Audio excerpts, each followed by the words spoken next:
Hello? Hello? Hi everyone, can I ask you to take your seats?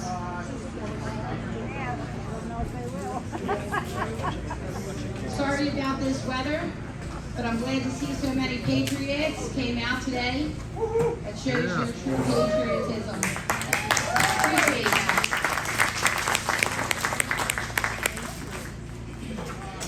Welcome to our Patriots grassroots event. So, I don't know what happened. We did have planned to have Bishop Luke come up and pray for us today. He was coming out of Philadelphia, and I don't know. Oh, he arrived. Come in.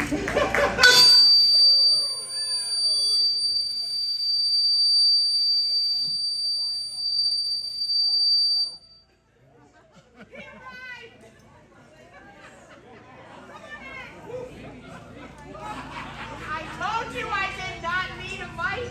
I'll wake you up. You awake yet? I turned the range down. Okay, let's try this. Okay. All right. So, if everyone will please stand and remain standing. We're going to do our welcome prayer led by Bishop Luke from St. Nicholas Orthodox Cathedral in Philadelphia.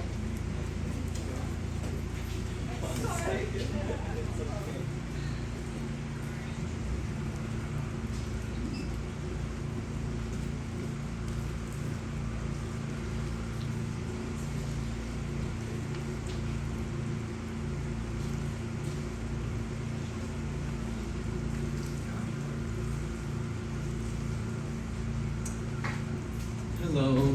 Hi. Nice weather. Good morning. Thank you for inviting me. Let us pray to the Lord. Our Father, who art in heaven, hallowed be thy name. Thy kingdom come. Thy will be done on earth it is in heaven. Give us this day our daily bread, and forgive us our trespasses, as we forgive those who trespass against us.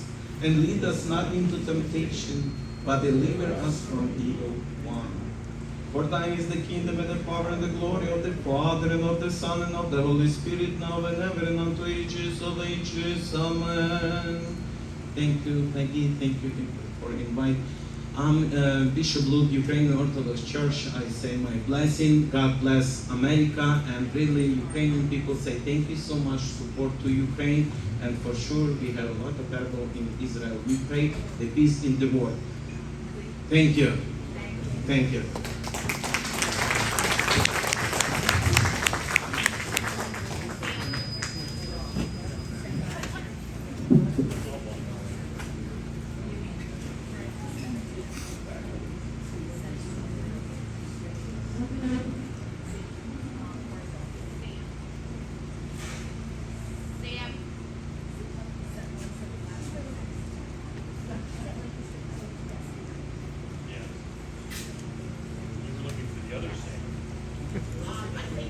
And the Pledge of Allegiance led by Sam Pattis. All right, apparently all Sams are now interchangeable. Sam, I've been plugged in place of you. Hopefully I get your salary too for this. I pledge allegiance to the flag of the United States of America and to the republic for which it stands, one nation, under God, indivisible, with liberty and justice for all.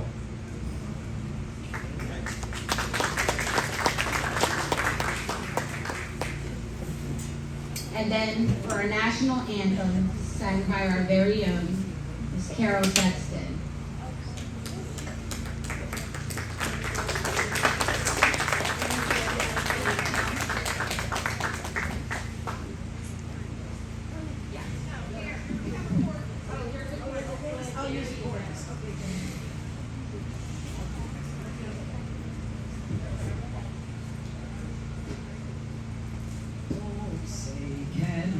See by the dawn's early light what so proudly we hailed at the twilight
anybody who would like to purchase one of Miss Carol's CDs, the Sounds of Southern Gospel, they're over on the back table over there.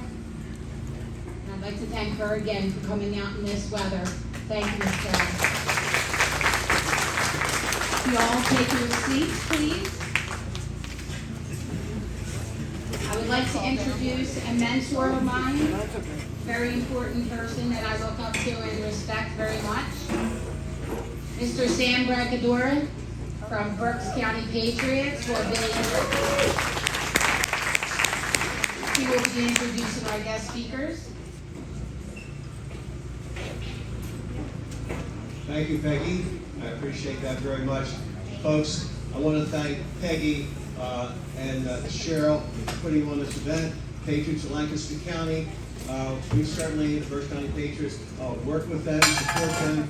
We certainly encourage all groups, all work together, support the Patriots of Lancaster County as well as many others as well. We're going to have assorted speakers. Peggy is strict on the time frame. I'm only going to tell you what she's going to do if you don't stay on time. But a couple guidelines that we're going to have. For instance, our first speaker is going to have a total of 30 minutes, 20 minutes for his presentation. And after 15 minutes, you'll be getting one of these, okay? You got 5 minutes to go, okay? This is, at the end, this is where Peggy's going to get the hook out. Now, that particular speaker, you'll have 10 minutes left for Q&A. When you have about a minute or so left, Cheryl's going to give you this as well. Those who have less time to speak, many of them are going to have about 5 minutes.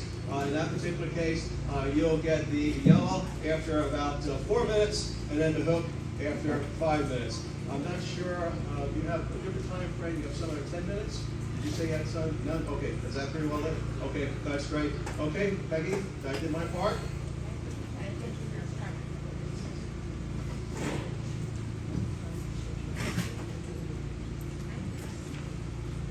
Okay, our first speaker is Trevor Loudon.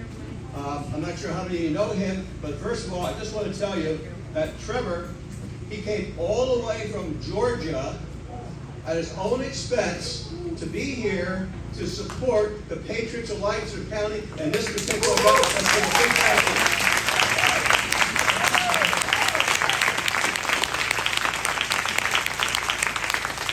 And by the way, not only did that, he had to make sure that his daughter gave birth to his first granddaughter at the right time frame so he could make it as well.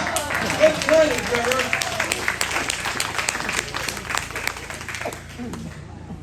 Okay, for over 30 years, author, filmmaker, and public speaker Trevor Loudon has researched radical left, Marxist, and terrorist movements and their covert influence on mainstream politics.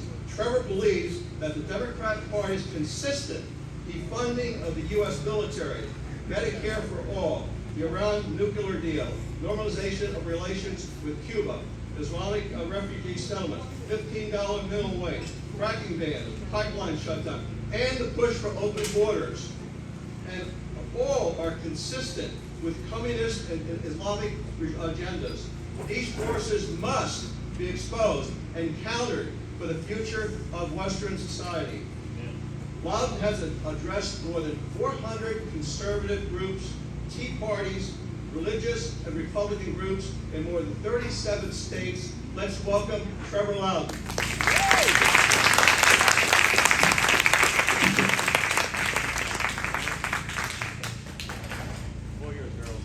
Thanks so much, Sam. Thank you, Bishop. Slava Ukraini. Thank you.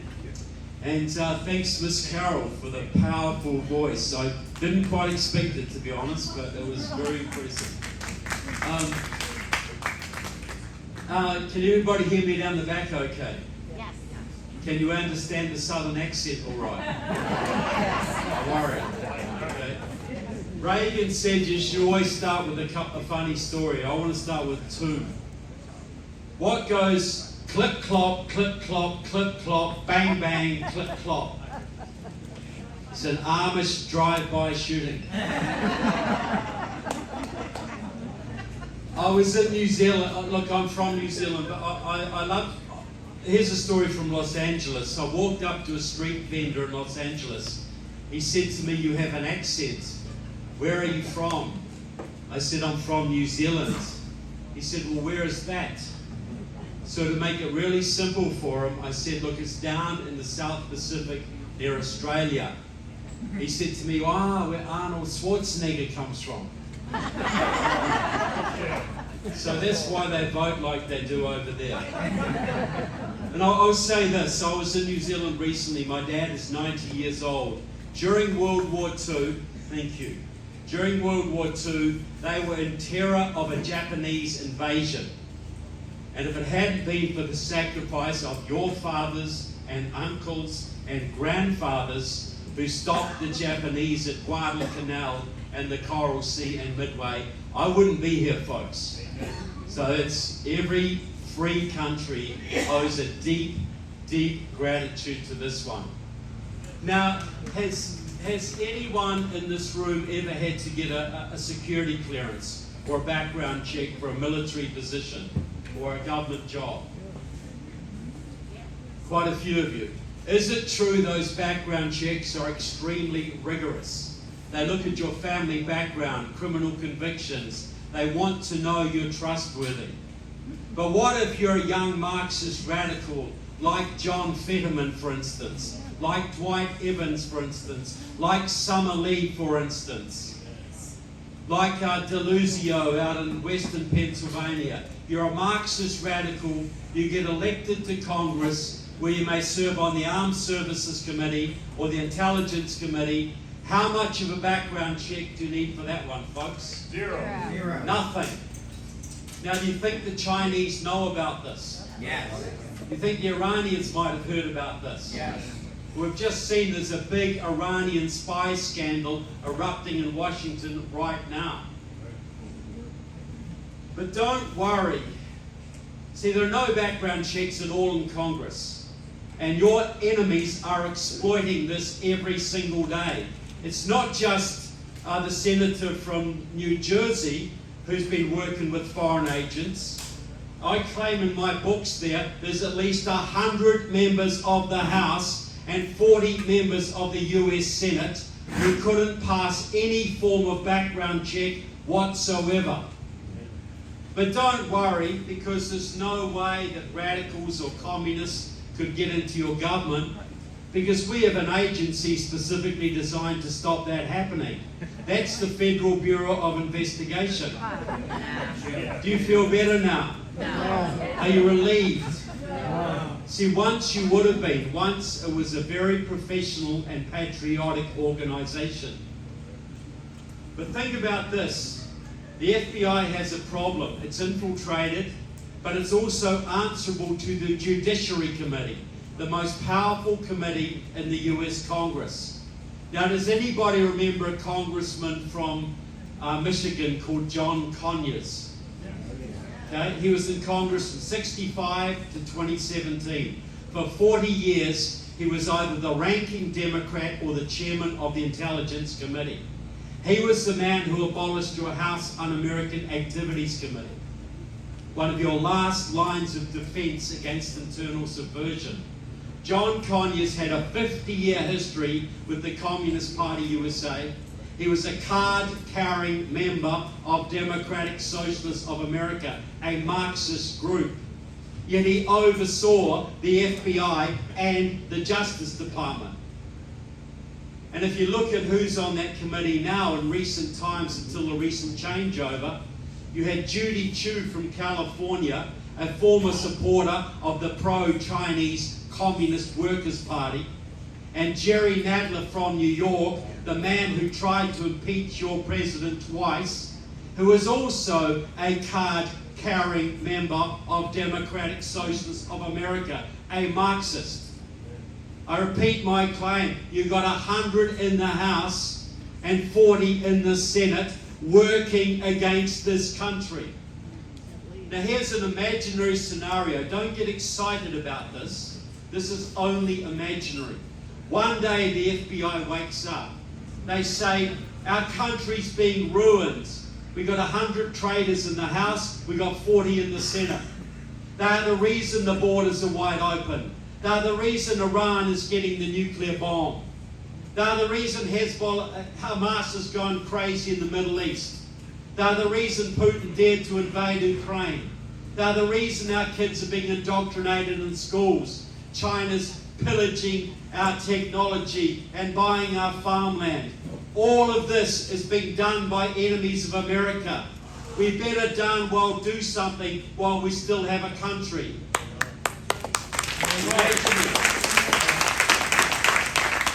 So they say, let's go to our bosses in the Judiciary Committee. Let's go to Mrs. Chu and Mr. Nadler, put our case. Mrs. Chu, Mr. Nadler, we need to investigate at least 100 of your Democratic colleagues for working against this country. Do you mind?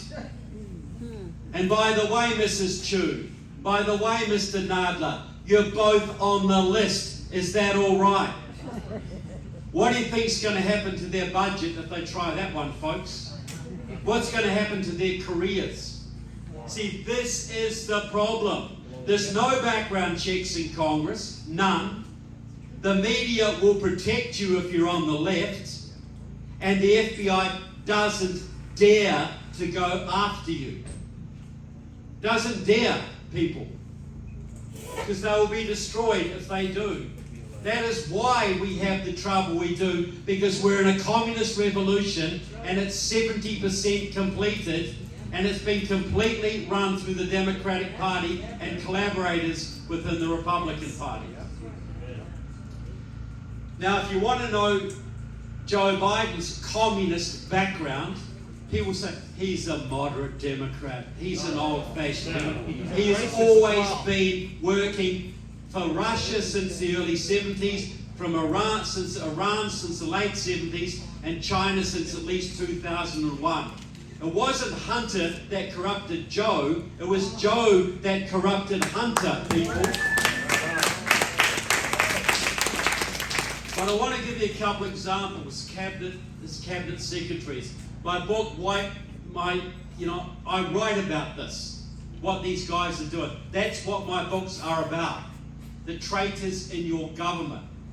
So, what was the first thing that Joe Biden did when he came to office? Pipeline, 11,000 Americans straight out of work. Because Native Americans were protesting, right? The leader of those protests was Judith LeBlanc, a Caddo Indian, also a serving member of the Communist Party USA Central Committee. The Communist Party USA works for China and, even today, Putin's Russia. She was allowed, as a reward for that work, she was allowed to nominate her very close friend called Deb Haaland as US Secretary of the Interior. Now, who's even heard of Deb Haaland, people? Nobody knew who she was. She was a second-term Democrat from New Mexico. Judith LeBlanc had to get her notice. She mounted a campaign. They had buses, they had badges, they had Facebook pages. Deb for Interior, Deb for Interior. She got nominated. They also had celebrity endorsements. Alyssa Milano, Sarah Silverman, Mark Ruffalo, Hanoi Jane Fonda, Gloria Steinem. Deb for Interior. She was nominated. She was elected with 4 Republican Senate votes. When I say Republican, you know what I mean. The Mitt Romney, Lisa Murkowski, Susan Collins, the Rhinos. She is now Secretary of the Interior. She now controls 20% of America. She is shutting down every single energy lease she can. She's shutting down every bit of uranium mining that she can. She's closed off Alaska to drilling. Right when Biden has sold off 50% of America's strategic oil reserve that we need for fighting a war, right when we need to replenish that, she is shutting down every single thing she can because she's effectively an agent of China and Russia. And Jennifer Granholm, by the way, but don't worry if we don't have energy, because Jennifer Granholm, the Marxist Secretary of Energy, is going to make all America's military vehicles electric by 2030. So that's great, but she's going to negotiate an agreement with Putin and Xi that when we get in a battle and we need to recharge the batteries, they're going to give us time out. You could say this is stupidity, or you could say it's treason. We are living in treasonous times, folks. I repeat, virtually every one of Biden's cabinet is a Marxist or pro-China. Virtually, you've got 100 members of the House. I go through them and list them and expose them. You don't come to a foreign country, people, and tell everybody that a whole bunch of their congressmen are traitors and a whole bunch of their senators are traitors unless you have the evidence to back it up. And I have that evidence. Documentary evidence. Now, so we're in a revolution. That's what we must understand. And one of the main ways they're doing this is the Chinese are running mass voter registration organizations in several states of America.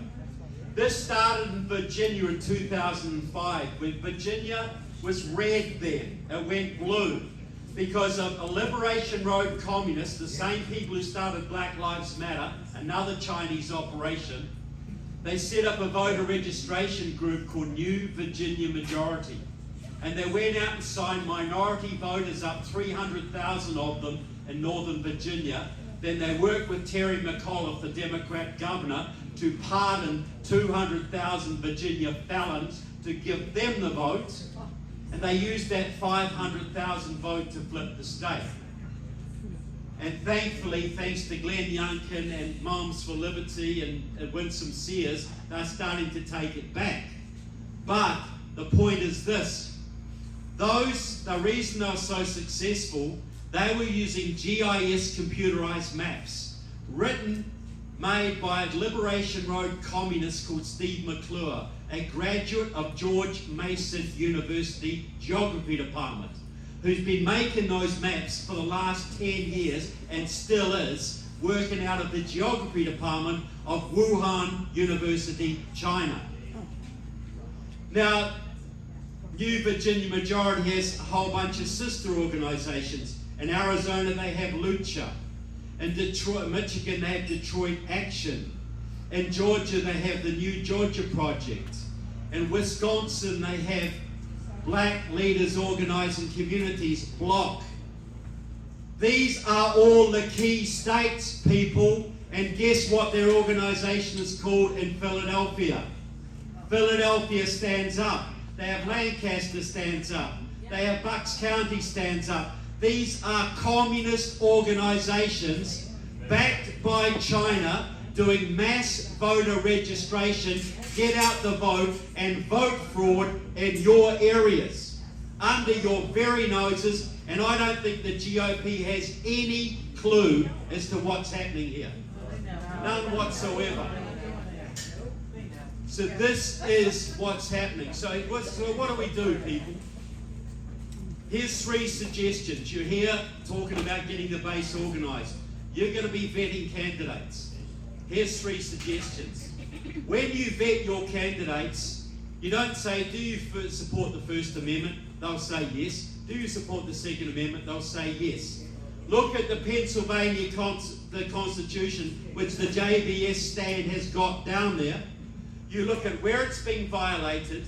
You look at the US Constitution and where it's being violated, and you say to your candidates, sir, you want to run for county commission, you want to run for state rep, will you vote to defund any university in the state that denies free speech to its students? Yes or no?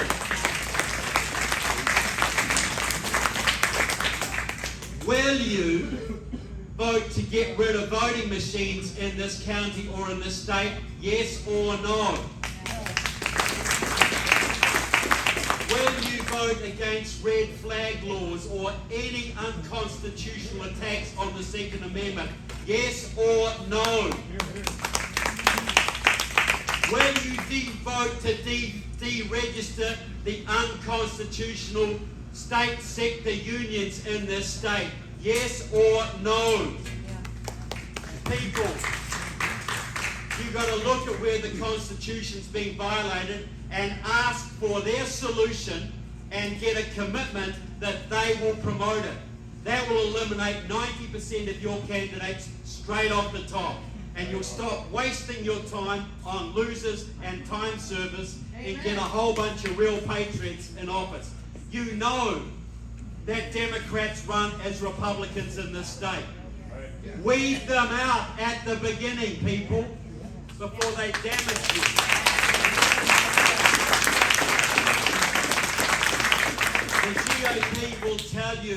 The GOP will tell you, don't touch the social issues. They're too divisive.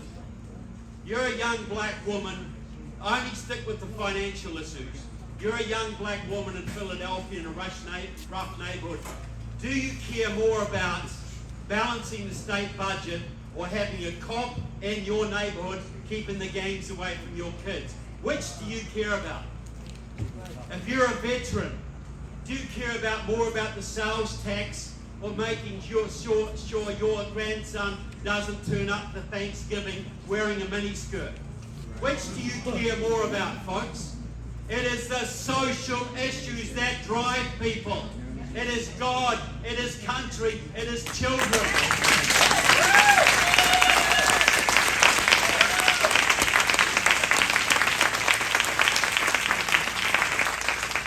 Clearly, some people agree with me on that.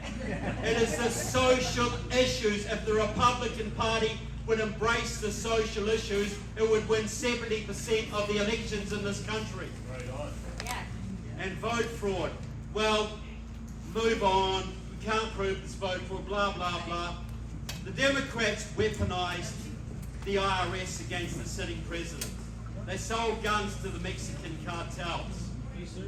They weaponized the IRS against the Tea Party, but they would never commit vote fraud. Are you kidding me? That's all they do. It's how they win. But here's the argument to the GOP.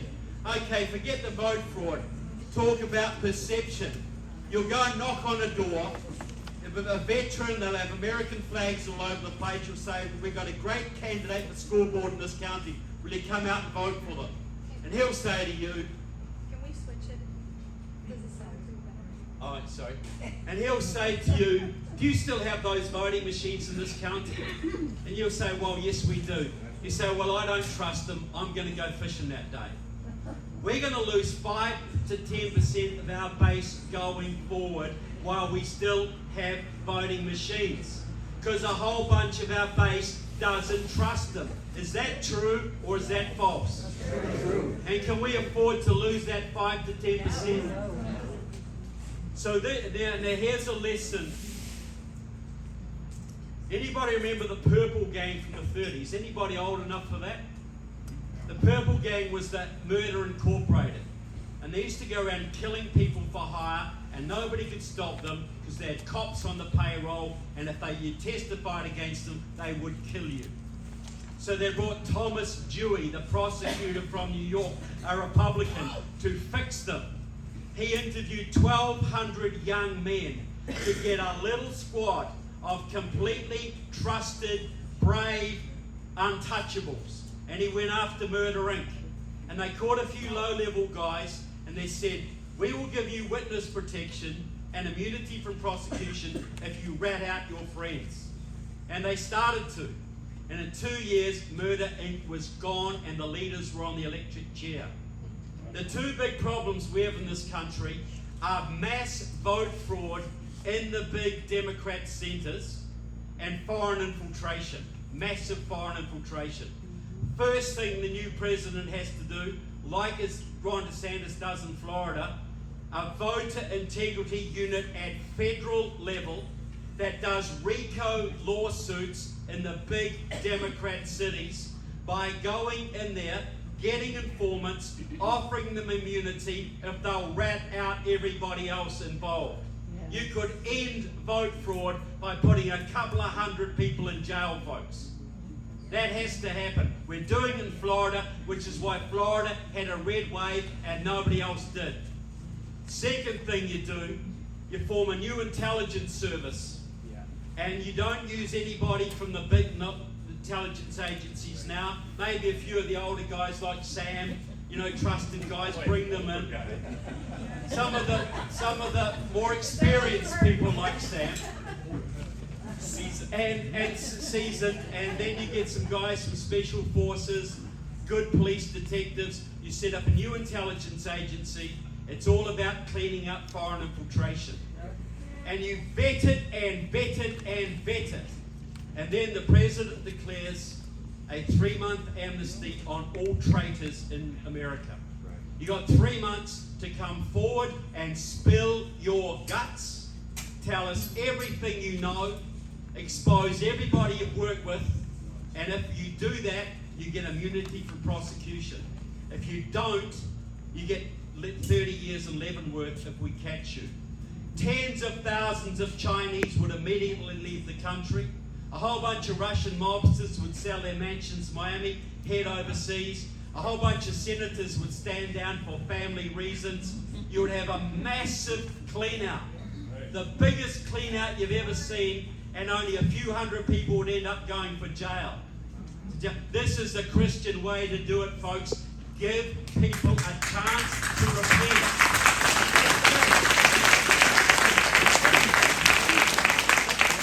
So my final point, we're not going to get out of this without divine providence, folks. But think about this. There's a little piece in the book, end of the book of Revelations about all the people who go to hell, a list of people who go to hell. And there's adulterers and murderers, but do you know who the first people are? It's the cowards. Because cowards have no faith. They don't believe in God, they don't believe in eternity, they don't believe in accountability. They will tell any lie to preserve what little they have. You look at the Old Testament, we're going to need providence, we're going to need God's help. You tell me when God ever helped a bunch of sniveling cowards. Ever. David with his little rock, threw that rock, hit Goliath. I have no doubt that God guided that rock. But David still had to stand there and throw the darn thing. Gideon's army versus the horde. I want 1,000. No, you can't have 1,000. 500. No, you can't have 500. 300. That's it.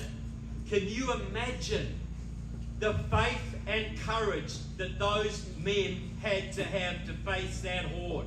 Because this is the thing. Where does courage come from if not from faith? You imagine your ancestors, your grandfathers standing on those barges at Normandy ready to attack the beaches.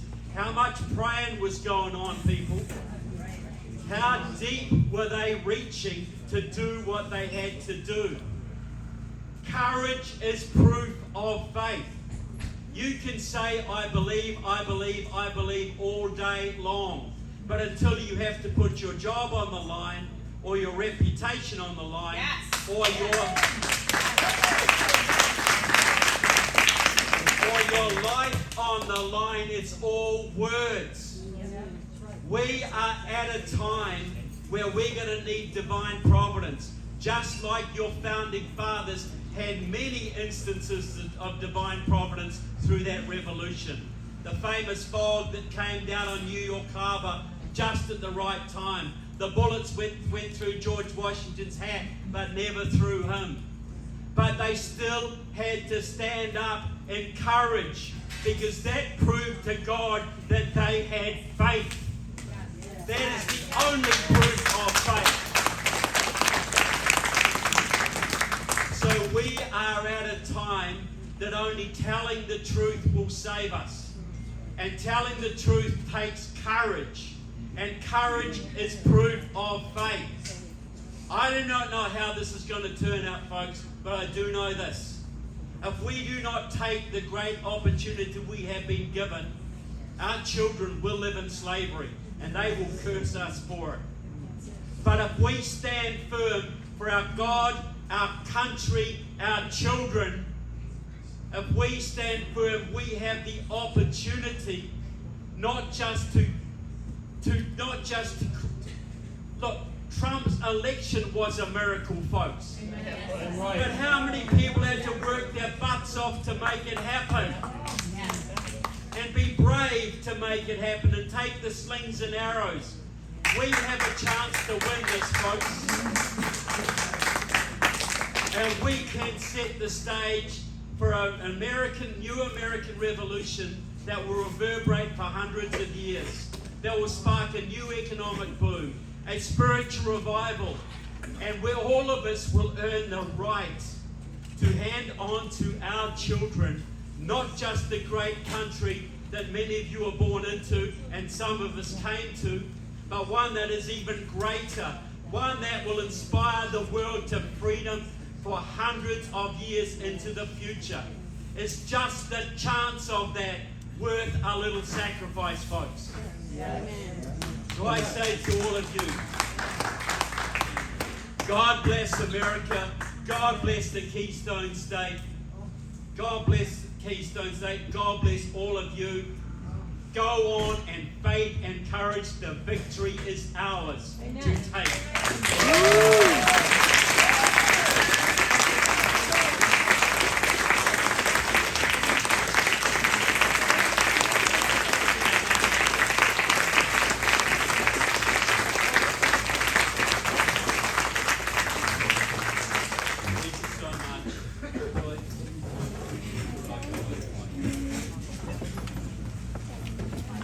Look, just 5 minutes of questions. I do go on a bit, but just a question. Yes, ma'am, in the blue.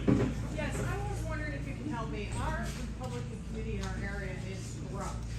They vote in, constantly vote in people for the school board that are writers. So I went up and I interviewed with them, and I was the Republican for them. So they found another rhino at the last minute. They didn't even tell me at the last minute, so I couldn't even prepare for my campaign. And there was, contact and then no contact, and this whole community playing. And they're backing these people again. Well, this They're is backing them the financially. if your Republican committee, local area, is corrupt or it is weak, start up a Republican assembly or a conservative group to rival it. This is what they do all over Florida, and they are way bigger than the actual Republican Party. Because if your Republican Party can be taken over or it's already good, absolutely work with them. But if they're entrenched, they're electing rhinos, start a Republican assembly. You can endorse in the primaries then, you can't do that in the Republican Party. Start a parallel structure. As Reagan said, if they won't see the light, make them feel the heat. That's right. That's right.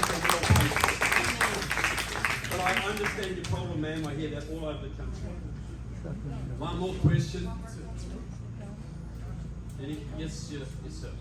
Yeah, well, here in the 100th district, we have a Republican who nominated a Democrat to be Speaker in the House while they still controlled the majority. You and I had to talk about that. Yeah. How can we stop this kind of nonsense from happening? I mean, obviously we have a candidate running, but this is the problem in all of America. This is a problem all over the place. Look, our enemy, Winston Churchill used to say, my opponents are in the other party, my enemies are in my own. Yeah. Okay? And so this is the thing, if you cannot take them, well, many places I go, the Republican Party's been taken over by the grassroots. Yeah.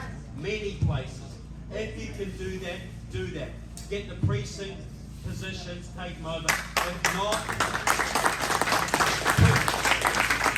the precinct is the most important part of American politics. Fill those precincts with conservatives, you can take them over. If you still cannot do that, you have to form a parallel structure that you can run your own, run candidates on the Republican banner, but not listen to or be beholden to the Republican Party leadership. Yes. If you can't take them over, out-compete them. That's what you have to do, and you'll soon find out. Look, I know there's more speakers to come. I'm going to be here all day. Look, I just want to say, I'm doing a special deal on my books today. I've got 4 books there. 2 of them expose 30 currently serving US Democratic senators with their communist ties, and 2 of them are dealing with Democratic Congress members. That's part of a series of 6. I'm doing them all for $20 today. Normally they're 25 or 28. We take cash, credit card, or check, as long as you're not a registered Democrat. So I want to see it, but I just want to say I was very happy to come up here. Many people here I know. I've spoken to some of you before. I'm rooting for Pennsylvania. You deserve better than Lurch. You deserve, Shapiro and all of this. But this is a conservative state, and we need to get power back so we can clean out Pittsburgh and clean out Philadelphia and make this state red all over. The real red. Thank you so much.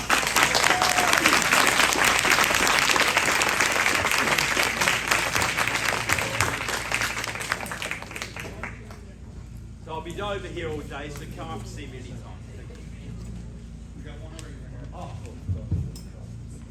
Thank you, Trevor. Thank you very much.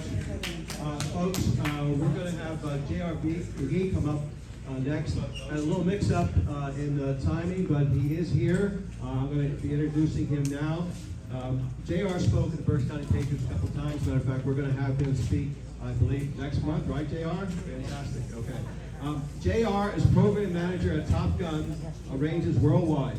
J.R. specialized in operations, training, and development of fighter pilots, special forces, combat field engineering, and providing operational support to intelligence and counter-terrorism operations around the world. That's a mouthful. Wow. He was the host of the radio show Behind the Lines, focusing on geopolitical and Middle Eastern affairs. He is a semi-registered guest on Stand in the Gap Radio with host Congressman, ex-Congressman Sam Rohr, who we think we might have coming in January to our meeting. Folks, JR is my go-to person when I want intel. This is the man. Whenever I need something, I go to him, and he gives me what I need. JR, let's all welcome J.R. McGee. Thank you.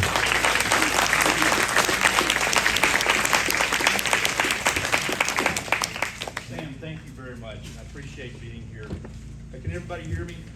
I usually don't need a microphone, but I'll keep this in case you're just recording this.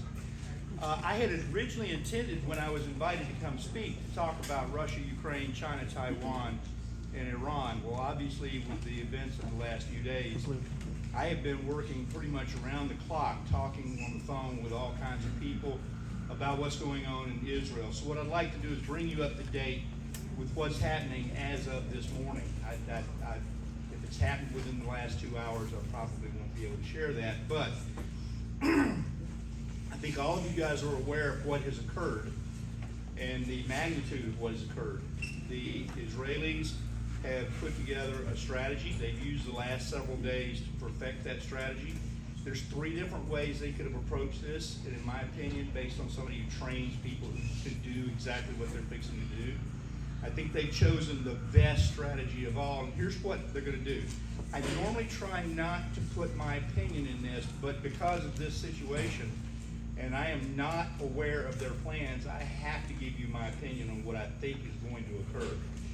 They have given the order for all of the Palestinian civilians to evacuate the northern Gaza portion of the country, mostly Gaza City.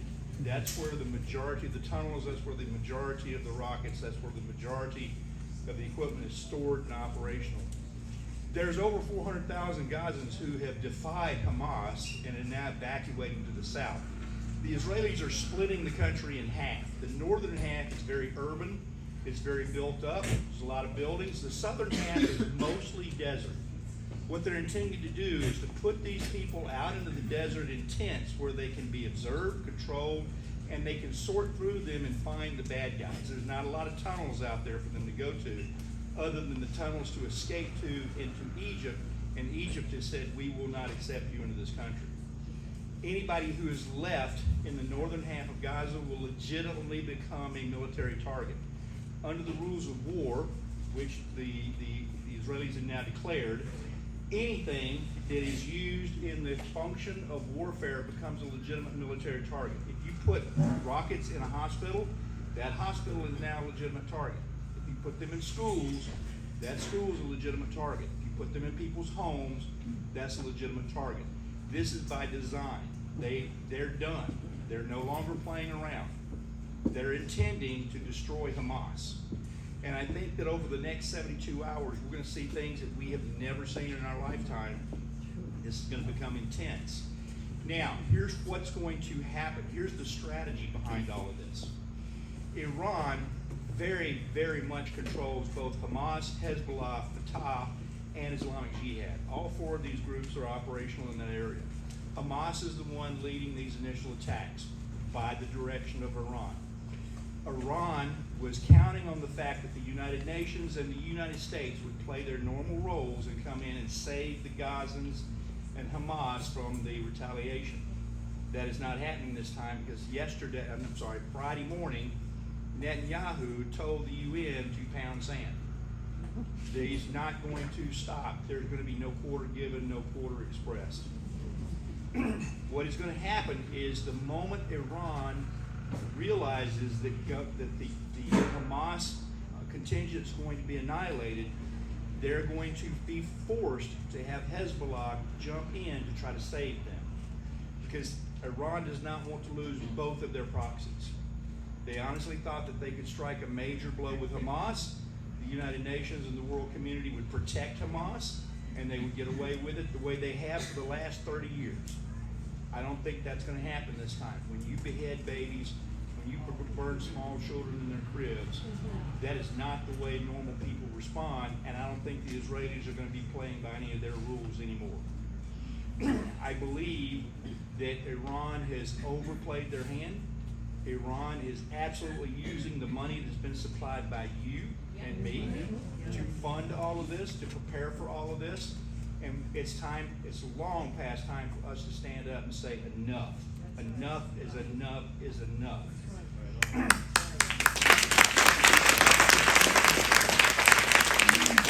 This is going to become extremely dangerous because Hezbollah is an entirely different animal from Hamas.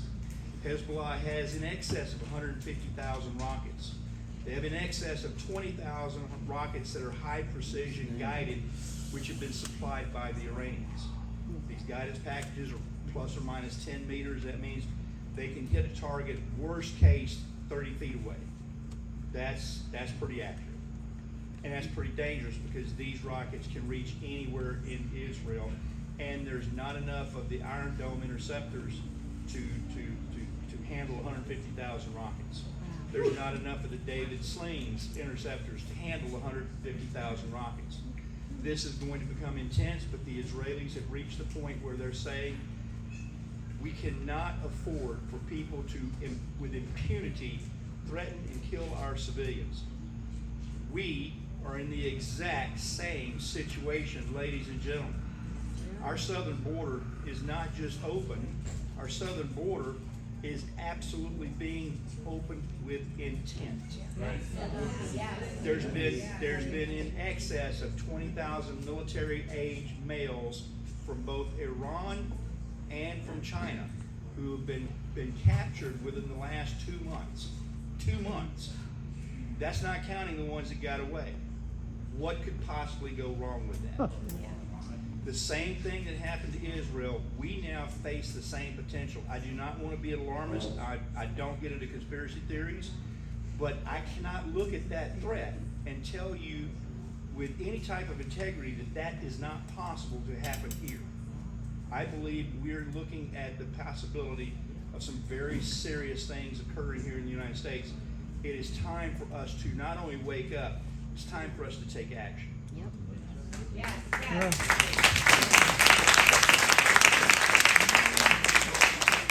I talk to people all over the world. I've been out of the country a couple of times recently, just in the last 2 or 3 months. And as I'm talking to people everywhere, the number one question that I hear is, well, this is bad, but what can I do? I'm just one person. ladies and gentlemen, the world has only been changed one person at a time. In all of history, only one person has ever made a difference. That is how it works. One person bonds with another person, who bonds with another person, to eventually those people form a union that is able to overcome whatever the adversity is. I have patented and trademarked 14 leadership principles. There's 3 that I think that are applicable for us today. The first one is we never choose our adversity. We always choose our attitude. Always. We can choose to be victims, or we can choose to stand up and say no. One person can make a difference. You go on YouTube. Anybody here ever heard of YouTube? Yeah, go on YouTube. Look at some of those videos where one individual changed the world around them. You don't need to be an army. 200 plus years ago, our forefathers stood up against the most powerful military in the world at that time with squirrel rifles and pitchforks. And they won. They didn't win because they were brilliant. They didn't win because they were more numerous. They won because they believed. They believed in what they were fighting for. The British were here because they were told they had to be here. Our forefathers were here because they were fighting for their homes, their families, their lives, their freedom. They believed. Do we believe? Yes. I'm sorry, but I'm looking around at everything that's happening on in the United States right now, and I have to ask myself, do we still believe in freedom? Do we still believe in the rights that are given to us by God, not the government? Yes. Do we believe? Yes. Yes, we do. Yes, we do. What I want to tell you today is you can make a difference.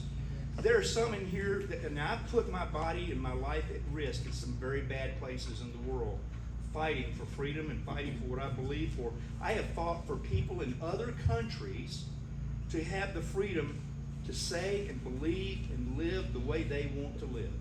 Not the way our State Department told them they had to live, the way they want to live. I believe that we have a God-given right to believe and say what we want to say. I have a right to stand before you today and tell you what I believe. I have the right to go anywhere in the United States and tell people why I believe what I believe. And I have the right to tell people what I think and how I feel. And I don't think anybody's ever going to take that away from me while I'm breathing. Amen. Take that, Anthony. Facebook and all these other mushrats do not have the right to tell me what I can say and who I can say it to. Thank you. I believe each and every one of us has the obligation to tell our friends, our families, our neighbors what we believe and why we believe that. I believe we have the freedom to assemble. We're here today. And I believe if it wasn't bad weather, there'd be a lot more of us. Amen. But we have the right to be here. Our government today, I'm aware of things that our government is doing to limit our ability to gather because they're afraid when we get into groups. I'm sorry. I don't work for them. You don't work for them. They don't have a right to tell us who we can talk to and where we can assemble. The Constitution gives us the right to be where we want to be in whatever groups we want to be in, as long as we're not fomenting violence and hurting people. I believe we have a right and the obligation to get together and talk to each other, to encourage each other, to help each other, to keep each other from becoming discouraged. I believe in that right, and I will fight for that right. I believe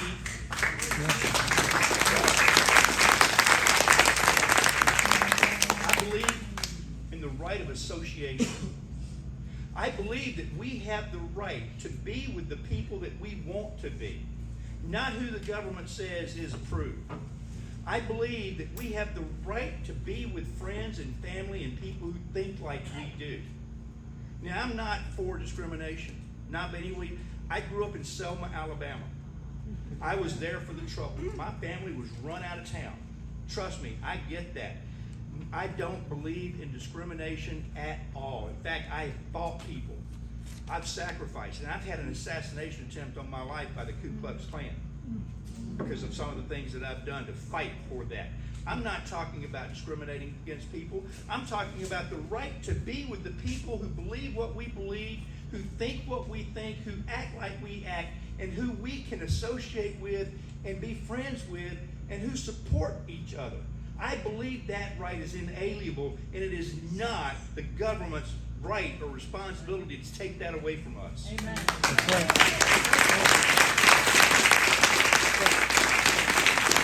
believe every single one of us has the right to be who we want to be. I believe every single one of us has the right to do whatever we want to do, as long as it does not harm our neighbors. Amen. Your rights stop where my nose begins. Nobody has the right to tell me I have to celebrate somebody else's lifestyle.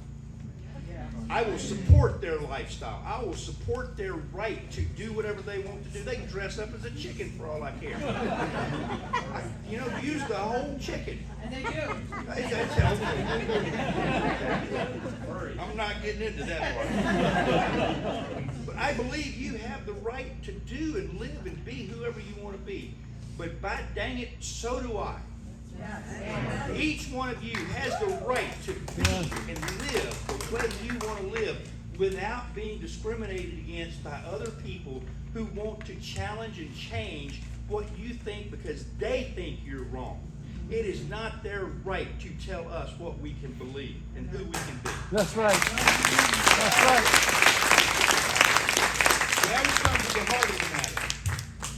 Now we come to the heart of the matter. You're an individual. What can you do? How can you stand up? I hear that question everywhere.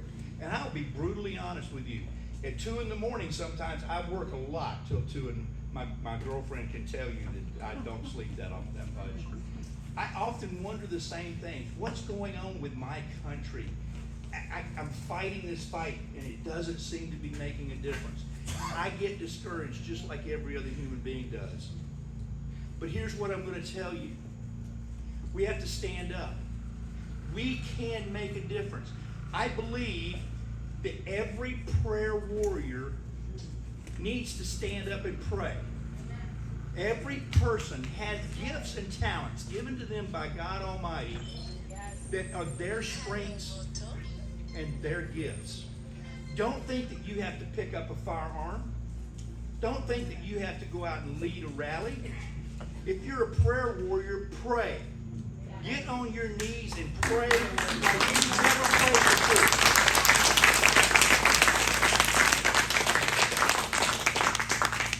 If you have the gift of ministries, support the ministries around us that are worthwhile, such as this one, with your blood, your sweat, your tears, and your time.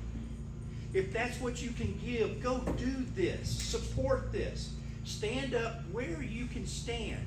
Fight where you can stand. Do what you can do. You have gifts. Use them. I believe that every single parent has an obligation. I believe you've got an obligation to raise your children with the right values. Don't let government raise your children.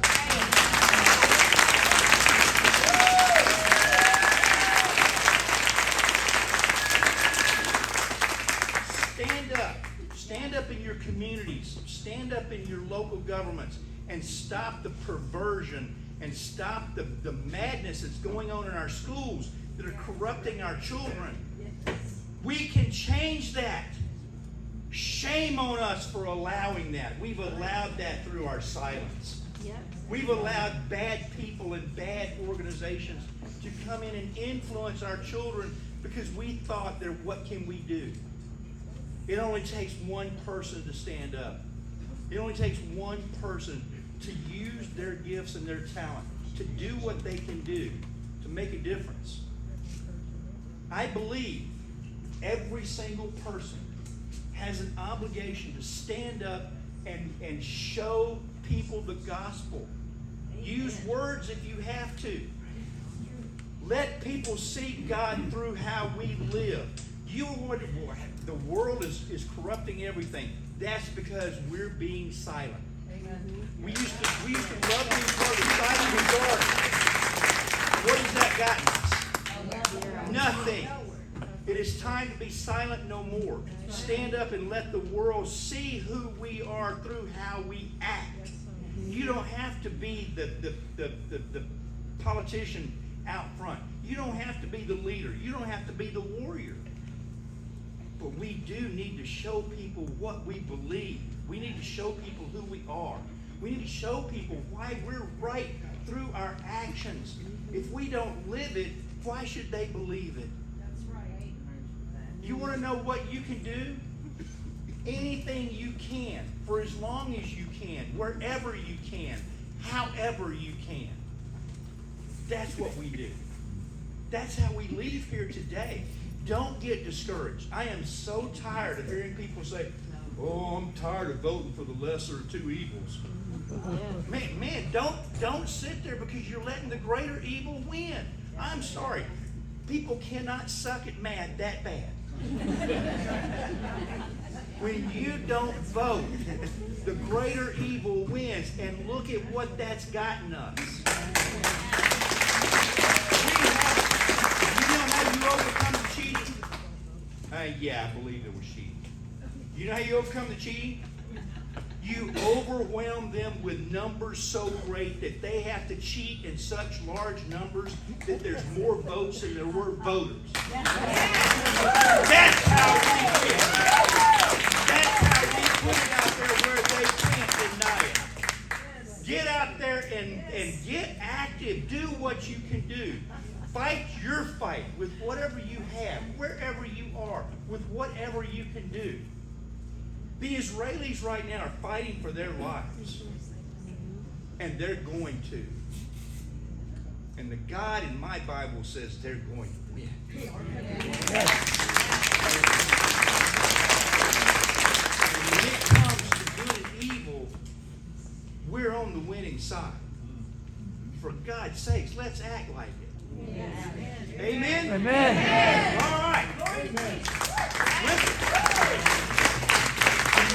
When you walk up to people and you say, "Oh, I'm just so tired of all this. I'm just sick of it." Well, that's when you fight the hardest. That's when you've got to get engaged. That's why you've got to go do something. And don't worry about what you can't do. Here's the second thing I've trademarked. You can win or you can whine, but you can't do both. I am sick to death of people who whine and tell me what they can't do. In my organization, I don't allow 5 seconds of that. You better tell me how we can get it done, and I don't want to hear a word about how we can't get it done. You can win or you can whine. You can't do both. And one last thing. This is one of the things that I've lived my life by and trademarked it. We should be more excited about what we can become than we are proud of who we are. And that means we have to live so that our children have the opportunity to live a better life than us. Do you realize we're the first generation with the potential of leaving our kids with a worse situation than we inherited? Right. Shame on us. It's not too late. But we have to stand up now. Time is running out. And if you don't think that we're not faced with something similar to what Israel's going through today, you're not paying attention. It's coming. And we have to do what we can, where we can, with anything we can for as long as we can. I'm sorry. It's time for us to stand up and fight. Now, one last thing. JR, we're Christians. We're not supposed to fight, Bubba. Wrong again. I am sorry. Mark chapter 18, when Peter cut Malchus's ear off with a sword, Jesus didn't say it's wrong to have a sword. He said, put your sword up. It's not yet time.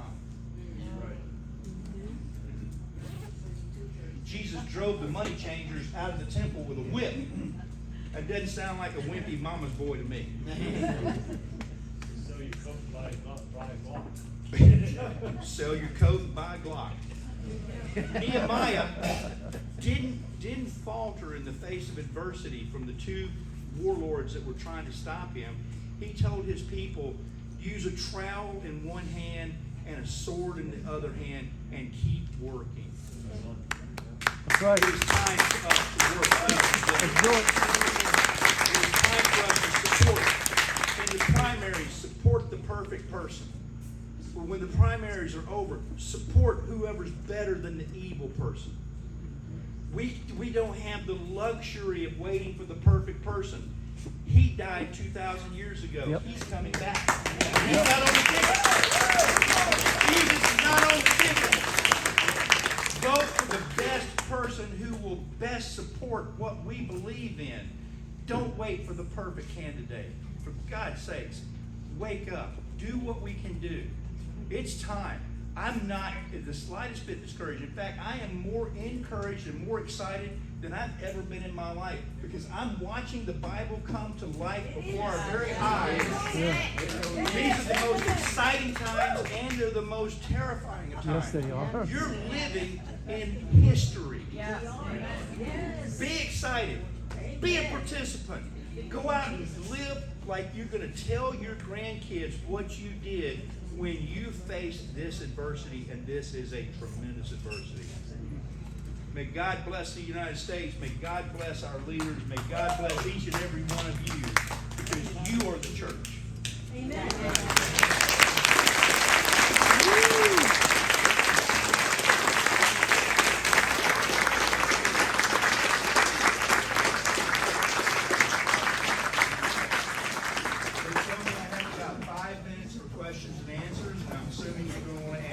Israel, I would love to ask. You were first, ma'am. Tell us what you know about what I'm hearing that both the Israeli Defense Force and U.S. intelligence knew about the raid before it happened. There are rumors out there that the Egyptians did provide information to the Israelis approximately 3 hours ahead of time. I don't want to get too much into exactly what I know, but what I will say is there was a message. Who it went to, how it was processed, is still under investigation. Yes, sir. Reliable sources of information about the Israeli conflict with Hamas. The Palestinians are already denying that the babies were beheaded. Of course they were. There weren't studies and all these different things. So, what would you recommend as like really accurate sources? You know, I get this question a lot. JR, what are your sources of information? I follow a policy where I have to find 3 sources that are independent and they're not just rewriting the same story. I also look at the history of the source. How accurate has that source been in the past? I look at, does the information in this story match with other facts that I know outside this story? Does this story fit within the strategy that I'm seeing take place and how this is unfolding? If all of those things line up, then I will put a 90 to 95% credence or credibility to that story. I've learned not to trust anything that I see in the news media. Take a look at the balance of stories, and frankly, ladies and gentlemen, that takes time. God bless Dawn. She gets so weary of me always reading and researching, but if you want to find out what the truth is, you've got to invest the time to go do some of these things and develop a lot of sources, not just one. And dear Heavenly Father, don't let it be CNN. Yes, sir. Yeah. So the whole thing about Israel and everything and Hamas. Do you feel like Hamas is like somewhere like near the border or anything like that, or just? Is Hamas near the border? Do you think like Hamas could be near the border at some point already? Like Our border. Yeah, our border. Yeah. I do not want to be alarmist, but Hamas, Hezbollah is absolutely here in the United States. Al-Qaeda is here in the United States. Islamic Jihad is in the United States. and the Taliban are absolutely here in the United States. They're simply waiting.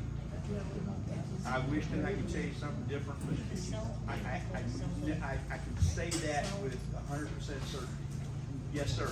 So the weapons we left in Afghanistan, did Hamas use those?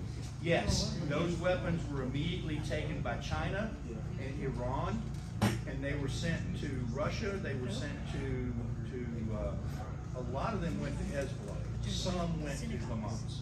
Most went to China and Iran. China is in the process already of copying and duplicating those. Iran has become very good at manufacturing duplicates. In fact, about 6 years ago, they took control of our most sophisticated drone, the Dark Star 3, landed it, and now they're selling those drones to Russia for use in Ukraine. So that $85 billion that we left is not just the equipment we left, it's what's going to be done with it in the future, and it's the information that we've given the Chinese on how to defeat it. Last question, ma'am. How worried should we be with the Chinese allegedly in Cuba? The Chinese have been in Cuba for most of my lifetime. It's not new. Okay. China loves being as close to us as we can. Where you should be worried is China on the southern border in Mexico. That's where you should be worried about China. Thank you. And China is heavily in Venezuela and now Brazil. And Canada. I believe they've already done, they've become integrated with China financially through a lot of contracts and a lot of infrastructure. That's worrisome for me in Canada. Yes, I'd actually like to make a statement. I personally believe that China already invaded us. Our phones, mainly. you know, Technology. do I have 2 minutes to answer this for Sam? Do I have 2 minutes? That'll be it. Okay. Can you repeat the question? China is going to use this episode with with Israel to execute a movement against Taiwan and Singapore. I don't think that they want to take the risk of waiting for Trump to become president again. And they're looking at the overwhelming popularity he has in the polls and very worried about that. The moment that China blockades Taiwan and Singapore, they don't have to invade them. That's a misnomer that's on the news media. They'll surround the island with ships. They'll put aircraft in the skies. Nothing gets in, nothing gets out. The moment the Chinese control the access to those ships, we're done. Yeah. Yep. Thank you so much. It's been a privilege to be here.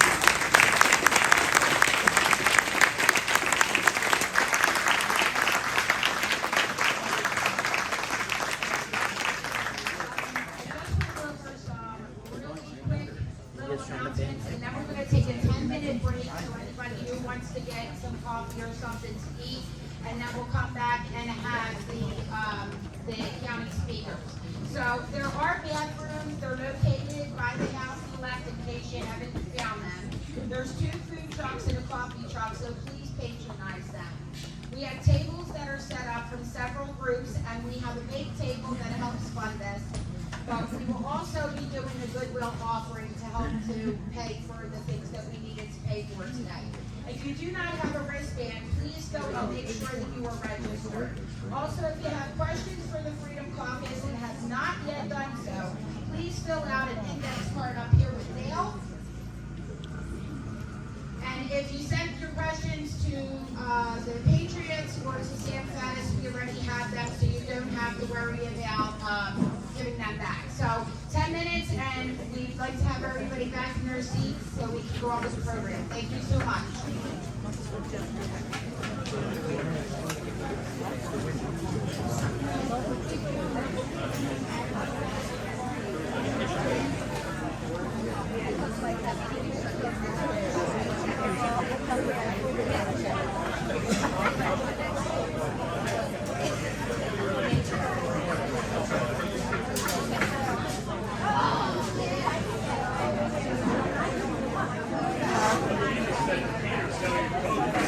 Thank you.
Is this your laptop?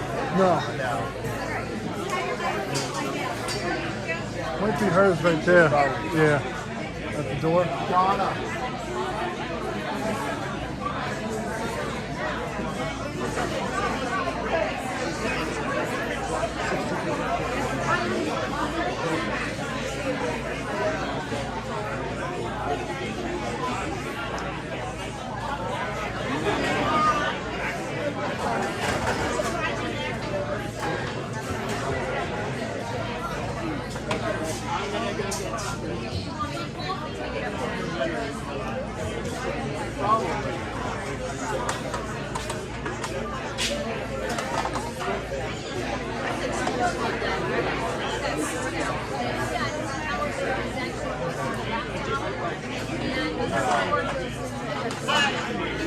That's mine, all right? No, just leave it right here on this thing. Just leave it right here. Power cord. What are you trying to do? Are you trying to move the station?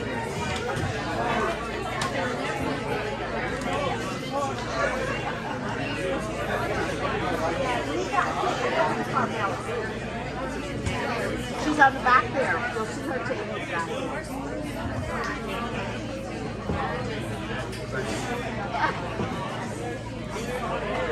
Okay. Let's see. There was something. And this is Let me take that. this is not one of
It's not too bad. It's pretty good.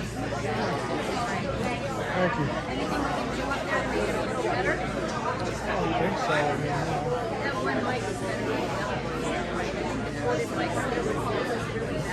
yeah, I like it better too that it's in the middle where you get that background instead of just like a blank wall. So it's nice that you move to the middle. I think it's pretty good. You know? Yeah, try to stay in the middle because the background is nice.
Yeah, I was like, where's this congestion?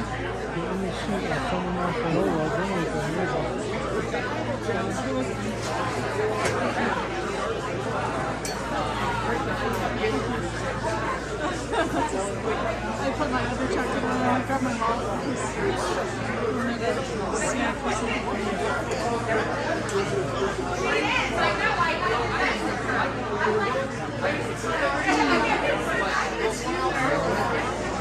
I just have congestion in my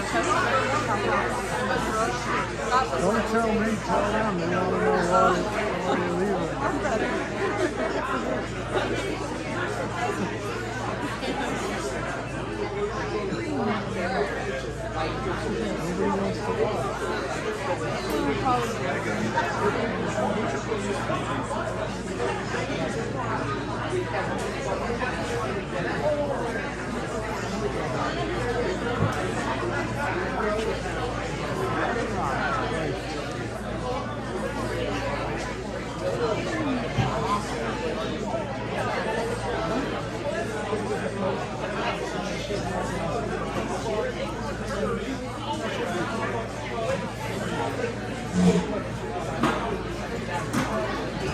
Still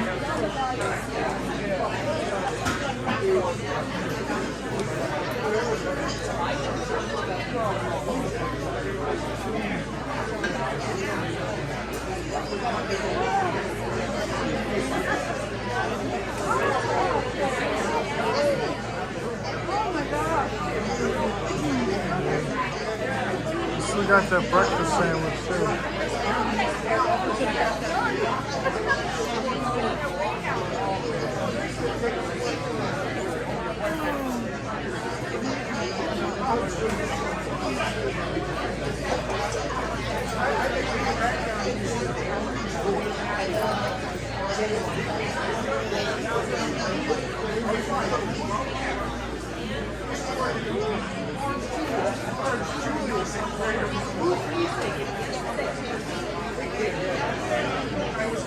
You all said you look like the Unabomber.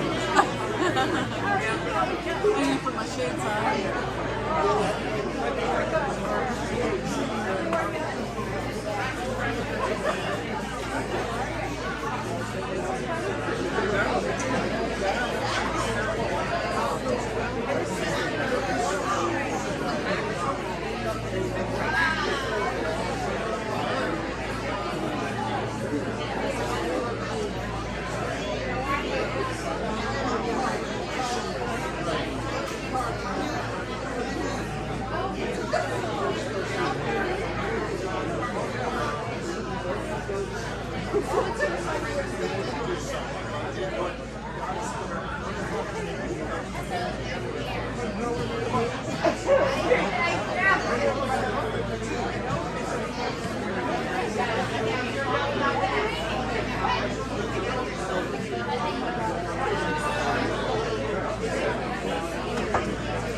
You guys need a ticket for class? Right here in the corner. Chances are 1 in 2. So if you're interested, right around the corner. And I've also collected for donations for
Okay, how are you?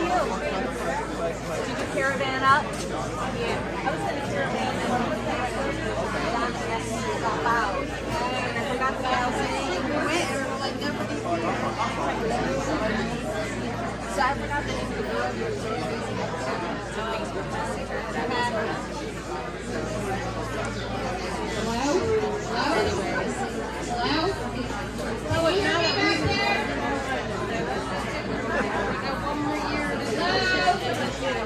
Can I get everybody to start moving back to their seats? Okay,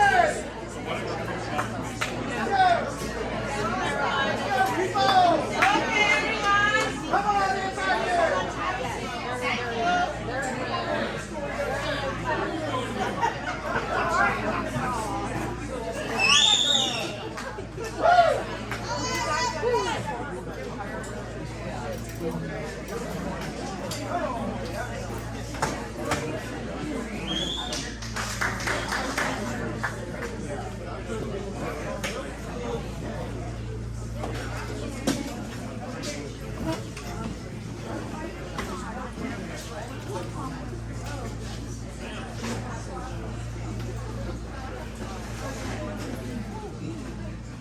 Okay, so the next part up is the county speakers. Each one is going to get 5 minutes.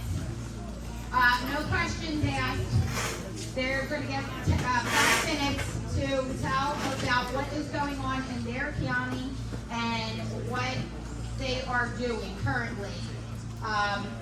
So each person that comes up for the county speakers, please, I was just told to put your chin on the mic so that they can hear you.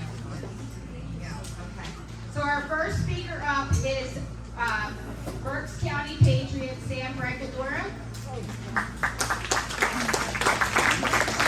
Sam is missing again. Sam. Do we need to paddle you?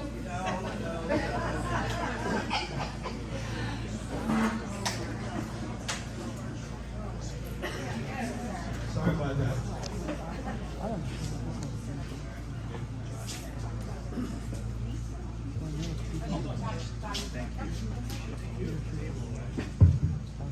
Okay, sorry about that. I'm given 5 minutes. I don't know what to do this in 5 minutes. 2 different topics. First of all, Latinos. Sam, you gotta get closer to the microphone. That's not so good. Latinos, can you hear it? Okay, thank you. Latinos in your urban cities like Reading, my area, they vote mostly for Democrats. Why do you think that is? Very simple. because the Democrat voice is the only voice they hear. Okay? We cannot allow that to continue. That must change. These are untapped Republican voters, untapped voters that we need to do. Now, most of Latinos are conservative and would work with us on some common issues. That's what we got to find out. We need to talk with them and do that accordingly.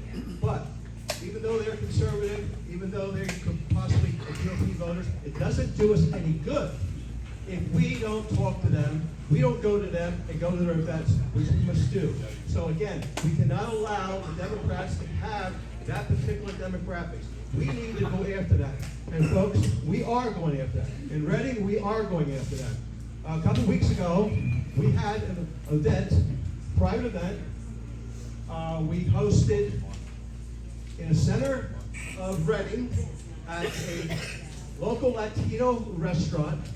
We had an event for a Latino candidate running for mayor of Reading. That was super, folks. You cannot believe what that was like. Certainly opened my eyes a little bit. I was impressed with all of the speakers. There was a woman running for school board, single mother. She told a lot of things. This is not necessarily the most important thing that she said. She said that she is the only school board member in Reading that has her children in the public schools. All the other directors took them out. Actually, that should be a requirement, I think. But you know the sad part, folks? The sad part is that if she could afford it, she would take her children out too.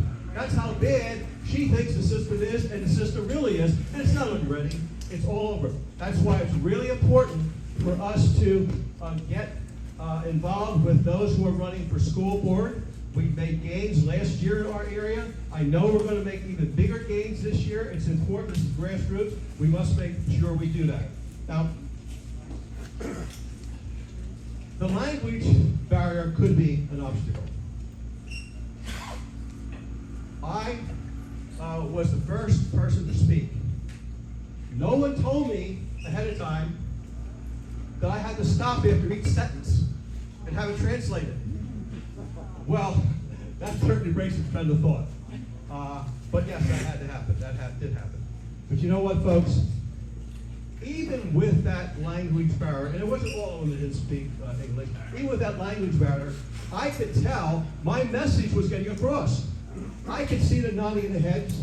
I could see the body languages. Okay? So that, even though I say it's a barrier, it's one in which we can overcome. What I want to tell you is that it's important that all of you, all the different group leaders, all of you, get involved with your Hispanic community. As I said, they are conservative. Have a dialogue with them. Sit down with the leaders in those particular, the urban areas we're talking about. That's the ones you want to talk about. Find out what you have in common and work together. Boy, folks, this is uncharted territory. Can you imagine if we could take, pick up 10 percentage points in these areas and go from there? It's really something. Oh my gosh, he's giving me a card already. I'm going to get close to what it was. Okay, I'm not going to be able to talk about that. I will tell you, a year ago, in October, we did a car caravan. We went through the city of Reading, folks. This was in October. It was a nice day. We had the windows rolled down.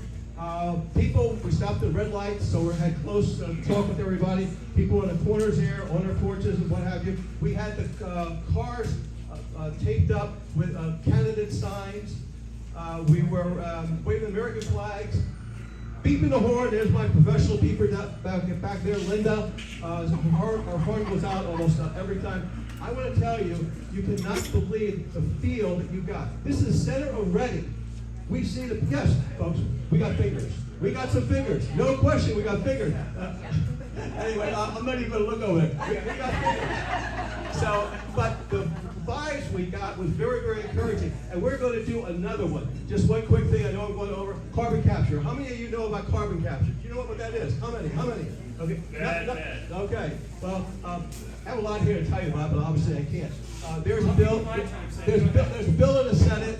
I think it's SB 831. No problem. I spoke to my senator, who is Chris Gephardt. He's been on top of it. We just talked about a week ago. The bill basically has been tabled. He'll let me know if things change in that area. Even though this bill does not talk about pipelines, okay? It's still the next logical step. This affects our local farmers. It's dangerous, and I know Peggy's trying to get the hook, so I'm not even looking at her. Okay, I got more to say, but I can't say it. Sorry, Peggy.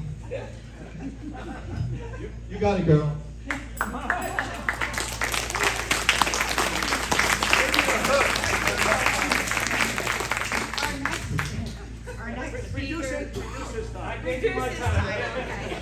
Our next speaker is from the Lehigh Valley Tea Party, Tom Carroll.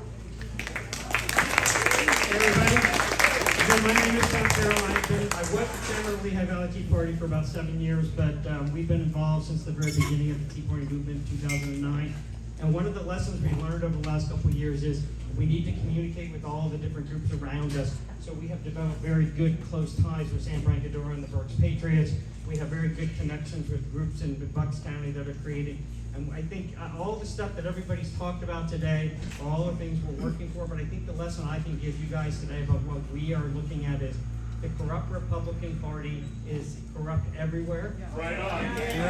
And it doesn't matter, you think your local people are good, and they probably are in most cases, but how we're interceding with that in the Lehigh Valley with Northampton and Lehigh counties, and we've also sent some people to help in Bucks County, is 2 years ago we started a precinct project kind of thing. I created a PAC because they said, well, you can't do this stuff to the Tea Party because you're a 501c4. So I took a little money and I opened up an account for like $500 and I created a PAC, and then we started having robocalls go out to people on various areas during petition signing period. Come as a Republican and sign petitions for the candidates that the Republican Party won't support. All right. And then we also started training people on how to run for county committee. And we're going to do that again. We now have the county committees of Lehigh County and Northampton County. The vice chair of the county party, the chairman of the Bethlehem City Republican Committee, which is me, are Tea Party members. So both of the counties now have shifted gears with a lot of the membership being grassroots people because we trained them what to do. So coming up in the next election cycle, even if you think you have too much to do, get the petition to circulate, get 10 signatures to get on the ballot, and become a committee person in your county. And it doesn't matter even if you think you like the committee person that's already there, do it anyway. Just get your name on the ballot. I don't have time for that. Yes, you do. All you have to do is be the vote that changes the leadership of your county party. And if enough of you and everyone in this room did this, you could do that in your county. So I think that's all I have to say, really. We're just moving and shaking everywhere because we started the idea, well, we didn't start the idea, but when Sam Favis came to us, we hosted that first meeting. So that's, keep in mind, just communicate with the people in the different groups and work with the coalition, and we'll get this done.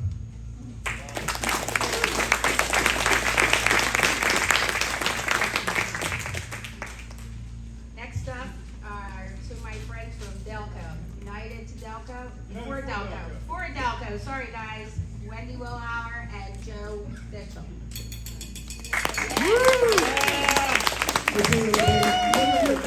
George Carlin once said something like, it's a big club and we're not invited. And this is a true thing. Listen, a lot of people say I look like George Carlin, but I just don't see it. There's a joke for my self-deprecating humor.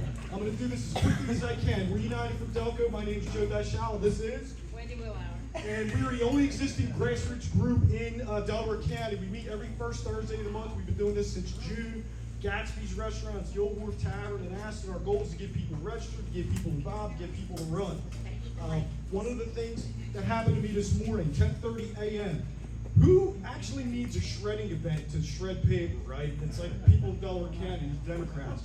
So I go and I get into John Kane, the state senator, and I was like, John Kane, listen, I called your office a little bit ago, a couple weeks. Your lackey calls me back, he hangs up on me.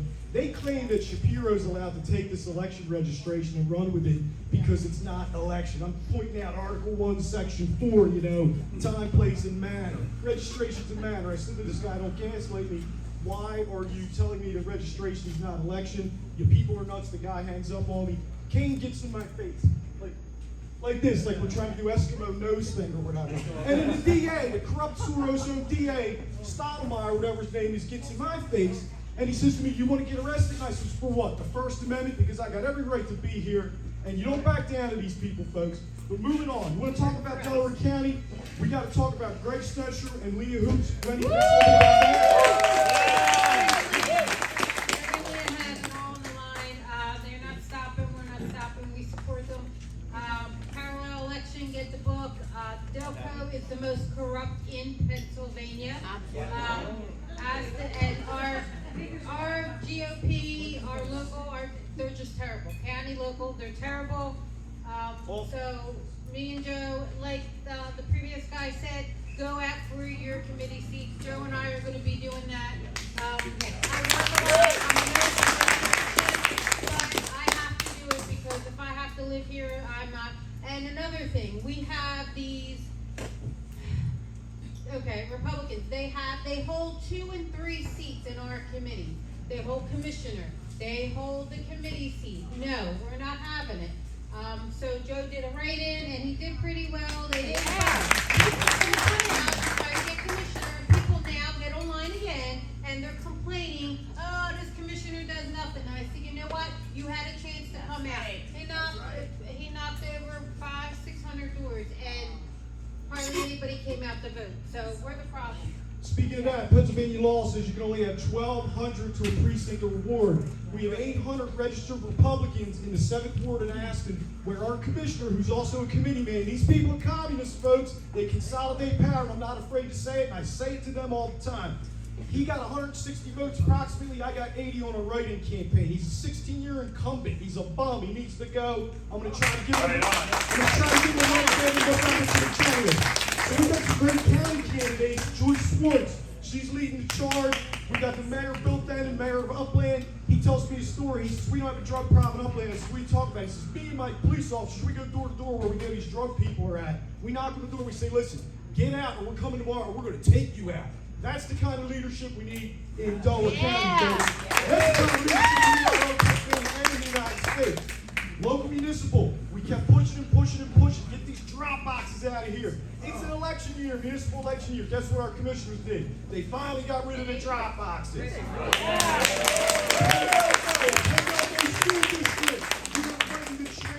Transgender agenda. We stopped it once back in 2014, 15, 16, whenever it was.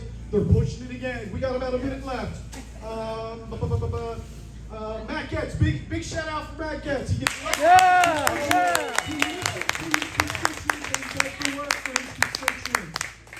committee seats, super important, super important. March 2024, they're moving it up. We got to be there and be ready. Every one of us can do something. I'm not asking anyone to do anything other than what I'm willing to do myself, although you don't have to go and scream face-to-face with your state senator and wave bye-bye with 2 fingers to the DA, because I waved bye-bye with 1 finger in each hand to the DA to take a picture for you. I'm not asking anybody to eat shoe leather at Valley Forge. I'm asking you to do what you can. If you can make phone calls, you're not comfortable knocking on doors, make phone calls. If you're not comfortable making phone calls, you can stuff envelopes or you can prepare packets for people to hang on doors and so forth. There's so much we can do. I'm going to turn it over to Wendy for one last. God love you. God bless you. God bless America.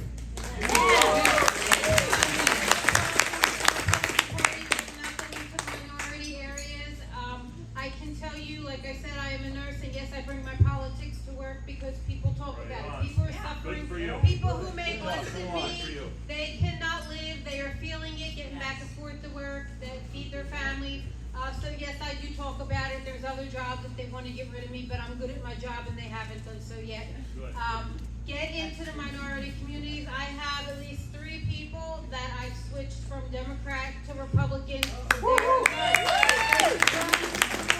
done with the economy. They are done with the Democrat Party using them as pawns, and they've had it. And you have to get out and do it because the GOP just does not. Yeah. Last thought, and I'm getting off the stage, but Goofy Shapiro with his automatic registrations backfired on him. We're getting more Republicans registered.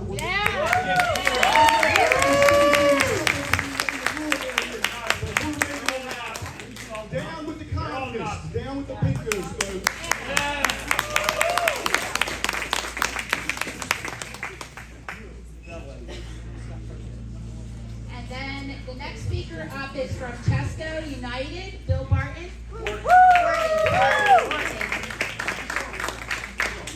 Candidates, Bill Borton, Republican committeeman from Kennett Township, Precinct 329, Vice Chair of Area 17, Tesco United domestic terrorist and proud of it. 2 years ago, I watched the 2 Democrat commissioners in the old courthouse in Westchester certify an election with more votes than voters. They did it again the following election. They've done it for 5 since I've been paying attention. We, Tesco United, there's several of us in the room here. I won't identify them for their safety, okay? We go to every commissioner's meeting. We make public comments on the agenda. We make public comments after the agenda. We have town hall meetings. We've had Dawn and Wendy. We've had Josh and Patricia. You know, we were trying to, and believe me, the Republican Committee of Chester County hates us. We've tried to help them. Our data team runs rings around them. We got people that take the full voter export to the shore system every Monday morning, which, by the way, was not available this Monday for some strange reason. They're playing with us again, okay? But we have a crack data team. We got right-to-know request pit bulls. We have research people. We have a communications and marketing group. We have town halls. We hold special events. We've had Jeff O'Donnell and Lynn Raccoon. We've had Dr. Frank. So we do all of this stuff and more. But you know what? Talk is cheap. I've heard 2 of our speakers today say you got to get in the game. So yours truly, no kids, no grandkids, no job, retired, no debt. Who better than me? I project well as well. So who better than me? I filed a pro se lawsuit against Maxwell and Moskowitz, and if I am lucky means the Democratic judge that's been assigned to the case doesn't try and do something shady, if I'm successful with my petition for declaratory judgment, they will be barred from public service for life.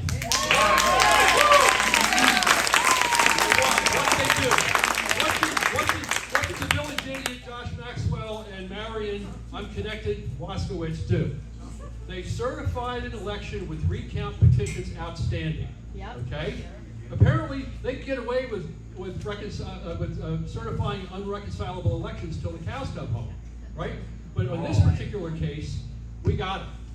And we told them every which way from Sunday. Our minority commissioner, who's an attorney, lectured them right in front of all of us, okay, on November 28th of last year, and said, you cannot do this. They went into executive session behind closed doors.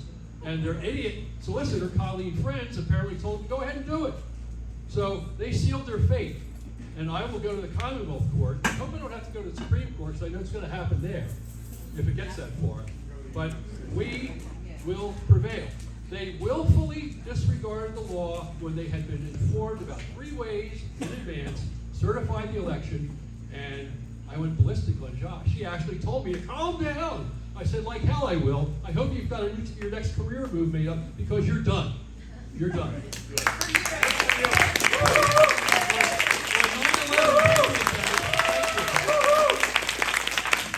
9/11 Patriot Day, I went to the Proprietary's office and the DA. I went to the DA just for chuckles and giggles, because what they did is a misdemeanor, punished by $1,000 fine or up to a year in jail or both. And I went and filed a private criminal complaint with the DA, who's running for Commonwealth Court judge. Yeah. And she got some negative press when this little Brazilian guy got out of prison. Yeah. You may have heard about that? And then, of course, Freda Maddox, our sheriff, who's lost 2/3 of her deputies, also wants to be a common pleas court judge. Yeah. Okay? And you know what? You know why they think they're going to win? Because we don't have elections in Chester County. We have C-elections. Okay? And we know that because we know the logic and accuracy testing is a sham. We know that the machines are all connected to the internet through the FirstNet network. I've been speaking to Charles Bernard down in Texas. We know how they're doing it. We haven't been able to prove it yet. We might be going for a federal lawsuit against some of the secretaries of state, current and past, because we need discovery to find out whether or not for sure we can prove that everything's connected. But we know how they're doing it. And then, of course, we filed suit against the drop boxes, the 2 24-hour one-man ones. I was one of the 4 plaintiffs on that. We got the county to fix that problem. I was one of 6 that sent a letter of grievances to the Board of Elections. And right now, because Maxwell and Moskowitz are running for re-election, they had to recuse for the year for the Board of Elections. So we got 2 Democrat judges from the Common Pleas Court that are sitting there with our minority Republican commissioner. And we thought just maybe they might care a little bit more about their constitutional oath. So far, not so much. What about Okay? Nick So at any rate, I'm out of time, and I usually don't play by the rules, and I have a problem with authority, but I'm going to pass it.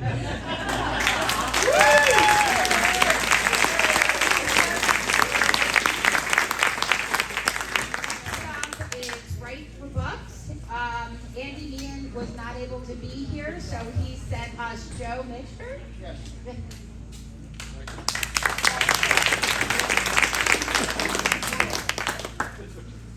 I'm Joe Mitchner. I'm a Bucks GOP committeeman. A little louder. Closer. Hold it close. And I'm here representing Right for Bucks. Right for Bucks is a 501c4 nonprofit. Bucks County was formed for the purpose of advocating for the prosperity, liberty, and safety of people of Bucks County through education, advocacy, entertainment, and events. We are engaged in full court press to end the stranglehold of the GOP establishment that has on our county committee enabled by a corrupt set of bylaws that the PA GOP refused to remedy. It is probably the most corrupt county committee in the entire Commonwealth. Our efforts have two main prongs of attack. First, the precinct project.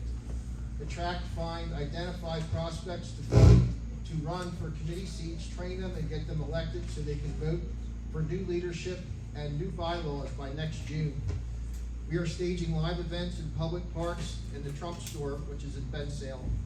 We are organizing teams of door knockers to target 3 and 4 voters with handouts to join our team and run to reclaim the party from the Uniparty. We are holding monthly Zoom meetings for our area leaders and sharing our resources, success stories, and encouraging one another. Second, 50 of our committee people, myself inclusive, have filed a lawsuit in the Bucks County Court suing the BCRC and PA GOP. The BCRC rigged and stole the county election in 2022 using an unregistered and illegitimate set of bylaws, along with sleazy illegal tactics like appointing scores of unelected committee people to vote days later by proxy, unverified mail-in ballots, thus canceling the vote of duly elected members. Overseeing their own elections, not following their own bylaws by Robert's Rules of Order. Allowing 3 mules to carry in over 100 proxy votes, while 200 of the 420 votes were cast illegally by proxy. The PA GOP refused to intervene when presented with irrefutable evidence by the BCRC bylaws that are not consistent with the state committee bylaws. The swamp is protecting the primary candidate selection racket. That is the Bucks GOP, where the elected committee people have no say, no vote in determining primary endorsements. In addition, by these 2 initiatives, we have also launched the PA GOP Bylaws Accountability Project. Please go to the back page of our website, which is www.rightforbucks.com resources, and drop down to the resources tab. Under the law of the Commonwealth of PA, the bylaws of political committees of all 67 counties must be registered and filed with our local board of elections and their respective state party. These county bylaws must not be inconsistent with the state party bylaws. Right for Bucks is aware of the many county bylaws that violate these rules. We and our allies in the PA Patriot Coalition are committed to exposing and fixing this scandal, which enables corrupt establishment political operatives in cheat, steal, and lie and preserve their power, which lies in the widespread primary election candidate selection racket, which it is, folks. It's a selection racket. We expose and explain this racket and how it works in Bucks County in our special report, which you can go on our website and check that whole thing out, which you can download from our resources page. Right for Bucks has filed a right to know request for the local GOP county committee bylaws in all 67 counties. We have received many which are posted on this site. However, we do also receive copies and did not come from the boards of elections and thus may not be the latest revisions or not compliant as they may be on file with the county. We encourage citizens of the Commonwealth to search this page and download a copy of your local committee bylaws. If your county is not there, then walk into your county board of elections and order a timestamped copy of your county GOP bylaws. Save the receipt. Email a PDF copy to our team leader, Andy Mann, andy@rightforbucks.com. Folks, I'm telling you, this is it. We gotta get off the couch and do something, because this is systemic in all of our county committees, I believe. They're all corrupt. We actually went to, the Hershey the Hershey meeting for the PA, State Committee, and we handed out our ethics complaints. And guess who was called the communist? You. Yeah. Me. So, They were projected for us. yeah, I'm out of time. Thanks, folks.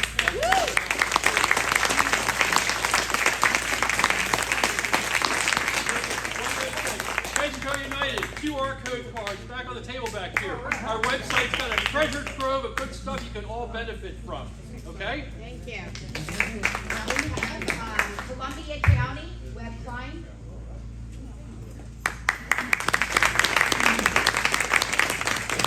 That's fine. Can you hear me? Yep. I didn't know I was going to do this. I have no notes, so just shut me up if I talk too long. I think the biggest success story we have so far is our representative, Robert Ledbetter. Robert is 32 years old. He should be. Is he coming? He can't make it. He said he's not able to make it. Oh, okay. Thank you. All right. He's on the Freedom Caucus already. But the amazing thing about Robert was he won without any county support. You hear me? Yep. He won the county chair at the time, supported an atheist libertarian candidate, and a lot of people got behind him and refused to support Robert in our county GOP committee, and he won by a massive landslide, like 67%. But I want to talk about Robert because of his age, and he is a firebrand. He's going to be Matt Gates someday, or great. He's an amazing kid. Governor of Pennsylvania. Yep, there you go, Governor of Pennsylvania. And so Robert was homeschooled his whole school career, and he graduated. He started college when he was 15 years old because he had good parents that raised him up. And all the time that I've spoken, we the people of Columbia County, every time the biggest disappointment I have, I mean, we've had some big crowds there, but I show up and there's no kids. And I don't see any kids here today. And I keep saying, you gotta bring the kids. You know, this is the future. If we don't, I made that mistake. I mean, here's the cold hard reality of it. My youngest son, you know, he made it through Penn State fine, went down to UNC to grad school, and, you know, graduated on the dean's list and did great. And now he works for a multi-billion-dollar company down there that does, in Raleigh, that does contract work, educational contract work for the Gates Foundation. And he's about as far along as And, you know, I think a lot of that's my fault because when the Soviet Union broke up, my older son was old enough to understand what was going on, and my dad and I spent the time to talk to him, but he wasn't old enough yet to understand, and we always thought, well, we'll go explain to it later. Well, this is what you got. You know, I had no idea back then how bad it is, but this is what we got to do. And so that led to something else. We have a trucking company, and like anybody that's in trucking, you know that it's just a complete cluster right now. The whole bottom's falling out of the economy, so there's nothing to haul. Things are bad. Our company's less than half the size it was a year ago. And you start figuring out what you got to do to cut corners. The regulations that they put on these new trucks are ridiculous. I just spent almost $12,000 to put a turbo on a truck that if it was an older truck, I could have bought it for $650 and the driver could have changed it in the truck stop parking lot. And so I thought, okay, I can open up a garage and we can start buying old trucks and strip them down to the frame and build them up and make new trucks out of them, make a lot better, more reliable and cheaper trucks. So that's one way to save money. And then I thought, wouldn't that be a great way to teach kids how to become mechanics? Because we can't find any mechanics. We can't find anything because nobody wants to work for it. Because for the last 25 years, education thought, well, it's a lot cheaper to just teach kids how to sit in front of a computer screen and learn something. And it doesn't take 4 years to teach them how to operate computers, so we can just brainwash them. and that's why we're here where we're at. And so, you know, the public schools are lost. I mean, God bless you that are working within there, and obviously you have to do it. We got Puritans and we got the separatists. And so I have started the idea to just start, why can't we work with the homeschoolers, have a vocational program through homeschoolers where you just take business. We don't need any money. Nothing needs to pass hands because the companies know that they need to train future workers. And this has led to one thing to another, and where now I've got Brad Cummings and Dave Barton from the Founders Bible. I've got Steve Deming, who's some of you guys probably know him. He's from Lidditz. He's a homeschool curriculum guy, publisher, and they're on board. We have a vision that we have 800 homeschoolers in Columbia County, and they're collective. It's fantastic. And so we're going to build a model there, and we're going to plant that seed through these other guys and their distribution all across the United States. I don't take my email address down if you have it. It's Webb. My name is Webb. WEBB. Klein, Kline, at COTCT.com. Shoot me an email and I'll send you my prospectus that I have for this. I don't need anybody else. You don't need me after you see this. You can do this, you can start this in your own backyard with your own kids. It has to happen. They're the future. And we got to get them on board. It includes American history, biblical history, and civics. We're going to learn right in conjunction with it.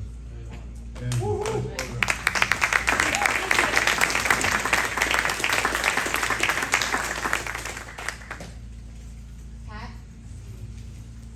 Next we have Pat Bleasdale. Pat is going to be speaking for Ruth Moten from the Black Conservative Federation, and Pat is also running as a candidate for the Delco School District.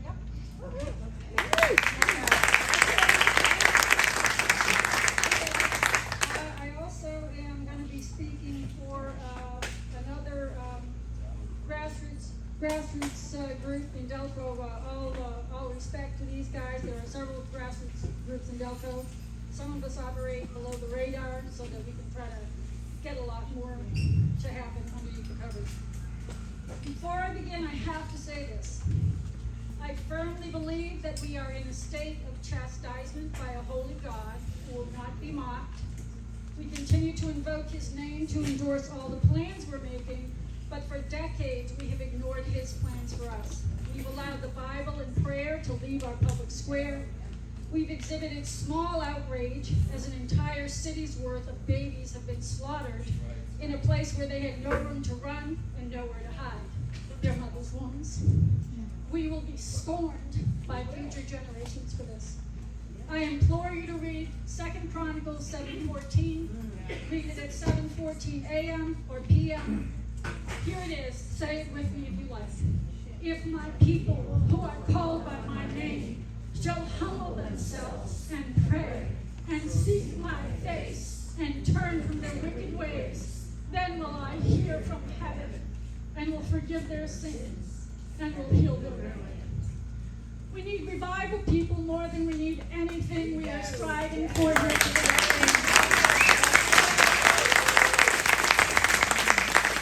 It's not wrong to strive, but we need to get our priorities straight. Ask God for his plan before you develop yours. Important message given to me today, somebody mentioned it already, the SURE system full voter export for Monday 10/9 is not available.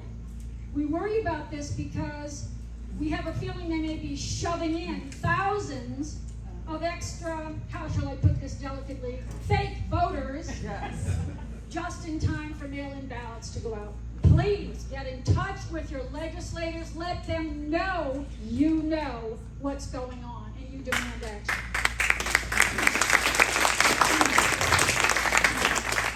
So in Delaware County, I wear many hats. I have just been named the research director for the Black Conservatives Federation, which is for Delco and Chesco. It's a national group, but Ruth has been named the lead for this. More about that in a minute. I have a work group called the Union for Good Government. This is the grassroots group. The reason we call it union is we figure a lot of libs will assume that we're Democrats and we'll be able to get in places other people can't. So be aware when I ask you to volunteer for that, don't slam down the phone. We also volunteer for Audit the Vote PA because it's the group that I have found with the longest lived and broadest traction in Pennsylvania. Yes. They've been able to get some collaboration with legislators. They have personally met and been commended by President Trump. They also partner with the most respected and well-known analytical people in the country. You've seen their names all over the threads. You know who those people are. Most importantly to me, I have never seen their founders act in an unchristian way. I'm very impressed by them. Audit the Vote were instrumental in getting a hand count for us in Delaware County, a hand recount after one of the recent elections. In addition, they facilitated our acquisition of a forensic expert to personally observe that hand count and publish his report on it. Incidentally, that help was provided at no charge to us, which was remarkable because this guy is a very expensive expert. This was a first in Pennsylvania. Prior to this event, no county had been able to get the government to do a hand recount.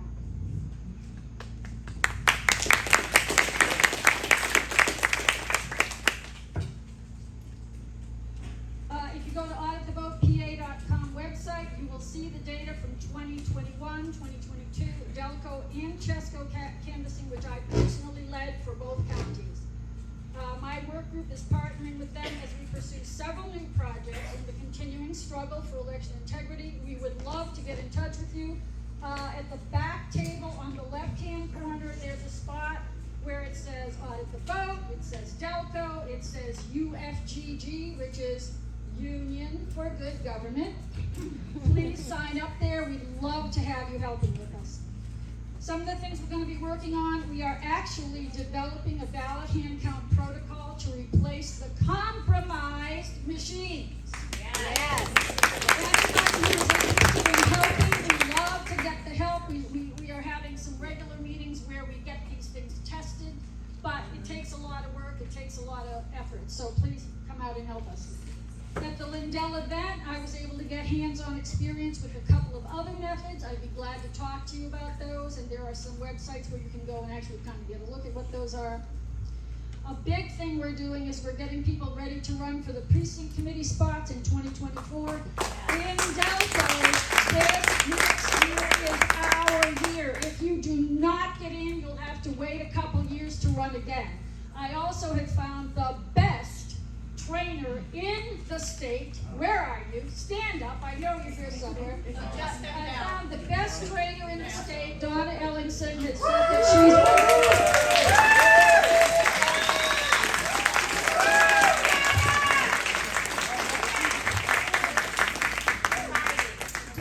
said that she's willing to develop what we're calling a series of master classes. If you want to run, say starting in March, we're going to be going month by month to take this stuff and chunk it up so that you will be fully conversant with what you need to do to run, win, and then serve in the position. So very, very important. Please sign up for that. Let me know on the sign-up sheet that that's something you're interested in. I'm also very fortunate to have a friend in Ruth Moten, whom I call Delco's Election Integrity Maven. She worked with me to develop some really excellent training for poll watchers. We need you to sign up to take it. All training is worthwhile. All training is good training. I've had some people say, should I take one or the other? I said, I take every class there is to take. I learn more with each one. We can also get you ready to be a poll worker. We need poll workers. You can sign up and you can get assigned in Delaware County to be a poll worker. Ruth and I can walk you through the things that baffle most people. Consider this election a training ground for 2024.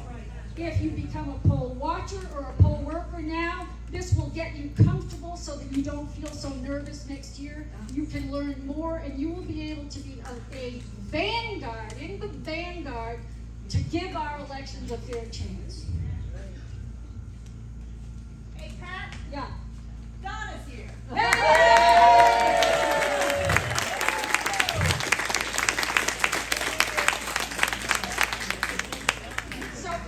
2024, we need people who are ready to rock and roll to ensure that the presidential election is safeguarded. Ruth has just been named the Black Conservative Federation's chair for both counties, Delco and Chesco. She's asked me to be part of her leadership team, and I am honored. We love all flavors of people, so please approach me. This is a group of conservative people who are determined that they see themselves as simply Americans, not any particular race, creed, or color.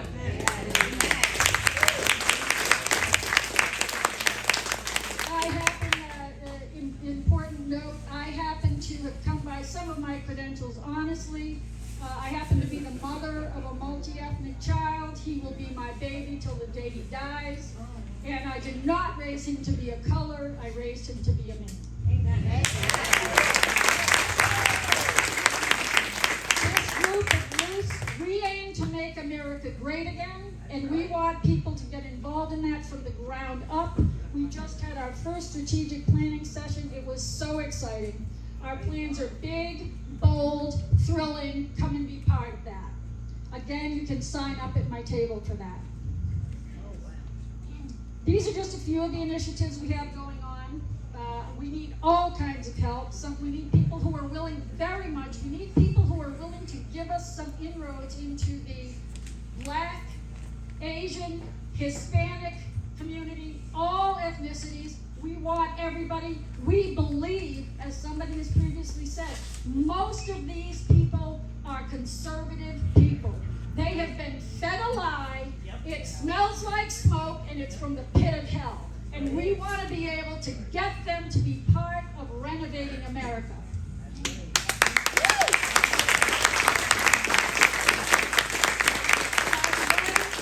We need real conservatives to win. I supported Ruth and Dornock for her. She didn't even live in my district because she's a bona fide conservative.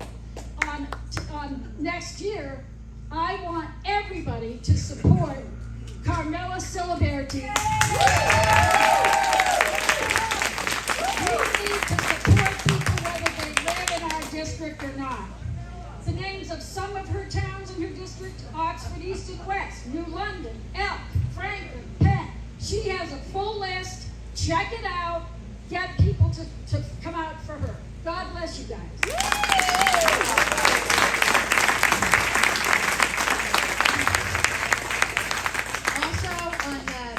The agenda, it's the save the date. It's our follow-up of action from today.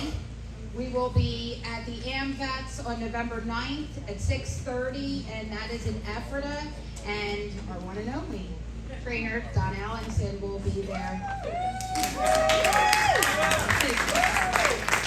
Next, I really don't think he needs to say who he is.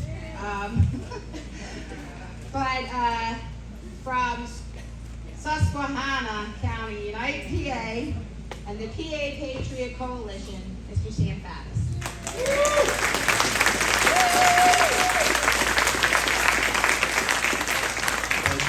Thank you, Dan. Real quick, because I think we want to get on to the main event, which is talking to the Freedom Caucus here and asking them some questions. I am both the president of my local group, Unite PA, and the current president of the Pennsylvania Patriot Coalition, which is roughly, depending on how you count, 100 groups across the state of Pennsylvania. So I want to concentrate my comments just for a couple of minutes on the coalition perspective.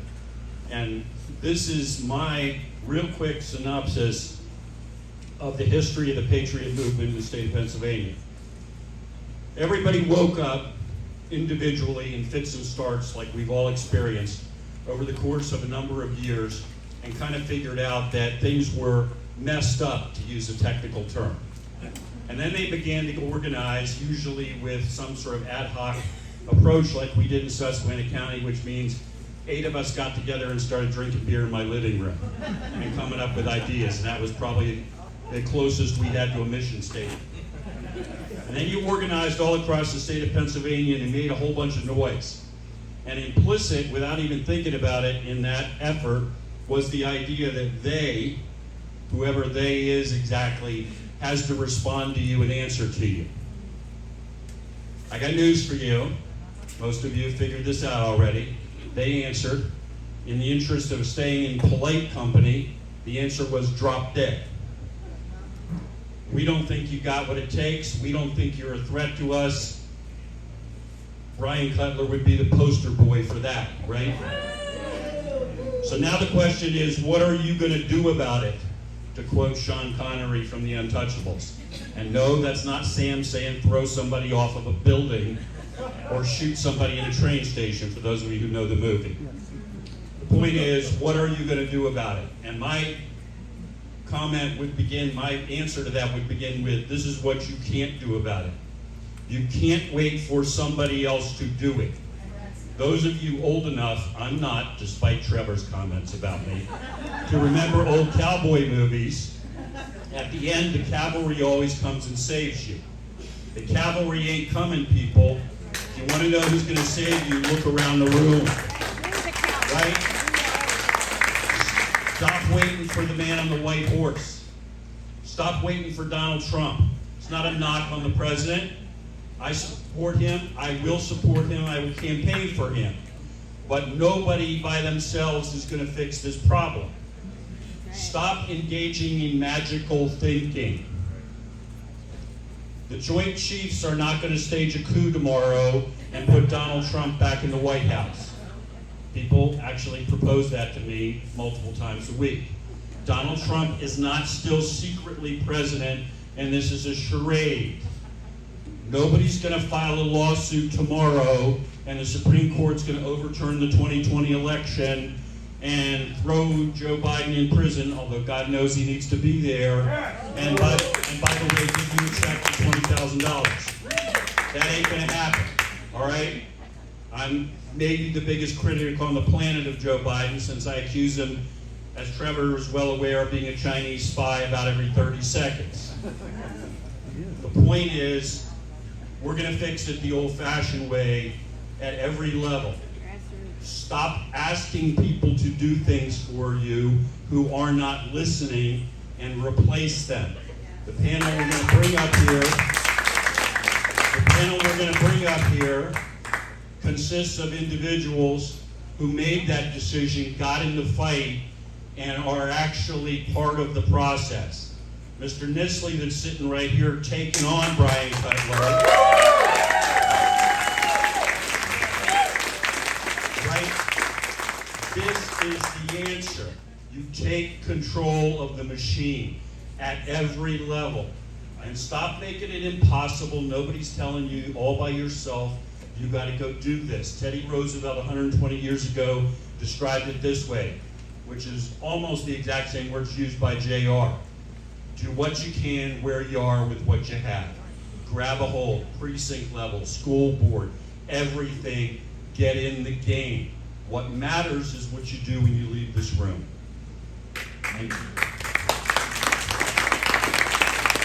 And again, you've already heard people say all of this.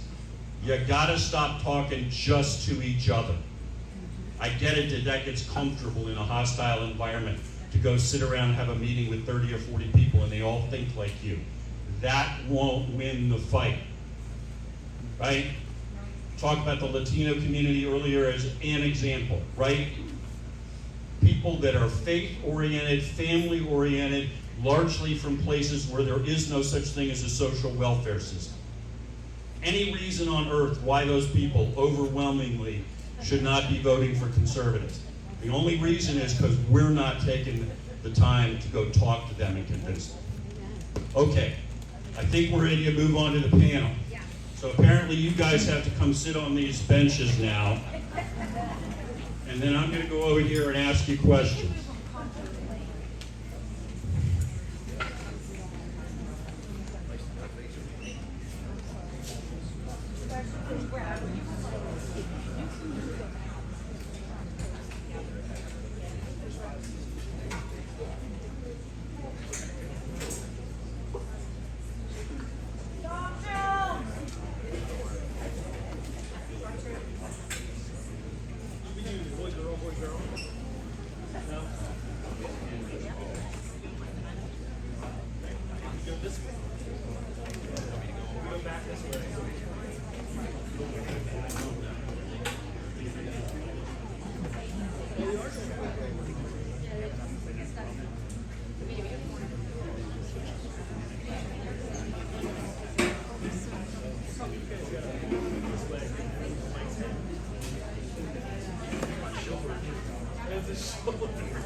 Sounds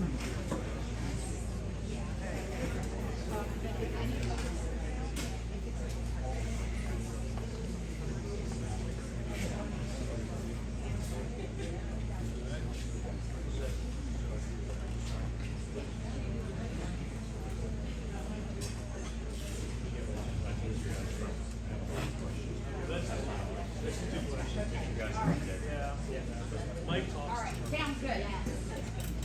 Okay, so up front, because I got a whole bunch of questions here, before people start yelling at me, not like that's not gonna happen anyway. I got like questions for 7 hours worth of town hall here. Let's go. So I'm gonna pick and choose, and that's on me, and I'm gonna try to synthesize some of them and combine some of them, okay? Again, blame me for that. I'm gonna ask the questions and then let you guys decide who wants to jump in and answer. And if somebody tries to hide, then I'll call you out by name. Okay? How about you guys introduce yourselves? That sounds like a great idea. I'll start with that. I'm Representative Dave Zimmerman. My district. I'll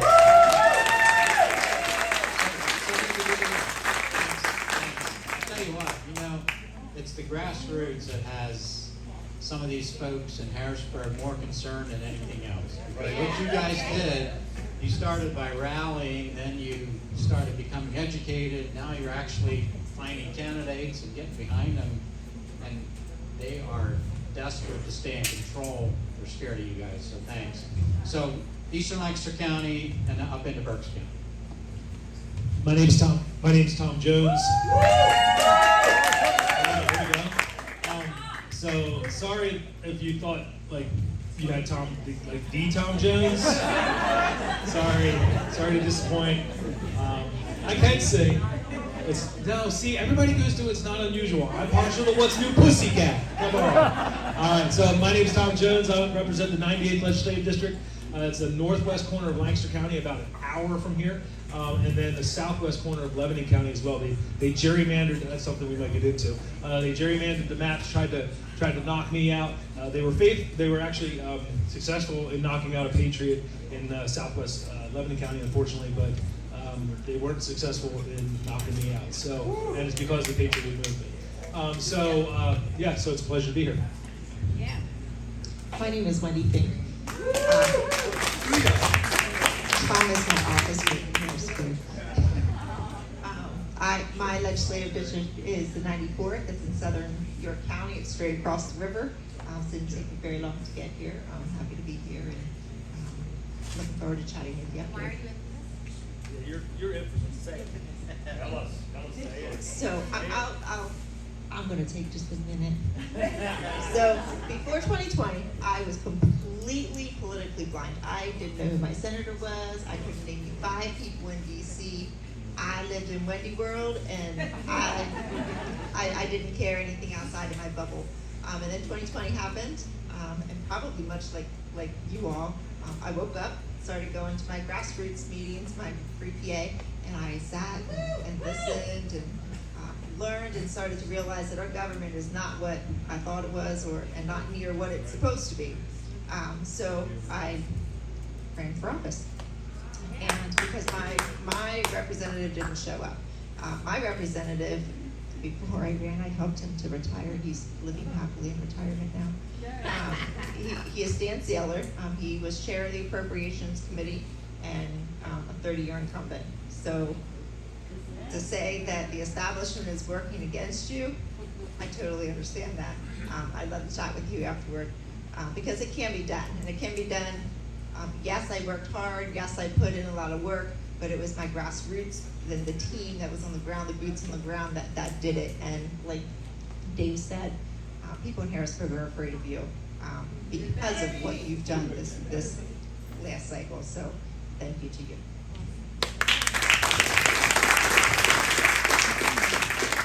Mike Jones, I represent the 93rd District in York County. It's nice to be in Lancaster, the second most conservative county after York, and you guys keep trying, you'll get there. You're gonna keep the bar high. I'm wondering, with Faddis and Bolts and Prince and apparently Ellingson, but these guys, what do you need us here for? I'm not sure. You already have the grassroots legends here, but It's a pleasure to be with you. I'm in my third term, and former business guy, got involved and led our Reopen York effort, which I think is when Sam talked those different things that motivated each of us. But I think when we saw the lockdowns, which were about, if you want a taste of socialism, that was it. And we saw some of the most un-American, unpatriotic, unconstitutional actions that we've ever lived through, and we stood up and fought back, and we got the best of the governor there, and got Wendy as well as Joe Diorsi in office, which were huge victories, taking out 20 and 30-year incumbents. So it was it can be done, and we were blessed with just a lot of great people and successes in York. And I'll turn it over to our caucus chair and my partner in crime, Dawn Keeper. I'm Representative Dawn Keeper. I represent the 92nd District in York County, so northern York County at the whole top of that county. And I was asking a lot of unhelpful questions before finally I got some support. Mike came into York County, so I didn't look quite as bad anymore. So I could always point the finger to him when something was going awry. But actually, he's been a great ally in York County. I got recruited along with my colleague David Rowe, who unfortunately could not be here today. He's actually doing our work, so he's knocking doors. They have a really tough DA race, and so he is doing that. And he will be recognized this evening as the Young Republican of the Year. He got that award. So we were recruited back in 2021 to start a Freedom Caucus in Pennsylvania. So I spent 22 going around to all these different open seats and candidates, trying to get a team together. And we have the largest Freedom Caucus in the country with 23 members. And for the longest time, our Southeast quadrant was able to wag the dog with 13 members. I thought, well, 23, we should be able to do something. So we've been able to at least stop a lot of terrible, terrible things. Okay, let's jump into questions here. There seems to be a lot of interest in Governor Shapiro's executive order, if that's the correct terminology, to move us to automatic registration via when you get a driver's license. So without any legislative action, he's decreed that will happen. Is there any intention on the part of the Freedom Caucus to file a lawsuit against that? So I reached out to our leadership to see, were they going to do anything? No, they were not. They'd already talked themselves out of it. There was nothing we can do because of the way that the statute is written. But nobody even knew how the governor issued the order. It was an executive order, was it a phone call, was it a memo? Nobody knew, but I will tell you this. I was able to get a copy of the opinion of the Senate's council, the Republican Senate's council, who basically had the same exact talking points we got a couple hours later in the House Republican caucus, which was really, there isn't a whole lot we can do. And that opinion was written within maybe an hour of the governor doing his action. So I'm very suspicious of where it even came from. So with that, I reached out to a couple different attorneys to see, hey, do we have anything? There was two different routes we're looking at. One is still a possibility, but one case we would take to the federal court, the other one would go to the state court. We would end up hopefully in Commonwealth court, but even at that, we're still exploring, not sure about the one that would go to Commonwealth court, and that would be on the process, right? If you're going to do a rule, it has to go through the rulemaking process. And then at the federal level, we're looking at two different angles, but time, place, and manner that has been spoken here is part of it, and it's usurping legislative powers and looking into possibly a civil rights violation of our rights as legislators.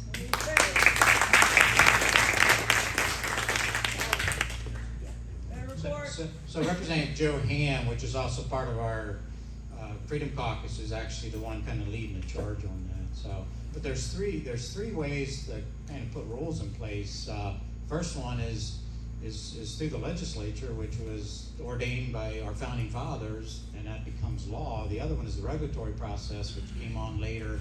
And then the third one is this executive order. And it sounds like the governor stood up at a press conference and looked at PennDOT and says, you guys need to register these folks to to vote when they renew license, so it's completely wrong. Yeah, so we have the bureaucracies and the regulations, and then of course you have executive order, and that seems to be at the federal level and the state level how they're doing things these days, right? They just bypass you and your voice, which is the legislature. But this automatic registration, it's actually interesting because I think it was mentioned earlier, the numbers are playing out in our favor to a large extent. Which is interesting, backfire. Also, this was largely messaging. It was a messaging win. It was a campaign piece for the governor. He wanted this to be like, he marketed this thing as automatic registration. But actually, it's if you look at what changed, it was press 1 to register to vote, press 2 to opt out. Now it's you will be press enter to continue, or press 9 to opt out. So, and then everything else is the same. So it really was a marketing thing just as much for the governor. So we'll see how things play out. So as kind of a follow-on to that, in these questions, there's obviously what the concern is if we have the Department of Motor Vehicles, if we've got PennDOT now in charge of this process, how far are we from the day where you have illegal aliens being issued driver's licenses, and then in effect the Department of Transportation has now taken control of who gets to vote in the state of Pennsylvania? We've sort of bypassed the normal process. How much of a concern do you think that is? So that absolutely is a concern. It's not just illegal citizens, it's uneligible voters. So it is, you can be a non-citizen and have a driver's license. If you're not 18, right, you could have a driver's license. So there's a lot of people that don't qualify for driver's licenses, should not have them. And so what PennDOT has said is only eligible voters would be automatically registered. However, we know that they were already doing this before. It was brought up by Al Schmidt. It was an issue that he was bringing up before, right? So now as the Department of State Secretary, he doesn't have any concerns now about it. Like everything's just gonna be okay. But not only was PennDOT registering uneligible voters, they had to be sued to take them off, and when it was finally taken off, we have yet to see, who was it? How many was it? We don't know. So all of that happened prior to any of the issues that we were going through in 2020. So that is a concern, and again, the entire SURE system is a concern. Somebody brought up the fact that it was down this past Monday, which I didn't know about that one, but that has happened. This is the third year in a row in October that the system has gone down. So last year when I learned about it through another channel, actually it was through PSP, we found out it was down, everything was down. So there's something going on. Yeah. Every October. So obviously the position of the Patriot Coalition, and probably most of the groups individually, has been for a long time that we should go back to hard copy ballots, vote on election day. Basically we should roll back Act 77. In the event that right now that's not a physical reality, that's not going to happen. There's a lot of discussion of other measures, such as by legislation prohibiting drop boxes, which obviously were winked into existence outside of Act 77, and requiring all votes to be counted at the precinct level, because mail-in votes are. And a number of other sort of, in other words, it doesn't take us all the way back to where the Patriot movement wants to go, but it takes us some significant way in that direction. Any reasonable prospect that that's going to happen between now and, let's say, 2024? So we don't have the House right now, so the Senate would be great. That's our backstop that we have, and we have a Democrat governor. However, there's this push and pull, and they're making negotiations in the Senate with the governor to try to get things done. The one thing that I think could be a possibility, if enough people were articulating it, and not by coming out on the Capitol steps and screaming, by literally going in and putting pressure on saying, we want the ballots to go back to the precincts. And the counties pushed back on this and said, oh, we can't do it.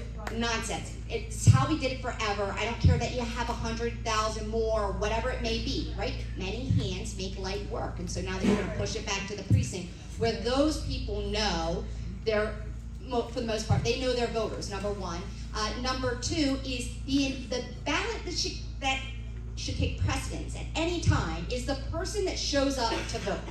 Not the mail-in, not the absentee. It's backward. It disenfranchises voters. So bringing them back to the precinct, you get that voter gets his vote, right? So if somebody requested one already, right? You can take it, spoil it, whatever it is, that person, that should count. Because those provisional ballots, 80% of them do not get counted. We already know all that. That's the one thing I think we could take back to the Senate and say, no, this is our do or die. This is what we want. Because that voter ID that everybody's, holding on tightly, like that's what we really want, it is really, really a weak bill. Even the constitutional amendment, I mean, you can use everything but my library card, right, to validate, vouch for your ID. But taking that back, gets more eyes on it and takes it back to the precinct where you can watch it, not this centralized canvassing, and you get your results and you get, you're watching, you're getting in there. But that's the one thing. The other things are going to have to happen at the county levels.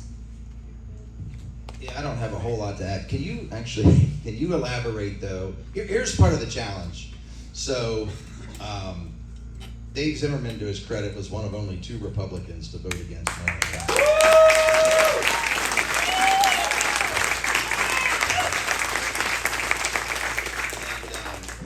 There's a lot of explanations, but no excuses. But myself and one other here voted for it, and was. Here's what I say in response to that. I apologize. That's all I can do. There's explanations, but I've never tried to excuse it. And we did then I think all we could at the time. The other 2 weren't in the legislature, but Dave and Dawn and I think it was 13 or 14 total, did file suit. A number of us spent our own personal funds because I was so ashamed of the vote. Which at the time was presented as no excuse absentee, and it was pre-COVID, and there's a lot of things there, but the legislature actually liked it because they thought it helped the down ballot by getting rid of straight party. So it was kind of a self-preservation thing by the House and the Senate. In any event, we did win in Commonwealth Court, which is the only legitimate statewide court that we have. And if you read McCullough's decision, it was blatantly unconstitutional. Namely, not that you can't have mail-in, but it had to go through the legislative process, or the amendment, the constitutional amendment process, not the standard legislative process. Of course, the Supreme Court, in an extremely weak ruling, her ruling was phenomenal, one of the best, I believe, Josh, ever written, Judge McCullough. The bottom line is it was unconstitutional. We proved it was unconstitutional, but the Supreme Court, which we have to, I know we're not necessarily everybody's favorite candidate, but we got to do everything we can to take that back. With that said, one of our challenges, and we're not going to solve it right here today, but one of the challenges as a legislator, and we need to get behind what the 1 or 2 solutions really are. So for example, we talked about drop boxes. Now I think it'd be great if we have volunteers filming everybody at every drop box. Okay, there's things we can do to take action, but understand there's something called a mailbox that they can fall back on. Okay, so you could go to a lot of effort. Voter ID, keep in mind, and I fully support it, don't misunderstand me. I want to get rid of Act 77, I want to get rid of the drop boxes and so forth, but part of the problem, big problems, the governor and the House and all that, we don't really have a unified solution around what the 1 or 2 things the mountains we want to die on, because then you can start to leverage the budget, and maybe you got to give away some stuff. Now, I don't mean on election integrity, but it could be funding things or whatever to try to get what we want. The budget's the only real tool we have in the current situation. But voter ID, for example, which I support, that affects people coming into the polls, not mail-in. So we're hurting our own voters, okay? The mail-in folks don't have to have their signature verified. They don't ever have to present an ID. It's the people voting in person that are going to be subject to that. So there are some things where you got to be a little careful what you wish for. because it may not produce the desired results. Another example, and I'm told we've got some developments on the horizon. I don't know if I'm at liberty to share who and what, but I'm told we may now have the ability to detect fake mail-in ballots. But one of the big things, and I'll shut up, is I think, Dawn, if you could, cleaning the rolls, isn't that one of our biggest opportunities? It is, and I don't know that that's legislation necessarily, but I keep saying all the statewide candidates, good luck, we're not gonna win. Until those voter rolls are cleaned up, we're not going to win. And so every time that we challenge the Department of State, and I'm not an attorney, so I just keep digging through the rules and asking why, trying to go at it at the county level. Because that SURE system, we know, is just reeks, right? There's so many issues, and the counties, I had the Secretary of State during our hearing on record, counties are responsible for their data. So I keep saying to the counties, clean up your data, right? There's nothing stopping you from running it with your register of wills, with your recorder of deeds, right? That's the gold standard as far as data goes. Why aren't you doing that? And I hear 101 excuses why they can't. They absolutely can. They need to take their data and clean it up. What's happening is some of them are, I have an example in York County where it is cleaned up. It's getting pushed through ERIC, and ERIC brings back in data that the state is putting back into the rolls and then pushing it to the counties. They're overwhelming counties, and a lot of counties are just adopting the data without verifying the voters, or without verifying those records. So there's got to be a reversal on that process. But it can start at the county levels where they say, no, we are statutorily responsible for this, and we're not taking the data, stop pushing the data into us. We're not taking it back from the Department of State. If they're not doing, if they're not being good stewards of the data. That's a huge issue to resolve, and I think it's going to have to go county by county. Eric has to go. Well, and again, those are at the table that are negotiating don't understand it. So Eric was one of the things was the Senate told us, well, hey, we got Eric. We're going to require the Department of State, tell Eric, which is a membership, it's not a contract, tell Eric that they are not allowed to share our data with third-party entities like the CEIR. You're negotiating with yourself, it's already illegal. It actually is a violation of the HAVA Act. It's a violation of the federal. So as we challenge them on it, right, again, I'm not the attorney, I'm not the leader, but I keep saying, why are we doing this? Why aren't we just, sit there and say, you know what, there'll be no money over here. You get no money until this is resolved. It's that easy. You can put it in one of the code bills and say, no money may go to Eric. Done. Right? You get rid of them. That could be easy. Same thing with the American Library Association. Not a dime of state tax dollars may go to this association. That's where they can control things. So as they're negotiating it, Eric, I agree, Eric's got to go. Not a milquetoast approach where we're just not going to let them share data. Well, they're already not allowed to share that data. So I think, and I could be wrong, but to your question, Sam, and to Dawn's, she's educated me on a lot of this. What can we do with the Democrats basically in charge? And I don't know that the Senate has an appetite to really die on the mountain. I think the bottom up, putting pressure on the county, whether that's lawsuits or not, I don't know, to clean up the rolls, because that's where you can exploit, if you're requesting mail-in ballots for people that, aren't eligible, vet voters or whatever. If you clean up that roll, that's one way sort of bottom up that we could potentially move the needle a little bit. Is that right? All right, this is actually a Sam Snarky question. Can any of you tell us how Senator Dush's investigation of the 2020 election is going? Let's give that to Dave. Got a status report? All right, I just made that up on the fly, obviously. I think it was a, what do you call it, rhetorical question? Yeah. It was a rhetorical question, yes. He and I had an intense conversation on that topic not so long ago. Serious question. A number of months ago, while the Republican Party still had control of the House, we mysteriously installed a Democratic speaker. Can somebody explain to us how that happened? It seems like an appropriate question, given the district that we're sitting in right now. It seemed like it was a question that needs asked. We need better leadership. Yeah. Where's the outrage from you guys towards leaders like this who took 15 of their other people with them to elect this Democrat? Where's the outrage from you guys? So we sat in caucus, and we were schooled for what, 2 hours or more, as that who our leader's going to be. We took a vote. Carl Metzger was our guy, right? We were going out on the floor. Carl Metzger was our guy. We were ready. We were prepared. Carl's our guy. 2 hours of it. We sat and listened to it. And we got the lecture about how we need to stick together and we need to be one team and we got it. Carl's our guy. No surprises on the floor. Yeah, no surprises on the floor. They love to say that. Again, we need new leadership. So we get to the floor. We're ready to take our vote, and our Republican fellow members nominate a Democrat. And we're shocked. We were completely shocked. The rug was pulled out underneath us. We know what to do, right? So we're turning around. We're looking to our leaders in the Freedom Caucus saying, what do we do? And they had the votes. Silence is consent. There's been no We were outrage. definitely not silent about But it. since then, for the last 2 years. We've not been last silent year, about last it. 6 months, whatever.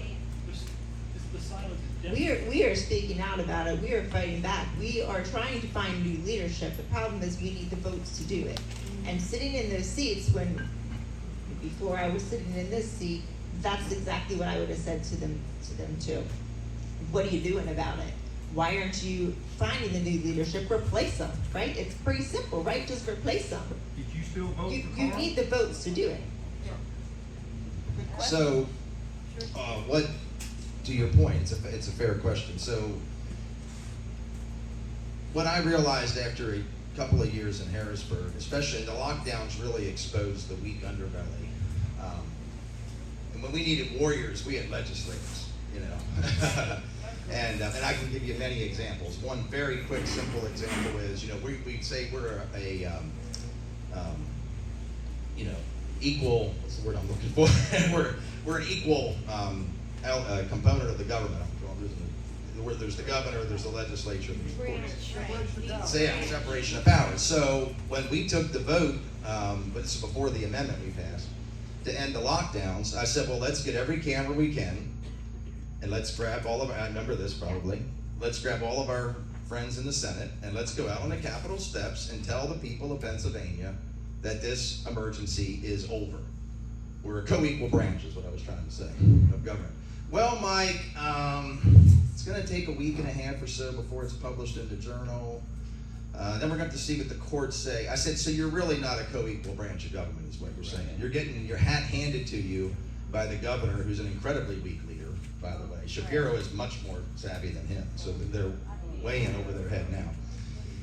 There's many other examples. Begged them to put $30 million in the budget to get rid of every Dominion machine in the state. That's all it would have cost. And I hate to say only $30 million, but in the context of a $40 billion budget, $30 million would have been chump change just to alleviate. You can argue you're blue in the face, good, bad, indifferent on the machine. Just get rid of them. They refuse to do it. So what I realized is these people are weak. They scare easy, and they're never going to be what we want them to be, right? Yeah. So rather than wringing it, took me 2.5 years or so to come to this conclusion. Rather than wringing our hands and hoping we can get 103 Patriots there and 26 in the Senate, if they scare easy, then we need to exploit that rather than lament it. And that's exactly what we did. So in York County, I publicly endorsed Wendy Fink and Joe DiOrsi against 20 and 30-year incumbents. They spent $550,000 to defeat Wendy Fink, and I mean this in the most complimentary way possible. 30-year incumbent, third most powerful member of the House against a complete no-name, and I mean that as a compliment. This wasn't Scott Wagner or anything like that, okay? She beat him by 11 points. Joe DiOrsi won by 20. And I say this in many of these, and this is the truth, and I'm not opposed to phone calls and protests, and I'm sure many of you, Josh, I know we were at a number of events on this Capitol steps, but you can take all the rallies, all the phone calls, all the emails, all the visits that you may have made to your representatives, and they pale in comparison to Wendy Fink defeating Stan Saylor. Yeah. That got their attention, okay? That scared them, all right? Internally, the last part I will say, not everything is public, okay? I think everybody here can attest. When we met with and I don't know what we're recording here, I'd appreciate you maybe not record this part, but when we met with our South Central Caucus, I think it's too late to say, to who are we putting forward, that's okay, for our leader, because they didn't anticipate losing the majority. So Cutler had no chance of losing speaker, but we had Benninghoff at the time as leader, and we put forward a candidate, Paul Schimmel, a great man from Franklin County. Then we lose the majority, and then we only have a week, and we put him up against Cutler. And these guys will tell you, I told the man direct, and hey, I have a friendly relationship, okay, but it's business. And we told him right to his face, you need to step aside, okay? And we were within 5 votes of having Schimmel be the next speaker. Now, that's a shame, but that was a week earlier, he was untouchable. And we came within 5 votes of winning the speakership. So there are, and I'm not saying we do everything right and we do everything we can, but we have been bold and we have had victories. And there are some things that go on behind the scenes that you don't always see. Can we do more? I'm sure we can. But we're gaining momentum. We're going to keep getting victories. But I will say, even God himself can't use our silence, right? The Bible says faith comes from hearing. Okay, you might be awkward, you might be over the top, you might not be the greatest speaker, whatever, but you have to do something. He can't use our silence, and I agree. We need to be louder and bolder, but it has occurred.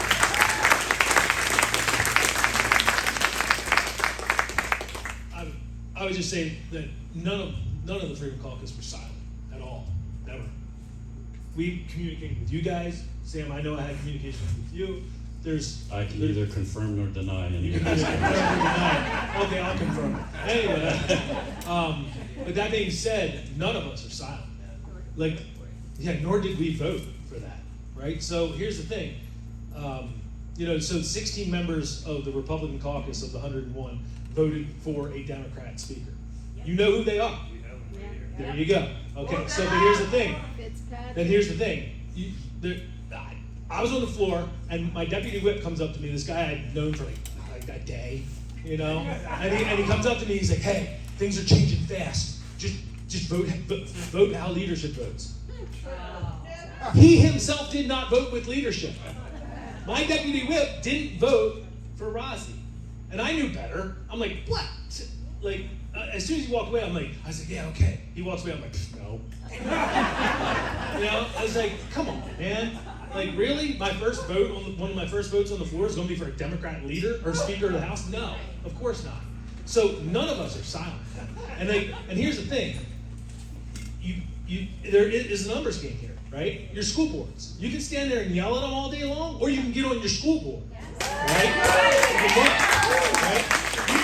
You can yell at your borough council. You can yell at your county commissioners. You can yell at your township supervisors, or you can run for office, right? And that's what we've all done, right? And so here's the thing. That's how this works. Everybody needs to get involved, right? You can yell at you can talk to each other in your echo chamber, right? Which I'm part of. I love hearing from you guys. It's an encouragement, right? But out there is a world that's just blasé, in Wendy world, which was raising your daughters. Wendy World was good. It was really nice there. It was nice in Wendy World, right? And it was nice in Tom Jones Land as well. We're all busy, man. We're workers, right? We're Americans. We're the ones who pay the taxes and start the businesses and hire the employees and have the jobs. And we're the ones who are raising our kids and trying to raise them right. So we're fighting for this. And who has time to get involved in this mess, right? Who has time to step up and get in the fight like we are? I do. I go do it. Good. Awesome. And that's what we do as a team, right? That's what we do as a team. So, and then with that said, we need everybody in this thing together. And you need to reach outside of the echo chamber, right? You need to go to your pastors, right? The pastors who have remained silent is the American Christians. This is all the American Christian Church's fault, by the way. All right? I hang it squarely around the American Christian Church. All right? Because they've remained silent for so long. They've taken these issues that are moral issues, they've slapped the label political, and then they say, right?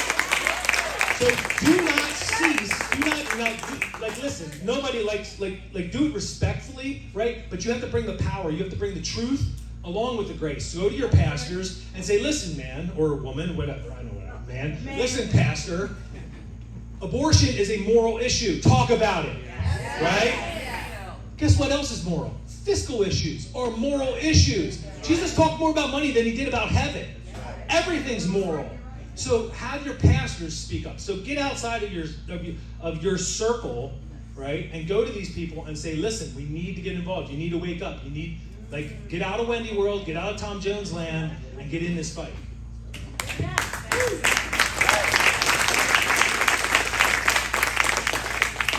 She actually sounds like a pastor.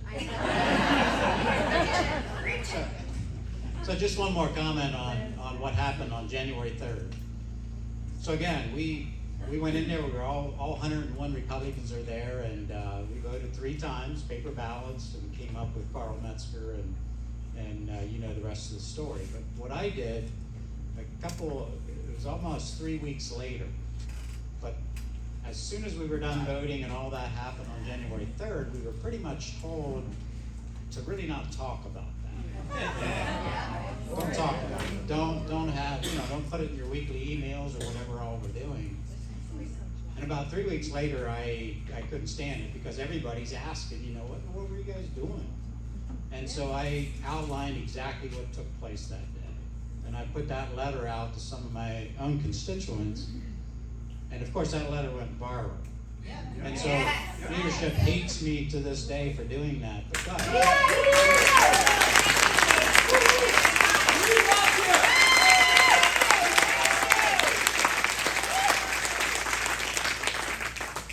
the one word that we use up there in Harrisburg all the time is transparency. Is that just for some things? Okay, well, I'm going to add a comment totally outside the format, but you gave me the microphone and were dumb enough to make me MC, so. I'm sorry. Well, he called me old, so I get to insult other people. This is the essence of everything we're talking about here today, people. It ain't about getting together, making a bunch of noise, having a rally, eating hot dogs, although I eat more than anybody. It's about what you do when you leave, and these folks have got skin in the game, right? You took down a 30-year veteran. At the heart of everything we just talked about for the last 15 minutes is the guy whose district we're sitting in right now. Right there is a guy who's jumped in the game to get rid of him. So if you're really pissed off,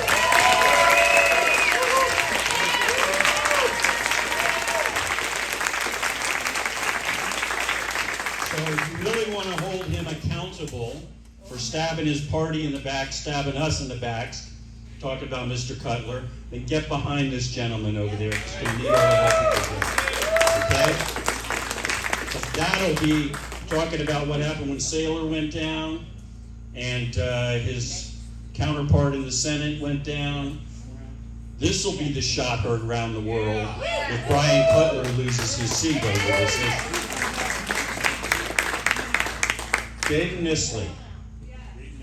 Do you have a website you want to give us right now? Or just have come over there and find you? Yeah, everything's here. All right. What? Say it again. Nisley4pa.com. 4 as the number 4? Spelled out. Nisley4pa.com. The information's over there. There's a table over there. His table's over there. He's got information. He's sitting right there. Find him. Let me shift gears totally on you guys. Convention of States. Been pushed. Still being pushed, sort of. Where do we stand on that? You guys think it's a good idea? Bad idea? What do we think?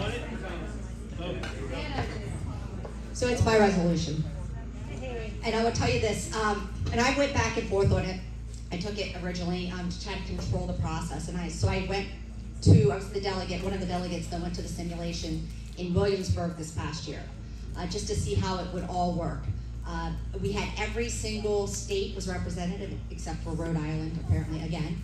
And my issue is my biggest issue for the Convention of States is the lack of state sovereignty. and the government, the federal government, overreaching and taking powers from the states. They do it through the purse, the power of the purse, or whatever it may be, right? Every time I try to do something, they'll say, well, we have to have this fund set up here, we can't get the federal dollars, or we have to spend this much to get the federal dollars, or whatever it may be. You have to have this rule in place to get the federal dollars.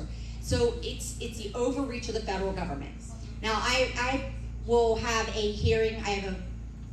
The policy chair has promised a hearing on this, because I would like everybody at the table. I would like the John Birch Society to be there, and they've been pretty vocal. And for a while, the Firearm Owners Against Crime, FOAC, which is a very conservative Second Amendment group out of the West, they were opposed to it. I'm not sure exactly where they are now, but they still have a legal counsel that I would like there. I would like everybody at the table so we can ask all those questions, all those concerns. I get it. I get the whole just opening things up, what can happen. Although I will say this summer was a great, and you can pull that up, you can go to the Convention of States website and pull up the simulations of what took place and how those discussions went down. Because things that I thought, well, this one would be easy, right? People came in, you had all different eyes. It was very difficult to try to get everybody on board on the same issue to move something forward. And understand, it has to get through, to start with, you have to have 2/3 of states have the same resolution even to come to the table, to call one. And then once you have the Convention of States, it takes, and they come up with whatever resolution that they have, you have to take it back to the states, and 3/4 of the states would have to vote that in order to adopt it. So there's a lot of checks and balances that are in there. I appreciate the concern. I just wanted to be honest and candid that it is my resolution. I don't have the support to get it out of the House right now, currently as it stands. So, but we will have a hearing when we get that date scheduled. It'll be on my website so that anybody that wants to listen to it or, attend can do that. I don't know if anybody else has any. If states won't nullify and oppose the wrong legislation, we cannot trust them with a convention. No Stand up right where you are.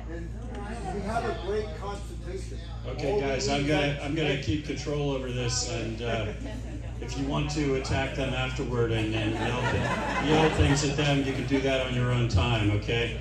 Well, I mean, I'm opposed to it. So. I think I'm a big term limits fan. Prime sponsored a term limits bill my first month in office. I think there's other ways to get term limits done. We won't take up the time right now. I personally, and it doesn't mean I'm right. There are good, smart people.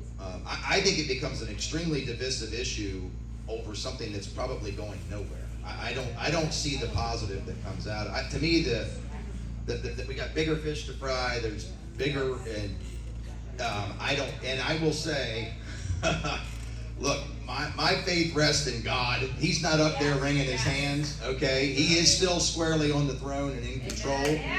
However, these are scary times we're in, right? And I will tell you this: never, ever, ever give up your guns. Okay?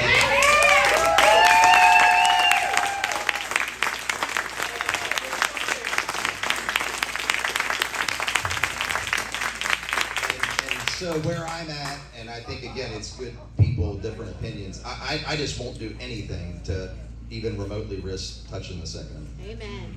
Amen. We do have a wonderful Constitution, and this is in our Constitution, so we can't be picking and choosing either. We don't take Bible verses out without reading the whole passage. We can't pick and choose parts of the Constitution either.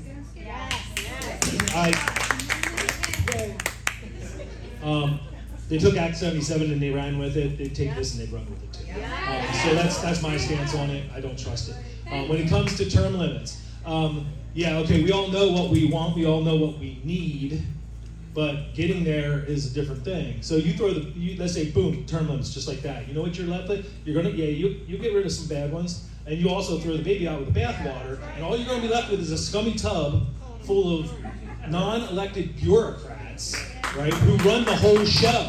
So be very careful how much you advocate for, boom, term limits. We have to get rid of these service unions. you want to speak to that? Well, there's also this thing called the deep state. No, yeah. Yeah, well, that's all our state agencies, and it's unbelievable, how the governor appoints a secretary to each of these agencies, and right underneath is all these bureaucrats. And underneath the bureaucrats are just good people doing their jobs, but these bureaucrats are making regulation hand over fist. That's our problem. That's who's running our state. So I'm opposed to convention. Let me shift gears. We're obviously gonna run out of time here. We have a particular lady in the audience here who's taken point on this issue, maybe the bravest lady in Pennsylvania, Phoenicia, fighting this issue. Amen. Pornography in school libraries. Okay, we're not talking about burning books, banning books, or any of the other garbage that we get accused of all the time. What we're talking about is age-appropriate material. Right on. Books like Gender Queer, which is an adult graphic comic that leaves nothing to the imagination in regard to sexual acts being on the shelves of school libraries. Where is the legislature on doing something about this? Why do we have pornography in schools? I know Phoenicia has gone to testify and gone in with nothing more than pictures from the books that the kids can look at, and had security tell her she's got to take the stuff back to her car because it will be too offensive for the adults in the Senate to view, but it gets shoveled to our kids every day. So where is the legislature on doing something about this? So it's been great for me personally to get to know Phoenicia, to be able to pray together and labor together and fight back. She's been the tip of the spear on this fight. Phoenicia's right there. We need to be praying for that woman, praying for this woman, praying for this soldier, praying for her, because she is a warrior. Like she just looks all calm and peaceful sitting there.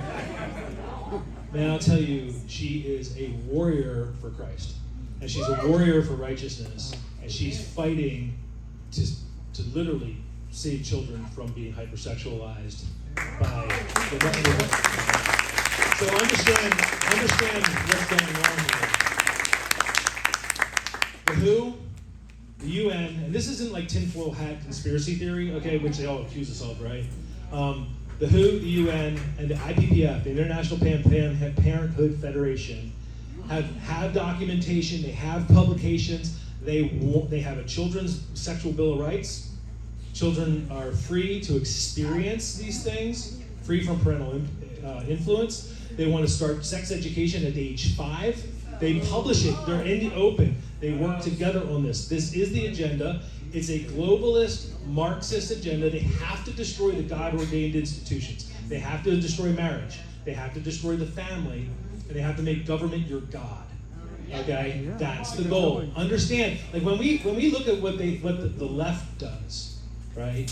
And we say, man, that just doesn't make sense. It certainly does. It makes perfect sense if you're a socialist, if you're a Marxist, if you're a globalist. What they do makes perfect sense.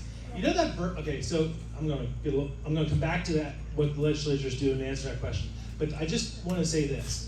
You know that verse in the Bible, I think it's in Revelations, about like the church of Laodicea, and like God says, I'd rather you be hot or cold, but because you're lukewarm, I'm going to spit you out of my, like vomit. That's like, it's not just spit, like, it's more like, right? And I never got it. I'm like, wait, like, they're lukewarm, it's not too bad. I mean, like, why wouldn't you vomit the cold ones out? Well, because the cold ones can still be saved. They're either duped or they're just stupid, right? It's these lukewarm uniparty Republicans, right? They're the ones who I've learned real quick. I've been there like a week, okay? And I learned, you've been there a week and a half, and just because you're smarter. Anyway, and we've learned real fast, who the rhinos are. And they're the lukewarm ones. They're the ones I find really disgusting, right? Because they let it happen. They coordinate. and they're bought and paid for. That's what it comes down to. It's who has their hand in the cookie jar and who doesn't, who's there for the right reasons, and who's bought and paid for. Legislation. Step in the right direction. It's a Band-Aid. It's not the fix. The fix would be getting sexually obscene. That is a legal term that you need to use. This is obscene material, right? It is defined in federal statute, right? That'll come to play eventually. But here's the thing. Obscene content needs to be removed from the schools. Period. Period. Right? There's legislation in the House and the Senate, identical bills as companion bills, to make all schools opt in instead of opt out. So for instance, in my district, I have two school districts. One is opt in. So in other words, the parents have to sign to allow their children to check out something that's flagged as adult content. Now, it may or may not be one of these sexually obscene books, but still, it's adult content, and you have to sign as a parent to allow that. A lot of the schools in our Commonwealth are opt out. So in other words, you have to preemptively go in there as a parent and defend your child. They're not going to defend your child. They're not going to protect your child. You have to go in and do it ahead of time. So this legislation would make all schools opt in. It's a step in the right direction, but again, here we are with a Democrat House and a Democrat governor. So it's one of those things. Well, I want to just add on to this. So what Tom said, it is obscene. And so when he did a great press conference this past week, had all the materials there. So all those people would say, oh, it's not anything. You have a little boy, it's a picture of a little boy giving a man a blowjob. That's obscene, right? If my husband had that content in his car, right, it would be corruption of minors, right? And we have no tolerance for possession. It's child porn. It's not just porn, it's child porn. It is criminal. So when they said, what books would you propose to ban? I said, I'm not banning books. I'm asking my school boards to follow the law, to stop corrupting minors, to get these things out of our schools. They're not appropriate. People are in jail for 25, 30 years for possession of child porn. This should be no different. The law was changed, I think it was back in 2011, to exempt libraries. Right? So it was Corbett, they had Corbett during that time, and they removed the law. So libraries are exempt. It's not considered obscene materials if it's in the library, which is a bunch of nonsense. So that's what we're challenging, that law is not legal at any rate. But what we need to do, right, you need to talk to your senators about this. We don't need a commission to review anything. We know it's terrible, right? That's a Republican idea right now. Let's just have a commission, this nonpartisan commission that would review the materials and say, here's what, no, thank you. You know what was another nonpartisan group, supposedly, was the League of Women Voters. No, thank you. They get hijacked, they get taken over.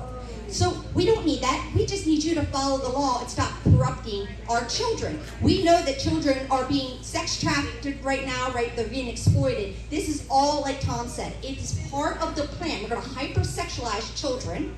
Right?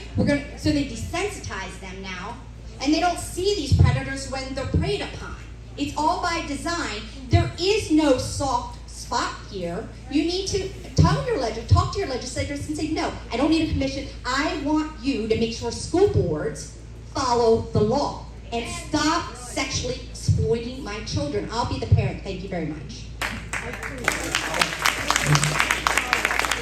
So I agree with everything that's said, and so I won't repeat that. I talked earlier about how most of the legislators, the problem, and Tom stole my go-to line on the lukewarm part, that I pick and choose verses. I'm guilty of that sometimes, and that's one of the best ones. But God has no use for lukewarm, right?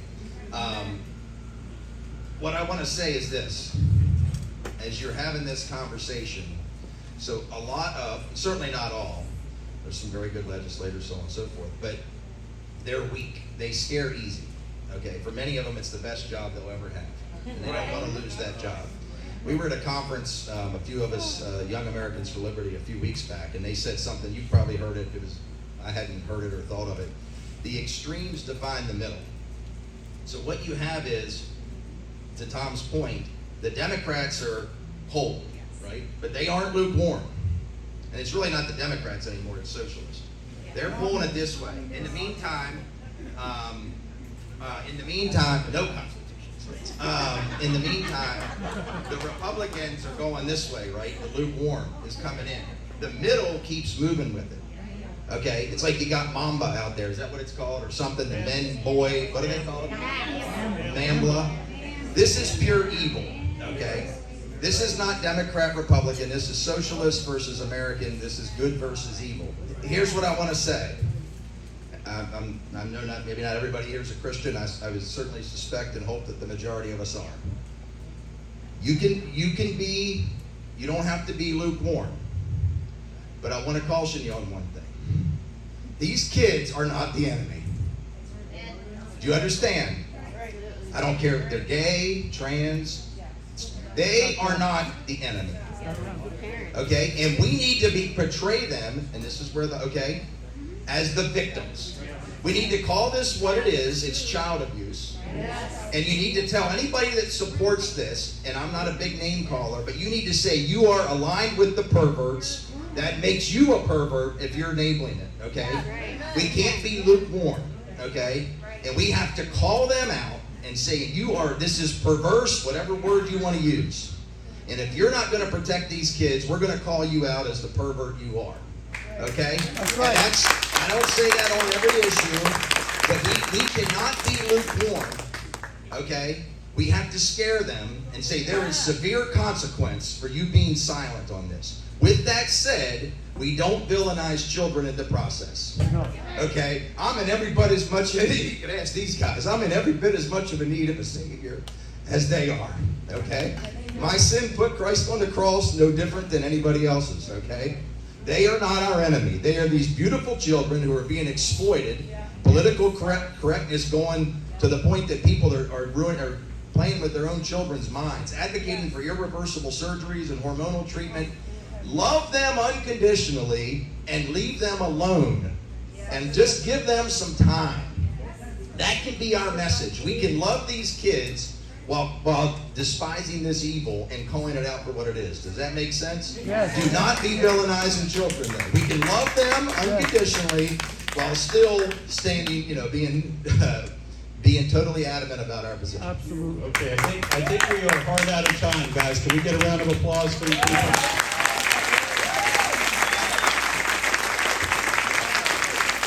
Okay, also, for everybody,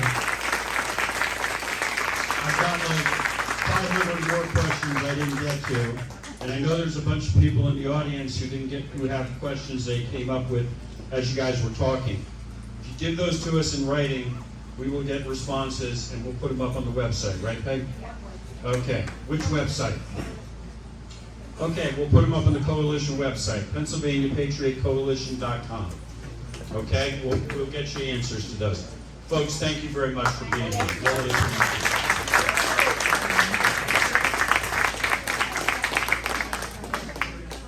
Okay, Josh Prince, you're on deck.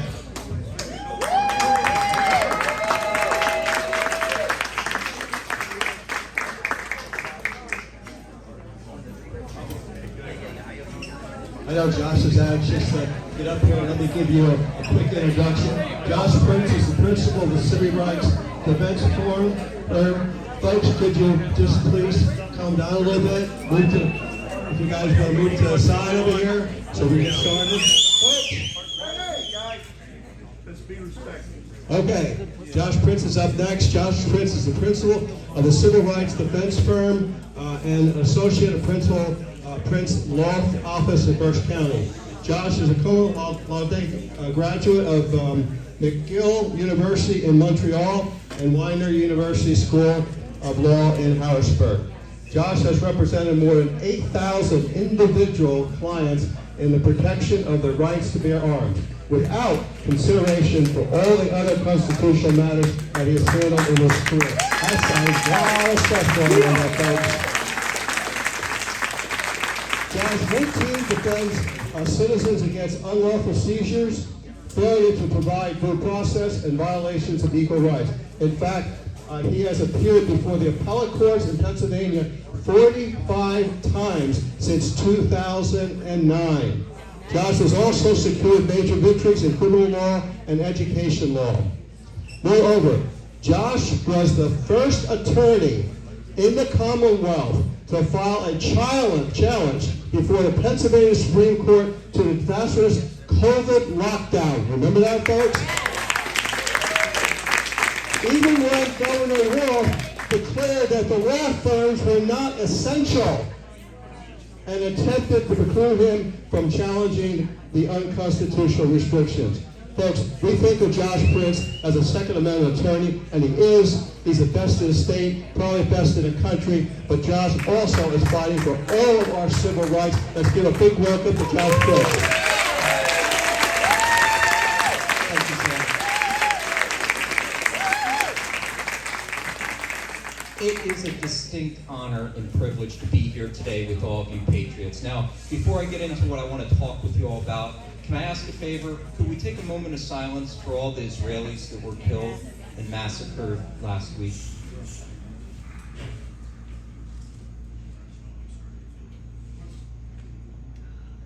Thank you all so much. As many of you already know me and you've listened to me at different rallies and events, I always am very upbeat. And that's what I love. I love being jovial. I love joking, that Shakespeare was right. You should have killed all of us lawyers. But today, it's very different. I was asked to come and speak a little bit about my experience on the campaign trail. For those of you who don't know, I had run for the Commonwealth Court vacancy that will be on our November election. I truly, at the beginning, thought, oh, there's no problem. There's no reason I wouldn't be the nominee. The one individual who's running for it has never stepped foot in a courtroom before. And, and I was naive. I am the first to admit that I was completely naive to the politics at play, even in our judicial elections. And so, really, to give you a better backdrop of everything that happened and then walk you into and through my Russian roulette series that I've published, that I was asked to come and speak about, it really starts at the beginning of my race. When I announced I had reached out to Chairman Tavis, the Pennsylvania GOP chairman, and we had a number of lengthy discussions, and we had good relations. In fact, by the time the endorsement vote in February came around, we had open lines of communication, and I was not the endorsed candidate. I was somewhat surprised. But my wife and I then prayed on it. We said we knew we had to make a decision. Was I going to run as the unendorsed candidate or not? And when I made the decision to run as the unendorsed candidate, the first person I reached out to was Chairman Tavis to let him know. And we basically had a gentleman's agreement. If anything arose while I was on the campaign trail, I'd reach out first to him. We'd try to address it behind the scenes, as should be done by the party. And only if it couldn't be resolved would we deal with it as gentlemen would. And so there were issues that came about while I was on the campaign trail as the unendorsed candidate. There were a number of them. In fact, I had one caucus member, right before a vote, tell all the members in the caucus that I had forged an endorsement from the Schuylkill County Sheriff. Now, she said the whole reason that I had forged it is because no Democrat would possibly support Josh. And Sheriff Rudy is a registered Democrat. Well, she had his cell phone number. She could have picked up her cell phone, he would later tell me, at any point in time, including during the caucus meeting, call him and verify whether he had endorsed me. And yet she elected not to do that. She waited to bring that information out until right before a vote when only caucus members were in the room, meaning I wasn't there to be able to refute it. But that wasn't the only issue that would arise.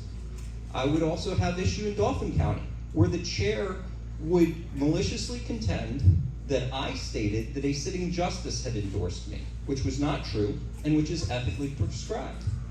And that resulted in the Pennsylvania Supreme Court sending me a nastygram letter telling me that you can't be out stating that you're endorsed by a sitting justice, when I never said anything of that regard, but I wasn't his candidate. These were just a couple of the things that came about. But really, the big issue that came about that I reached out to Lawrence about was when I was running as an unendorsed candidate, I started to hear from state committee members that they're being threatened with removal because they want to support me. And I reached out to Chairman Tavis and I said, Chairman Tavis, let's look at the state committee bylaws. The state committee bylaws are explicit they only apply in the November election. In relation to the primary, they do not restrict a state committee member from supporting another Republican.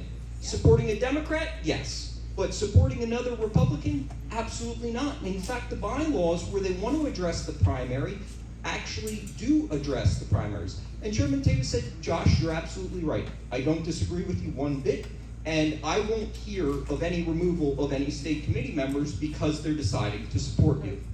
And so I went through the campaign. I was not successful in the primary. I was a little surprised by that.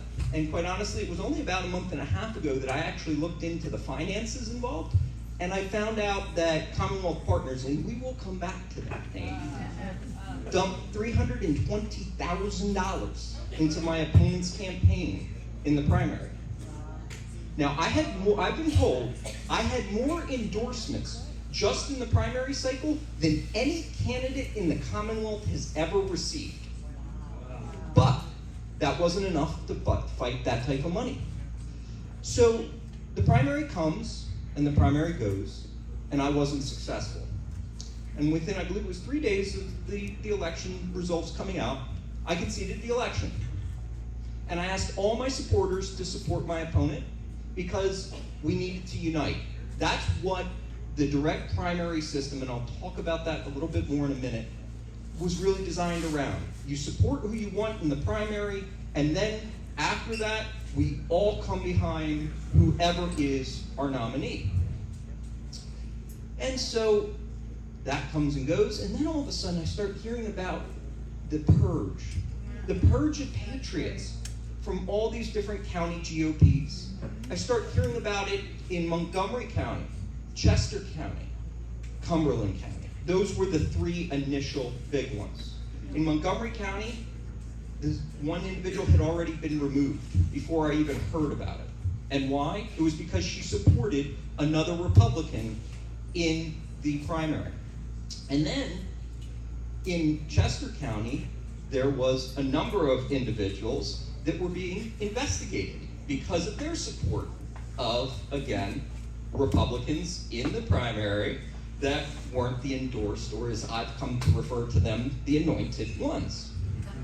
Cumberland County was a different story. That was far worse. There we're looking at purging 9 different Patriots from the group. And so I sent a letter to Chairman Tavis, and I said, Chairman Tavis, consistent with our agreement and our prior discussion, we both agree that there's no ability to remove Republicans from any committee because of their support for a Republican in the primary. And although we're talking about county GOPs here, as you heard mentioned earlier, in the state committee bylaws, they provide that the county bylaws can't be different than the state committee bylaws. And we've already agreed that the state committee bylaws don't apply in the primary. So you can't possibly have, at the county level, a provision that allows for removal of support of a Republican in the primary. And nothing happens. 3 weeks goes by. Hearings are getting scheduled. I had no other option. So I turned to my blog, blog.princelaw.com, and I posted my first article, Russian Roulette. Now, I never thought, well, thank you. Thank you. I never thought when I started that first article that it would turn into what is now a 10-part series. But that's what it's become.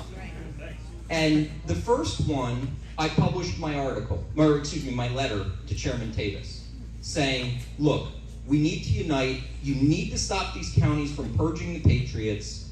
This is not beneficial to our party. This is the exact divisiveness that everyone complains about when a primary candidate is unsuccessful and then tries to tank the forthcoming election.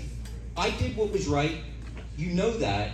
Now you need to do what's right, and you need to stop this purging.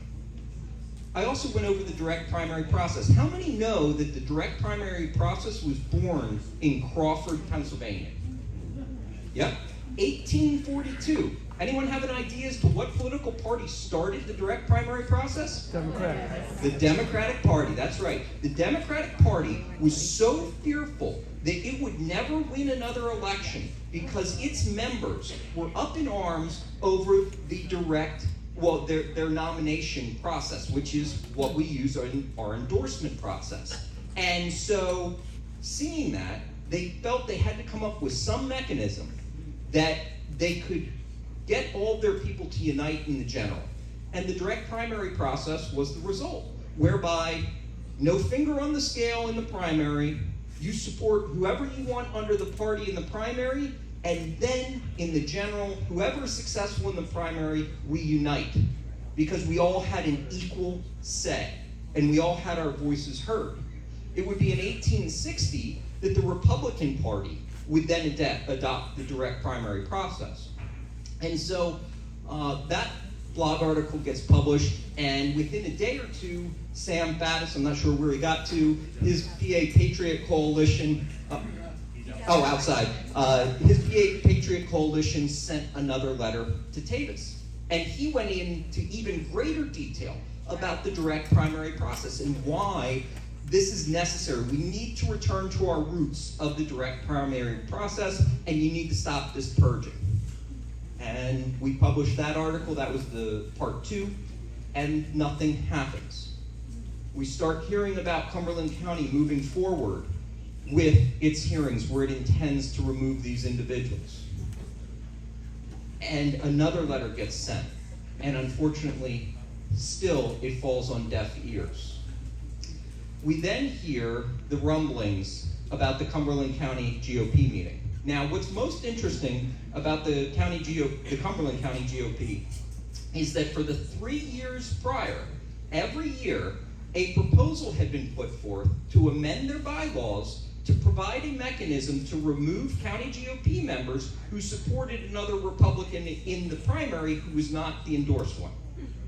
Understand this. There is no provision in the Cumberland County GOP bylaws to remove someone for supporting a Republican in the primary, and yet they moved forward with removing these people. And for all of you who haven't seen my blog, all the evidence, I actually have screenshots of the actual vote counts when this has been put forth in the past to show that it wasn't successful in being enacted. And yet Chairman Capozzi held those hearings, removed all 9. After removing them, would refer to them to the media as Antifa and a cancer that needed to be removed. Oh, it gets far worse than this. If you only read one of my articles, I'm going to say read part 5. Read part 5. And if you told me 8-10 months ago that I would be standing up in front of anyone telling you that our party's been infiltrated by the Democrats, quite honestly, I would have laughed at you. I wouldn't do it to your face, but I'm transparent. I would not have believed it. And yet, you read part 5, the pieces to the puzzle fall together. I have issues all of a sudden arising now in Northampton County. The Northampton County chair has filed criminal charges against several members of the county GOP and excluded them. He says that Chairman Tavis and the attorney for the PA GOP, Tom King, sanctioned it. Well, Lawrence knew nothing of sanctioning it. That's Chairman Tavis, and was livid the next morning upon learning of it. But the better part is how he learns of it. A liberal blogger in Northampton County, Bernie O'Hare, he's actually he was an attorney, but he was actually removed as an attorney because of misconduct in the past.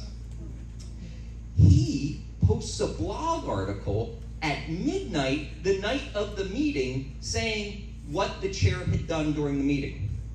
And that he has glowing recommendations for the chair. Now, they're on opposite political spectrums. And how is it that this liberal blogger finds out the night of the meeting, within, in essence, an hour of the meeting ending, all of this information, including that our chairman and allegedly lead counsel had sanctioned it?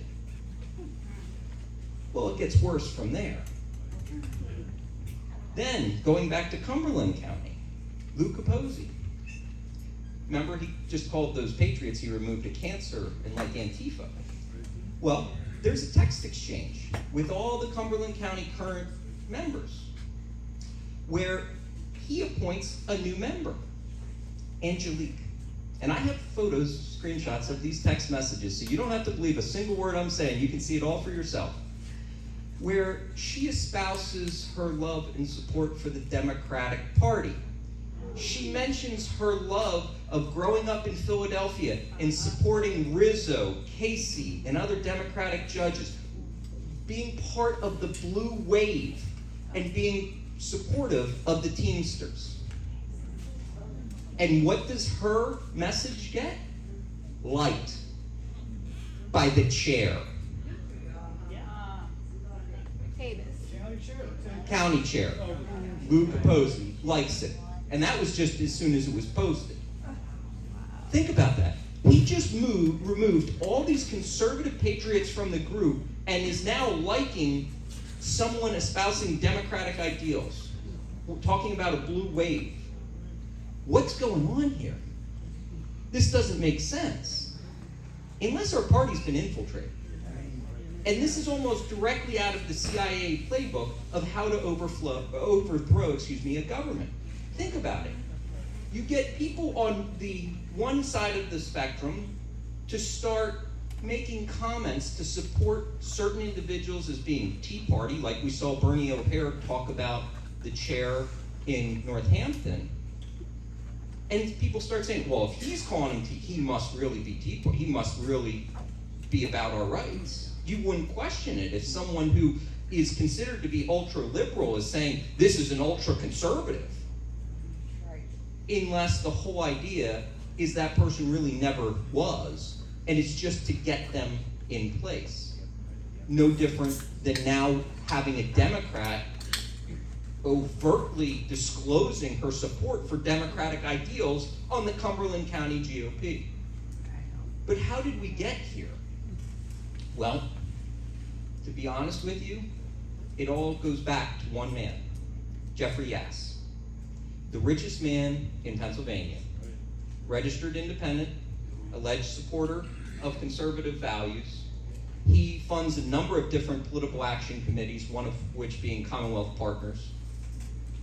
And when you start going down the rabbit hole, all of a sudden you come to learn that Commonwealth Partners is involved in any primary challenge where there is a strong and a weak candidate. And every single time, they support the weak candidate.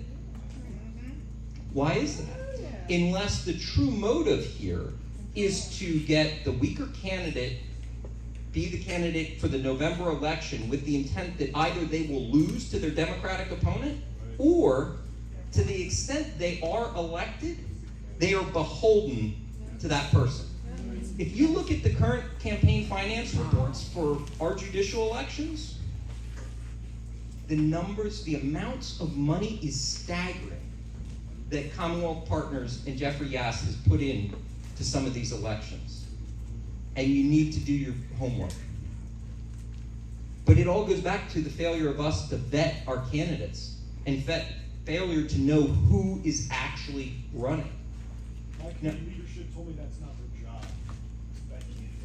It's every one of our jobs. It's not just our county GOP or anything, it's all of our jobs. Now, moving from there, many of you heard that there was a state committee meeting the other week. And I had heard about it in advance. It was September 29th and 30th.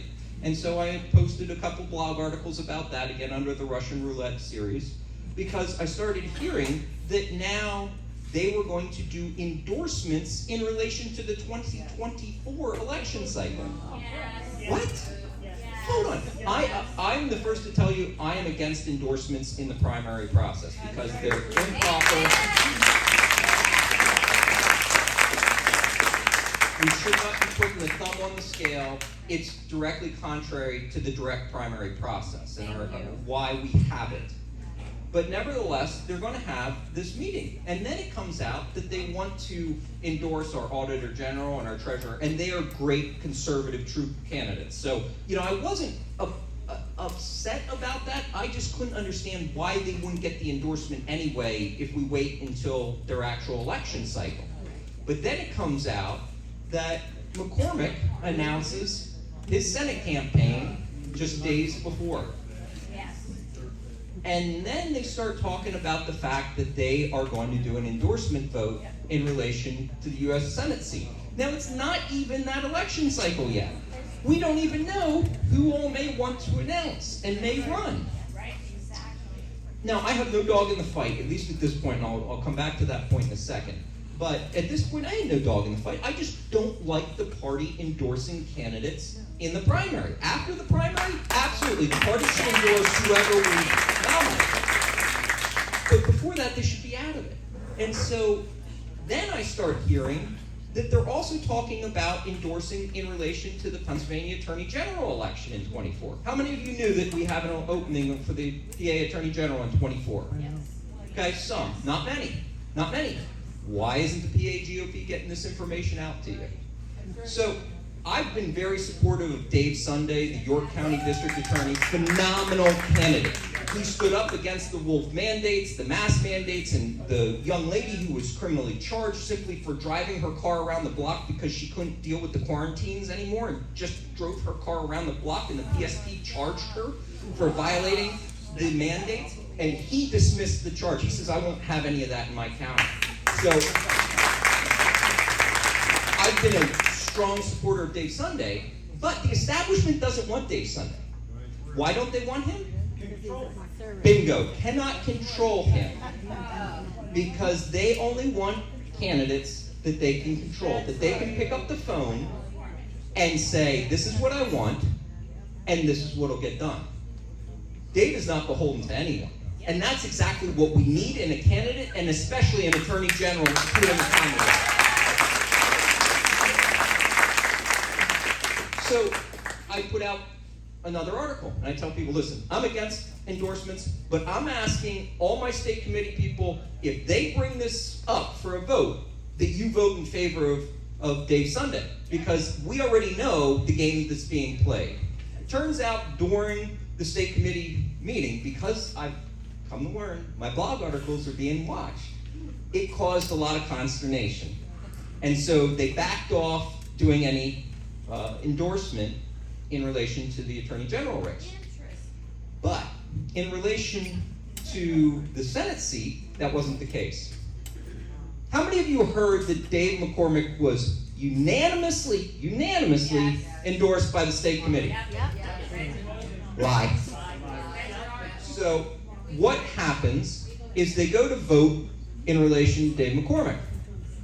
And they say, all the ayes, aye, all the nays, nay.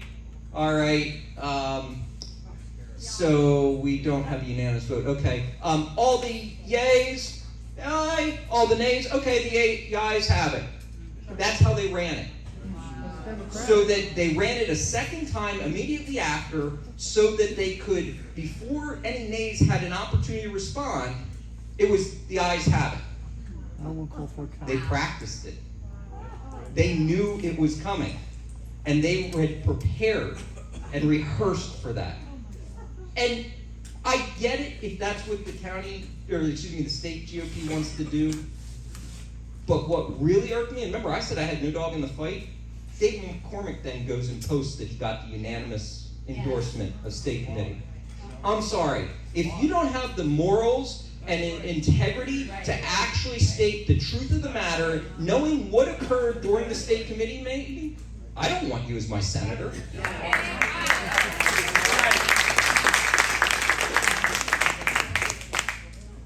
So this is basically where my article series has left off at this point.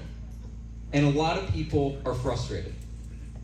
I can tell you the problem starts at the top. I will tell you, I don't believe that Chairman Tavis is a bad man by any means. And he's a good man. He's not a leader. We need a leader.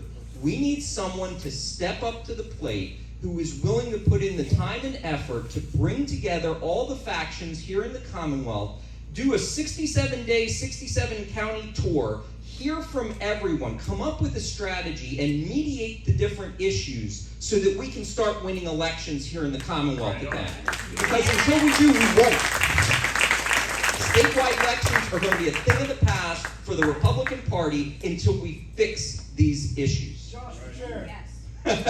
Oh, that caused a lot of heartburn this up. And I didn't want to be involved in politics, quite honestly. And I thought the judiciary and that would kind of be its own little realm. It wouldn't get scummy and all this like the regular politics, and boy, was I wrong. I don't know. I was naive. I truly was. I'm the first to admit it. For everything I've been through, I mean, I hold injunctions against Shapiro, I've sued ATF and hold injunctions against them, and DOJ, and the U.S. Attorney General. None of that prepared me for what I found was the case in politics here in the Commonwealth.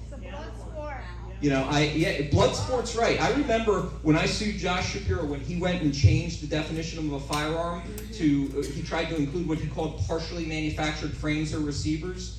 I walked in that courtroom and they had the whole right side of the courtroom filled with PSP, Pennsylvania State Police, and Attorney General attorneys. The only one I understand of within the entire PSP and AG's office that was not there was Josh Shapiro himself.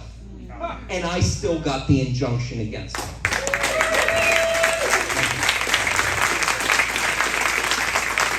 So I've probably spoken well beyond my time. You know the old adage, once you give a lawyer a microphone, all bets are off. But they did say we could take some questions. Can we still take some questions, or are we? Right here. 5 minutes of questions. All right, time to play Stump the Chump. Me. Yes, ma'am. Yeah, I know you've had your hand up. Okay. I just want to let you know, is the recording thing on? I sent your article to our our county people, committee people that were there. And I said, so, is this true? And 24 hours go by before there's a response that says, absolutely not. Wow, that's very sad. Where did you see this? And I said, so there was no squelching of the nays? No, his source is inaccurate. Just Isn't so you know, interesting? and I have 2 of them that I'm going to see tonight in our county There's thing. plenty of state committee members, and there may even be 1 or 2 in the room who were there who... Exactly, and this is what I'm saying, that they're all kind of being, shall we say, spineless. Yeah, and I have no dog in the fight. Why would I make something up like this? Like I said, I didn't care about McCormick. I hadn't made up my mind about him. But after this shenanigan, I have serious questions about his integrity. And that's not what we need in the Senate. We don't need more of that. We need people with actual integrity. We already have Fetterman. Yes, ma'am. Who employs McCormick's wife? I'm not familiar with that. Do you know, or the World Economic? Well, I know he has ties to the World Economic Forum, but which is very concerning. But, yeah, I know you had a question, sir. How do we deal with this? There's in Pennsylvania, there's like a Gene Yoffe attorney. But he also he's an attorney for oil companies or energy companies. He's also the chairman of the Energy Commission for all this. Where there's dual interests everywhere you look. Cutler here. He's a healthcare attorney. His wife is a senior person at the Lancaster General Hospital's corporate conglomerate. While he's a healthcare attorney. Funny how that happens. Conflicts of interest and nothing ever gets. How can we, the people, get these issues resolved and force these people to move on it, because they're not going. These guys. Remove them from office. They're not going to do it. We got to. I mean, we have no option. This is really no different than the issue plaguing the judiciary. Because as we saw in 2015, we had 3 very liberal candidates elected to the Supreme Court because we didn't get out the vote, one of which on the campaign trail told people, in violation of the Judicial Code of Ethics, that if elected, he would overturn the map. That's exactly the vote he would later issue. What's also interesting is the map that they enacted was drafted by an individual that they go out to dinner with frequently.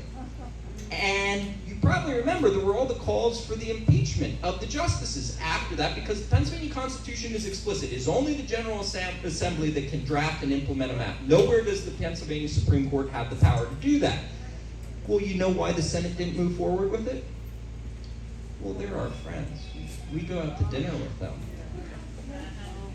It's everything that's wrong with the system. And the judiciary, our biggest problem is the judiciary, because it no longer issues judicial decisions. It issues political decisions. And it's become more and more of that nature since 2015, when we saw those 3 liberal justices elected.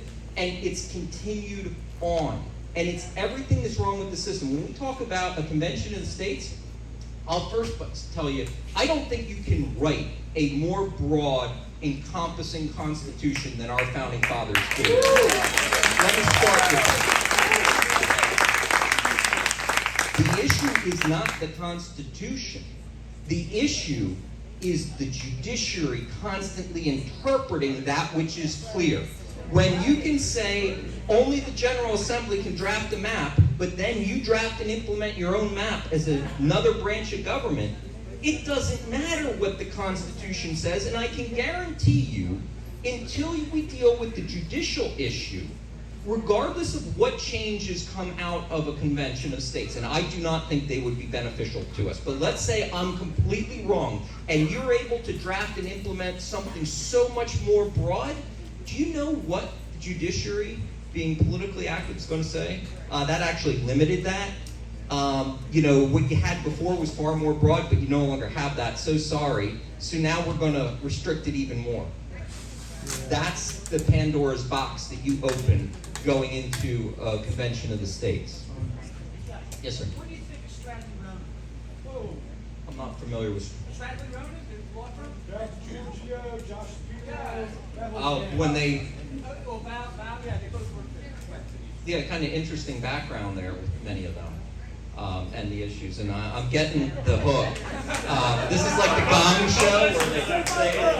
But honestly, I love being here with all of you. I'm going to stick around for a little bit, so if you do have a question that I wasn't able to answer because of the limitations on time, I'm happy to take it. But I just want to thank you all so much for coming out here. And last plug, I will be doing a fire alarm install seminar for Dawn Keeper and Representative Gleim on November 4th at the Carlisle Expo Center. So if you have any interest in that, check with their offices so that you can come on out to that.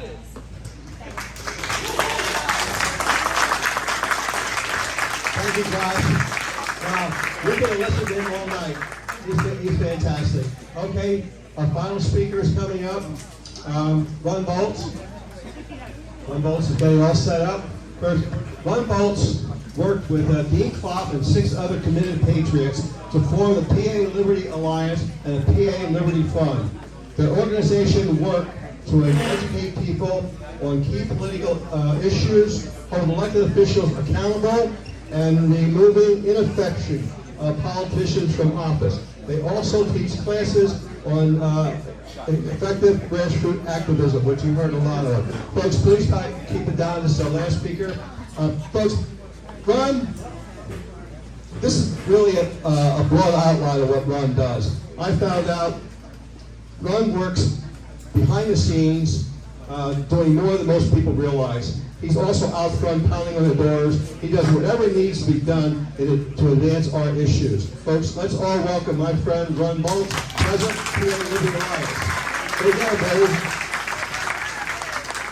All right, thank you, folks. I'm here today to talk to you about my organization, the Pennsylvania Liberty Alliance, and also a little bit about Brian Cutler and the Republican Party establishment. Now, my good friend and partner, Dean Klopp, has spent 12 Saturdays going door to door in Quarryville and Stroudsburg, along with up to 14 volunteers. He and our volunteers have distributed about 3,000 flyers to registered Republican voters. Why would Dean and our volunteers spend 12 of their summer Saturdays doing this? Well, I'd like to talk to you a little bit about that. Now, after having spent some time in this district myself, I found that many people down here do like Brian Cutler, but they are unaware of his role in a lot of the bad things that have taken place in Harrisburg and And I'd like to mention just a few of those. Now, Representative Cutler may be a nice guy, and I understand his story about growing up in the area and, and why people feel compassion for him. But as a politician who was elevated into a powerful leadership role, Brian Cutler has not only failed as a leader, but his leadership has also resulted in some very detrimental policy. Remember, it was Brian Cutler, that's right, remember it was Brian Cutler and the Republicans who gave us Act 77 and universal mail-in voting. And to correct a common misconception, it was not due to COVID, like we keep hearing. 77 passed well before COVID in late summer, early fall of 2019. To this day, Brian Cutler has not only done nothing about this monstrosity that he led the way to get us, he has still actually defended it. We have gotten exactly 0 reforms in the last 4 years to deal with this. But the Republicans have continued to try to change our elections in other ways, even though we didn't ask them to. Like recently, there was a bill introduced in the Senate to change the date of our primary. And of course, it goes over to the Democrat-controlled House and gets amended in ways that would have made our elections even worse. The Republicans have also worked with the Democrats to try to give independents the ability to vote in our primary elections, citing, we're just trying to get more people involved. Wrong. This is the establishment's way of trying to kneecap conservative primary challenges at the knees, and I don't have enough time to explain why I feel that way, but I thought I needed to mention it. And speaking of kneecapping conservative candidates who challenge the establishment, you need to be aware that Brian Cutler and the Republican leadership are also responsible for the Democrats taking over the Pennsylvania House. As if the redistricting wasn't bad enough, Brian Cutler spent the party's money on defending his Republican buddies who were being challenged in primaries by more conservative candidates. They were being challenged because they were weak do-nothings, and the people in those districts were fed up with their lip service after being in office for decades and giving them nothing. Rather than using that money to defeat Democrats in the general election, Cutler gave them the money to defend themselves against more conservative opponents in the primary. Now it's important to understand, these were deep red districts that would have remained Republican regardless of who won the primary. But Cutler and the Republican Party chose to send money there rather than to the swing districts that were more vulnerable in the general election. The result of Cutler's leadership, we lost the PA House for the first time since 2010. Cutler and Republican leadership care more about keeping their weak colleagues in office, who they know will just do whatever they want them to do and toe their line. They care more about defeating us, the people in this room, you and me, than they care about defeating the liberal Democrats. They would rather lose the majority than to allow an outsider who might come in and rock the boat a little bit and might actually force them to go on record than to allow that person to win a primary. You see this in their endorsement process as well. They always endorse their insider candidates who they know they can control while attacking the outsiders who they fear they cannot. If their candidate wins, what do we hear, folks? Oh, we need to unify now. We need to come together as a party. The grassroots needs to celebrate our candidate. And don't forget Reagan's 11th commandment. Don't ever speak ill about your fellow Republicans. But what happens when the other guy wins? Like, say, Doug Mastriano, for example. Well, do they live by those rules? Of course not.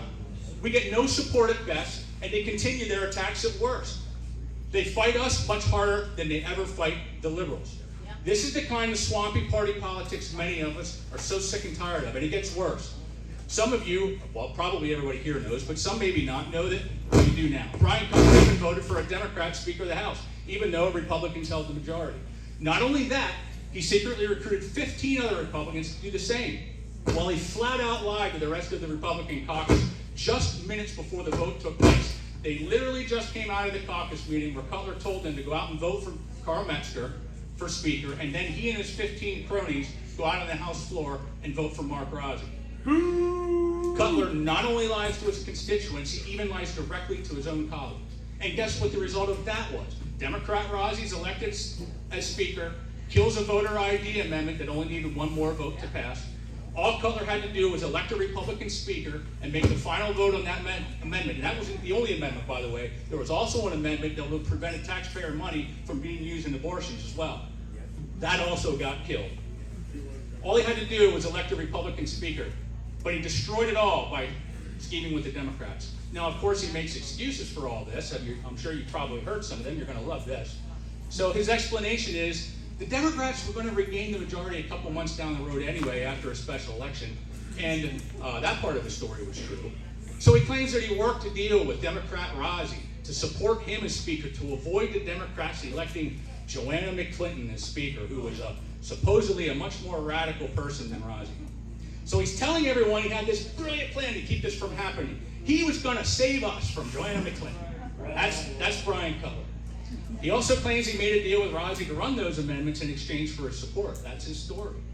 Now, even if he's telling the truth about this, which I'm not convinced he is, it still shows his utter foolishness and gullibility. So guess what happened? Mark Rozzi wins the Speaker vote with the help of Cutler, Tom Mahaffey, Seth Grove, and 13 other weak Republicans, including all of the House majority, or leadership. Rozzi, of course, never runs the amendments, so they die. Then Rozzi publicly laughs at Cutler in a media interview and basically called him a fool for believing he would ever go against the Democrat Party. And the icing on the cake, when the Democrats took over the majority again a month and a half or so later, they removed Rozzi and put in radical Joanna McClinton as Speaker anyway. So thanks to Brian Cutler, we have no voter ID, we have no protection of taxpayer money from being used in abortions, we have absolutely nothing done about election integrity, no election audits, and we still ended up with radical Joanna McClinton. So now I'm sorry, I don't care how nice of a guy Brian might be, he's not a leader.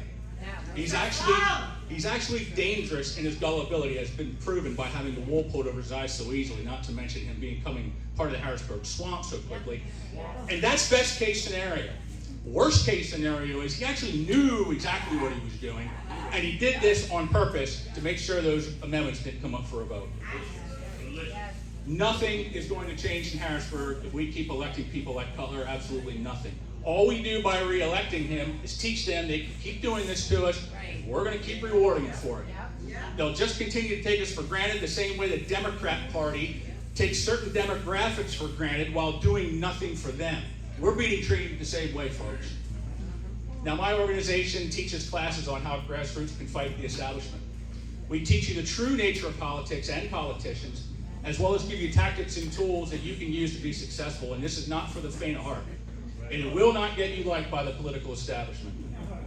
But if you're in politics to be liked by politicians and insiders and to rub elbows with them, then this is not for you, and you're in it for their own reasons.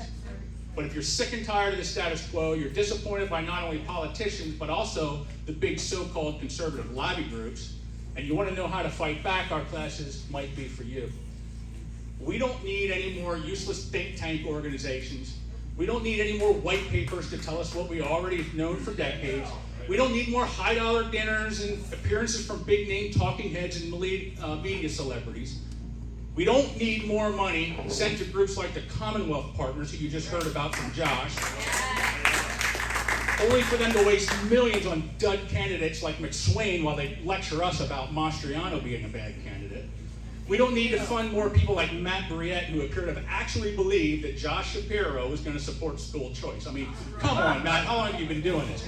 But then again, you know, if we actually got school choice, then Matt couldn't fundraise off it anymore. Just a thought. We need to get in the trenches, folks, and fight for real, but I will tell you up front, there's no magic bullet in politics. It's hard work, it's frustrating, and if you do it correctly, you will, not might, you will face backlash from the political class. But it can also be rewarding, very satisfying, and really, it's our only choice at this point. The mistake many make in the grassroots is believing that having access to politicians is the way to get things done. It's not. Too many of us believe in sitting with your politician at the county GOP dinner or being put on their advisory committee means that you have a seat at the table and you have their ear, and they're certainly going to listen to you now, right, because they respect you, and maybe you'll give them a pocket constitution and they're going to actually read it. I'm here to tell you from experience, this is a fool's errand. Unless you're after something toothless and non-controversial, or you're angling for some kind of job in politics, that's not the way to go. But for big controversial changes, this doesn't work unless you have the kind of money to throw around like the lobbyists. And I'm talking like teachers union and big pharma type of money. If you don't have that, you're going to need another plan, because access-based lobbying just doesn't work. The only thing access-based lobbying does is put you on the sideline, because now you're not out fighting for your issue, you're hanging out with that politician. It serves to inflate your ego by design. It makes you feel important, and then you end up being that politician's friend and mouthpiece, defending them back to the grassroots. When that happens, checkmate, you're done. As Rush Limbaugh used to say, these people can't be dealt with or reasoned with or compromised with. They need to be forced to do the right thing because they will not do the right thing on their own. And if they cannot be forced to do the right thing, they need to be replaced.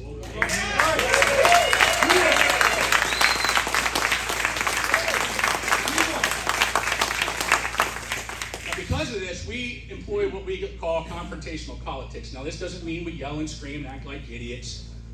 In fact, you can be confrontational with a big old smile on your face and being very nice. In fact, sometimes that's usually the best way to go. I'm not mean to politicians. None of this is personal for me. You know, there's no reason for me to be. So I'm not asking you to be either. Confrontational politics simply means this. It just means we confront them directly and publicly, and we expose them for who they are. It means we use their ambitions against them, and we apply political pressure. Now, as I mentioned earlier, if you're going to do this, they're not going to like it for you, or like you for doing it. Politicians know only two things: pleasure and pain. That's it. And of course, I'm talking about political pleasure and pain. I don't mean physical. We teach classes on how to deliver political pain to politicians who desperately need some. Because again, they will not do what's right on their own. Politicians, generally speaking, care about one thing: getting reelected.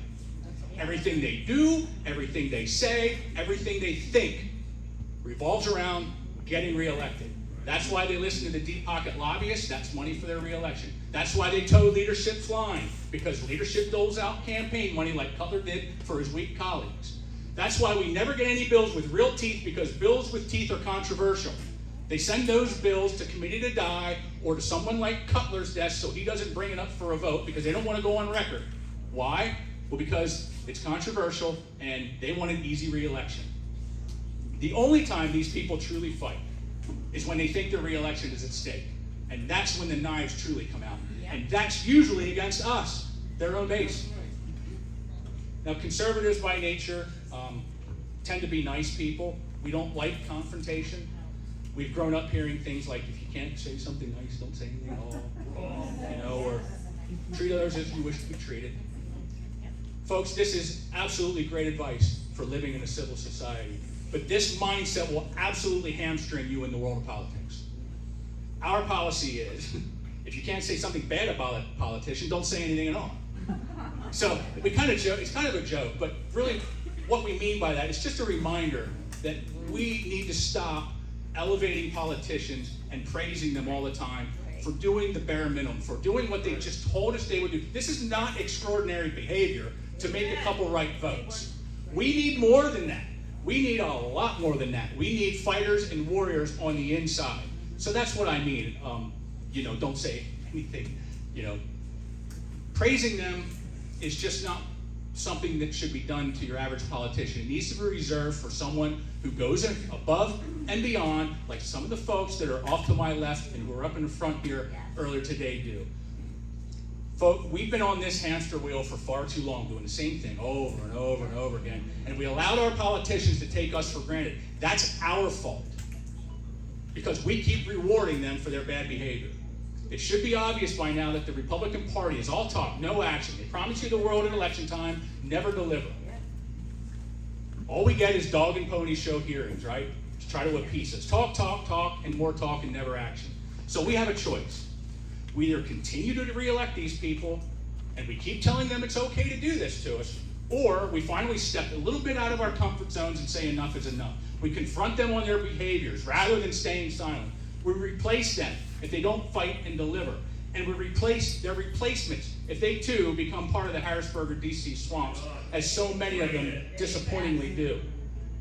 The only exception to this is when we find champions who truly do fight for our cause, ones who burn political capital for us, ones who are willing to go against leadership and lose their committee assignments and get threatened to never have their bills run.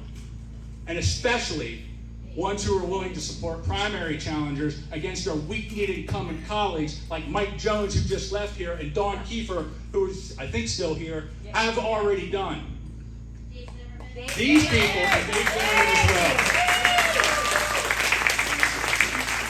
These people are rare, folks, and special. And when we find them, we absolutely need to support them, because if we don't, why would they stick their necks out for us?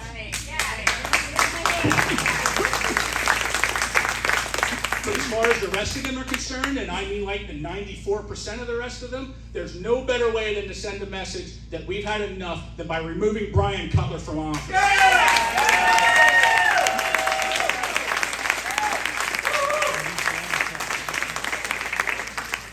And I'll close with this. It doesn't sound like anybody thinks I'm going a little too far, but if you do, if you think I'm being a little too hard on politicians, if you think we should look at politics the way we do everything else in society, I offer you this to consider. I believe even the Bible gives us this warning in Proverbs 23, 1-3. When you sit to eat with a ruler, consider diligently him that is before you, and put a knife to your throat if you are a man given to appetite. Be not desirous of his delicacies, for they are deceitful food. Thank you. Amen.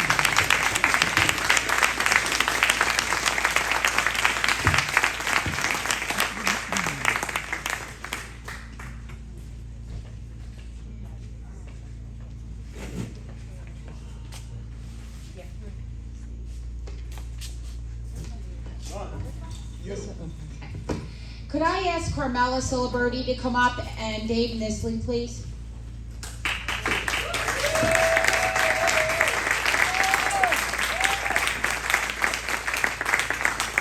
want to tell you a little bit on why we did what we did today.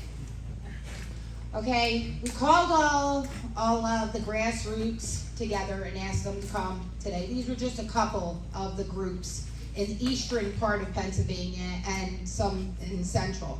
But we asked them all to come together because we were trying to get everyone together and give you something to do at the end, an action, to get off your couch and help us, okay? This is what we need. No more words, you know. We used to have a group that used to meet. We no longer have that. I'll be upfront with you and tell you that. We no longer have a group that meets. Why? Because we decided to do things like this. To have all grassroots come together to fight. Action. Action speaks louder than words. Okay? So that's why I'm here. That's why I did what I did. That's why I asked mentors that helped me get this together. Which, Donna Ellingson, thank you so much. Dan Brancadora and Linda couldn't do it without you. Tom, thank you. Dave, I can't even. Words cannot even begin to thank you. You are an incredible rep, and I thank you from the bottom of my heart, and I know I'm blessed. So, what do we do? Well, there's two people here that have action, that chose to do something. So I'm going to give the mic over to them. First, it's Carmela Siliberti. Thank you very much. Can we get another big hand for taking all the efforts to volunteers here tonight? You did a great job. Thank you guys so much, and thank all of you sitting in the seats, because I know I've seen many of you go beyond just words. And you've been out, you've been knocking doors, you've been trying to educate those around you. And so much good has been said here tonight, and I don't want to repeat what's already been said, so I'll offer you one small thing. It's sometimes difficult when you're talking to individuals in your community who may not be ready for the whole truth yet, maybe they don't agree with you, but they're not like the elected officials that we're going to take a real confrontational stance with. They need to be touched at the heart. And I found this book that was recommended to me by a pastor. It's Tactics, all right? So if you haven't read it yet, get it. And it's Christian apologetics, but you really can use it for any argument that stands in the truth. So if you're concerned about, well, how do I talk to people?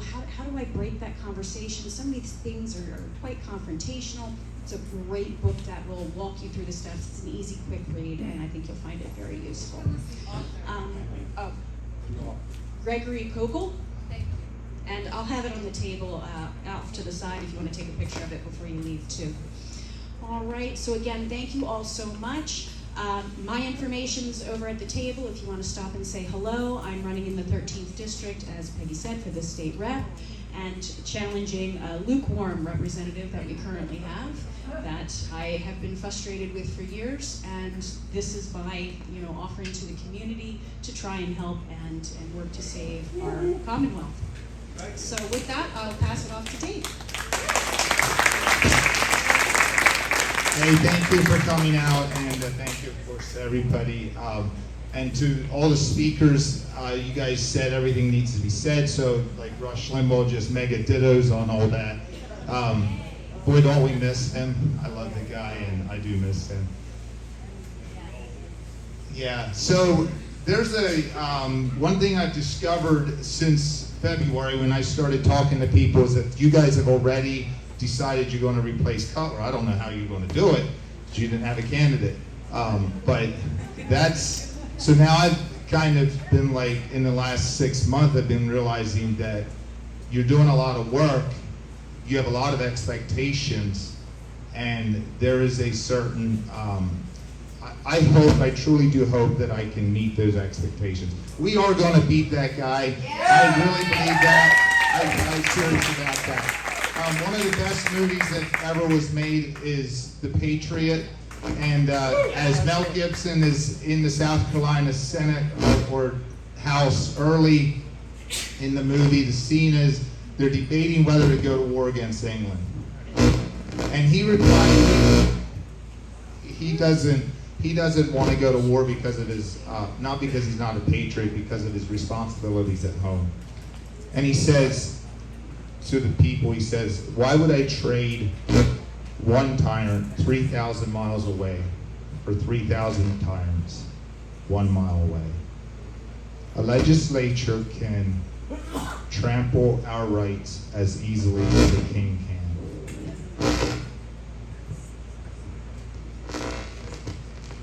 Use the other mic. Just yell.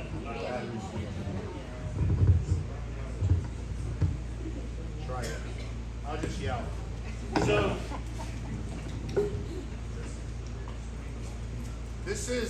This is the place we're at right now. Sorry to quote a movie. James Madison said the same thing. It's just a lot more difficult to quote. But as a people here in this district, I disagree. We are the most conservative county in this state. I disagree with York County. You might have more conservative leaders, but we are the most conservative county. We may be the most conservative district in the southern end. Yet we have no representation that gives those values. None whatsoever. Throughout, maybe 18 years ago, when Cutler first went, he maybe represented us. He doesn't today. Something's changed. We're going to change it again. Yes. It is not that difficult. I gave a speech to some of our supporters on Wednesday, and I talked about the timelessness of truth. Truth is old. Truth doesn't change. The popular error does. It's fluid, it changes, it goes all over the place. One of the popular errors that this generation believes is that government's our solution.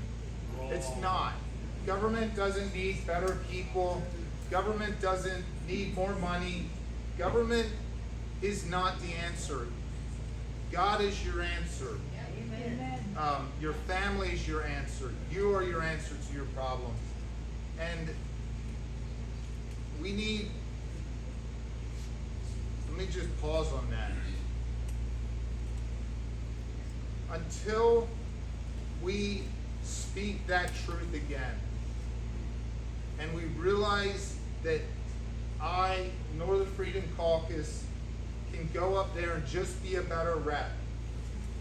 We need to actually, I may only serve one term, because if you don't like what I do, that's probably not you.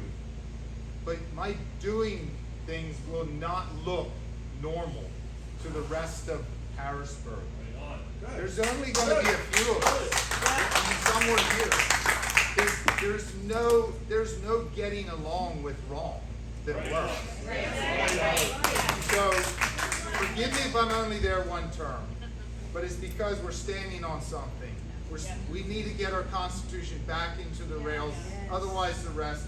And so the last thing I'm going to say is this is not This is my battle and yours collectively. As we've heard today, there's lots of battles. They're big, small, and little.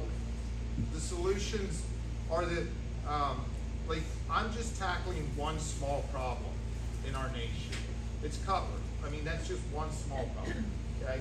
So you guys got your problems, but together, that's how we have to do it. Each of us deal with our problem. Again, thank you to everybody here. Truly, I believe I'll see a lot of you again. I really appreciate your support by being here, your energy. We're going to be on the ground. That's how we're going to win. If you want to come up and talk to me, I'll stay up front. I suppose you will, unless you're going to your table. I'm going to just introduce my staff. Emily, she's my campaign manager. My daughter Megan in the back. She does event coordinating, helps me with my thinking and just general. My wife, she does everything else.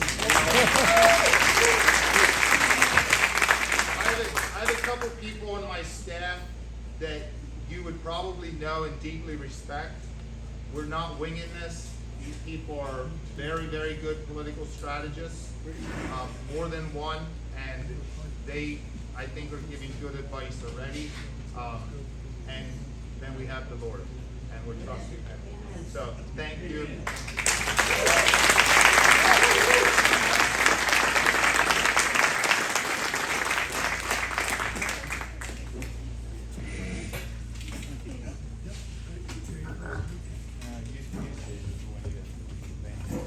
I'd like to thank everybody for coming out tonight.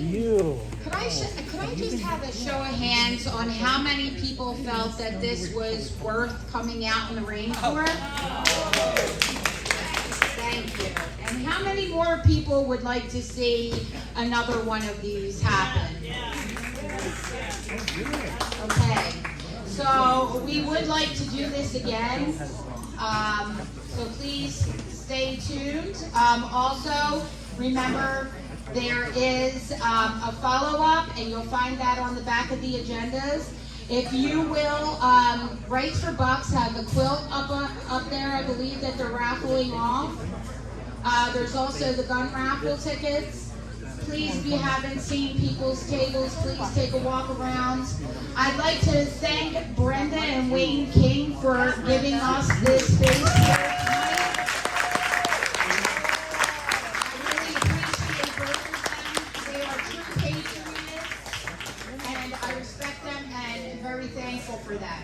I'd also like to thank Doris Petershine for all of the help that she has done today. Thank you.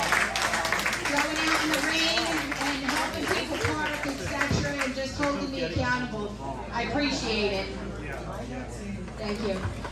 And also, just again, I'd like to also thank Freedom Jeffries for being here. Thank you so much. Carol Sexton CD. If you haven't gotten it already, please go ahead over and see that. Otherwise, I'd like to thank everybody who helped me with this. I had a lot of help. So thank you all so very much. God bless. Safe travels home. Thank you.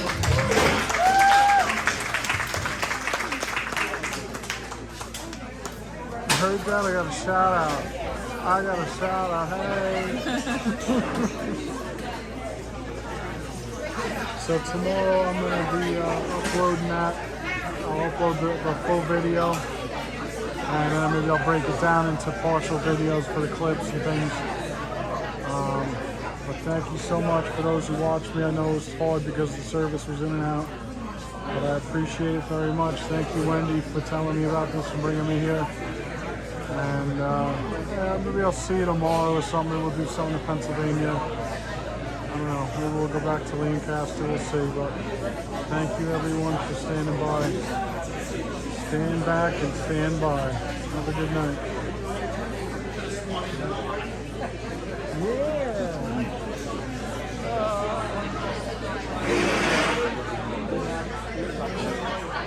Stand back and stand by.